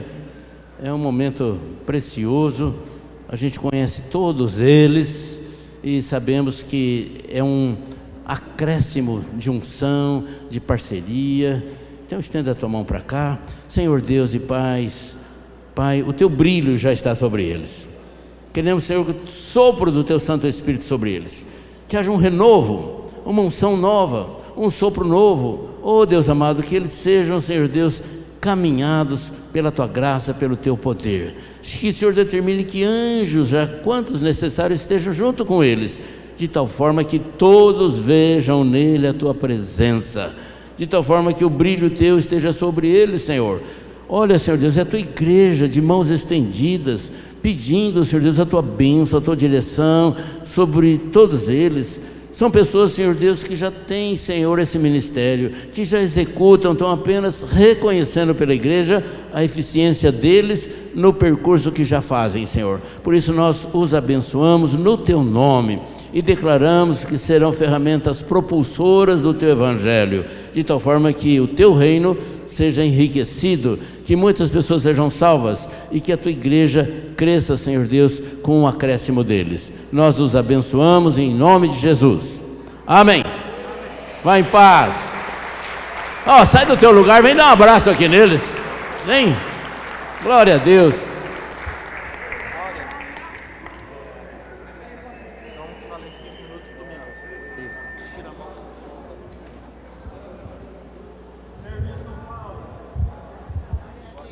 Aproveita que você veio aqui, já põe a mão no bolso, tira uma nota de 100 aí e deposita no gasofilaço.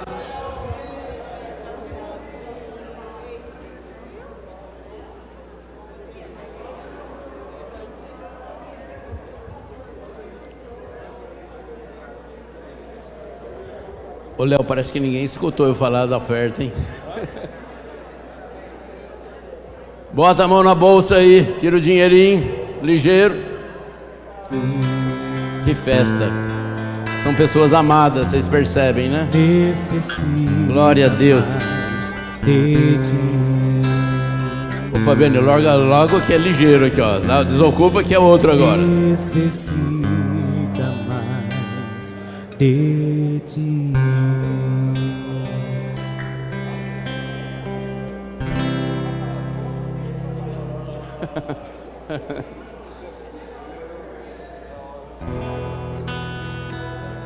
Ô mesário, cadê o Pix aqui no telão? Eram 100 ovelhas juntas no aprisco. Eram 100 ovelhas que a amante cuidou. Porém numa Murilo, tarde, vê se nós podemos conduzir para o jantar lá, por favor. Já abre o portão. Lhe faltava uma,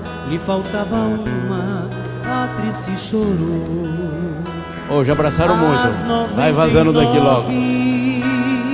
Deixou no aprisco. Amados, o pastor Leonardo vai falar para encerrar sobre o projeto Tu Me Amas, que com certeza você vai gostar dele e Ele vai te dar os caminhos das pedras para isso. Antes disso aí, você tem um livro de Atas que você tem que assinar lá atrás. Vou repetir, um livro de Atas que tem que ser assinado.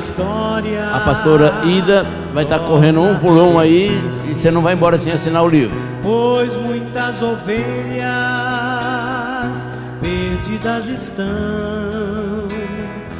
Amém. Hoje, eu preciso que vocês sentem. Por favor, todo mundo senta. Eu vou ser rapidinho, porque é a última fala. Vai, Raul. Nossa, gente. Deixou no aprisco. Vai dormir pelas montanhas. A buscá-la foi. Tô rústico e sistemático. A encontrou gemendo, tremendo de frio. Senta. Vai, apóstola, Josi. Vamos. Colocou em seus ombros e ao rédeo voltou. Escutem. Essa mesma história. Vamos para o alinhamento profético. Nós estamos na década do evangelismo. Pois muitas ovelhas. Estamos fazendo amanhã o culto volta para casa. Por quê? Porque assim, milhares de vidas se converteram aqui na Yamir. Se todo mundo que tivesse convertido aqui estivesse aqui, nós teríamos 10 mil pessoas nessa igreja. E a verdade é que a falta da consolidação, a falta do discipulado, e talvez o pastoreio, que o pastor Leandro falou, que se a gente não pastorear as ovelhas, acaba virando pasto de chacais, né? Talvez houve essa debandada. Enfim, Deus deu o projeto para minha mãe, o Tu Me Amas. De madrugada, ela já falou para vocês viram, e a gente começou a colocar em prática esse projeto. Resumidamente, estou falando aqui para os que são de fora, tá? Resumidamente, como funciona? Toda semana eu gravo um vídeo. Esse vídeo tem 5 minutos. Eu me esforço bastante para não passar de 5 minutos. Eu acho que eu nunca fiz um de 7, de 8, é 5, 6 no máximo. E sempre eu trago um tema bíblico, talvez oração, talvez, enfim, vou falando aquilo que Deus queima no meu coração, algum direcionamento que eu creio que vem da parte de Deus. E aí, mando na segunda-feira para os discípulos da primeira geração, que são os pastores da sede. Esses pastores enviam esse vídeo para 3 ou 4 discípulos deles. E nós estamos fazendo algo diferente, porque na época da pandemia, preciso fazer um parênteses aqui, na época da pandemia, fazíamos videochamada, porque não podia ter a reunião presencial, então fazíamos a videochamada, ligava, conectava os 4 discípulos ali, e falava assim, o que queimou no teu coração? O que você achou dessa palavra a respeito de oração? Você tem orado, você tem buscado a presença de Deus? O que a gente pode melhorar? E fazia uma videochamada e o discipulado online. Fecha o parênteses. Agora, passada a pandemia, com a autorização das reuniões presenciais, qual que é o nosso objetivo, a nossa meta? Vincular o GPS, célula, tá? Dar um norte para os GPS e o discipulado, juntar as duas coisas, de tal forma que, escuta bem, presta bastante atenção, o discipulado, ele está vinculado com o GPS, com a célula. Então, vamos dar o exemplo aqui, cadê? Tem um pastor aqui, gente? Pastor Elias, vamos dar o exemplo do pastor Elias. Pastor Elias recebeu o vídeo, tá? Recebeu o vídeo que eu mandei que fala a respeito de oração nessa segunda-feira. Terça-feira, ele vai chamar os seus discípulos e vai fazer uma reunião com os seus discípulos, presencial. Os discípulos do pastor Elias vão convidar cada um visitante. E eles vão se reunir lá na casa do pastor Elias ou num outro lugar qualquer e vão fazer uma célula, um discipulado, um GPS, igual faz em qualquer outro lugar. Já tem o tema vai ser sobre oração essa semana, que é aquilo que eu falei no vídeo. E aí eles vão debater a respeito desse tema, vão falar tal. Ótimo, vai ter o apelo, em nome de Jesus, aquelas visitas vão aceitar Jesus e automaticamente já vai fazer parte da rede do pastor Elias. Os discípulos dele vão estar consolidando aqueles novos convertidos que estarão ali frequentando o GPS. Dessa maneira, a gente tem um material didático para o GPS. É muito simples, um líder de célula, um líder de GPS está ministrando, porque já tem o vídeo, já tem os textos, ele só vai discorrer a respeito daquele texto. Os discípulos dele já vão estar ali, e esses discípulos, vão ser responsáveis por estar consolidando, discipulando, acompanhando aquelas visitas que chegarem. Vai chegar um momento que cada discípulo vai ter um número maior de outros discípulos, e aí vai acontecer a multiplicação de maneira natural. Enfim, é um processo simples e muito funcional, fácil de ser executado, porque você já recebe um material mastigado, os teus discípulos te ajudam no GPS e já consolidam as vidas que forem sendo agregadas na tua rede. Então, dessa maneira, a gente vincula a célula com a consolidação, o GPS com o discipulado. Amém? Nós já estamos na semana 27ª, já temos 27 vídeos gravados. Por que eu estou falando isso? Porque talvez você não tenha a facilidade que eu tenho de gravar esse vídeo, e talvez nem precise. Se você quiser usar os vídeos que nós já gravamos, você pode começar amanhã, semana que vem, ou talvez um propósito para janeiro. Você começa com o vídeo 1, depois vídeo 2, vídeo 3, e dessa maneira você já tem o material didático, você começa o teu GPS e começa o discipulado, que é a melhor maneira de ganhar vidas e de consolidar vidas para uma igreja saudável. Lembrando que nós estamos vivendo a década do evangelismo. Amém? Então eu quero colocar à disposição, caso os pastores de fora queiram os vídeos, queiram começar o GPS, queiram começar esse processo do discipulado através do Tu Me Amas, pode entrar em contato comigo, eu mando os links para vocês, eu mando os vídeos para vocês.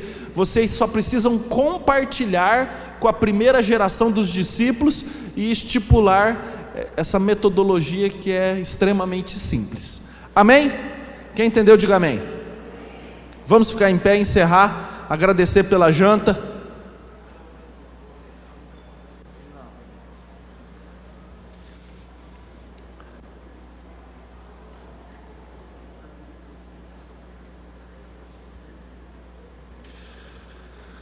Amados, parece que o Nicolas perdeu uma carteira. Se alguém viu uma carteira aí no chão, jogada. Azul escura a carteira. Se alguém achar, entrega para a gente, por favor. Vamos orar? Pai amado, louvado, engrandecido seja o teu santo nome. Obrigado por essa festa, por esse renovo, Deus. A proposta era essa, e realmente a gente sai daqui com o coração alegre, com a bateria recarregada, na certeza de que o Senhor conduziu esse evento do começo ao fim, Pai.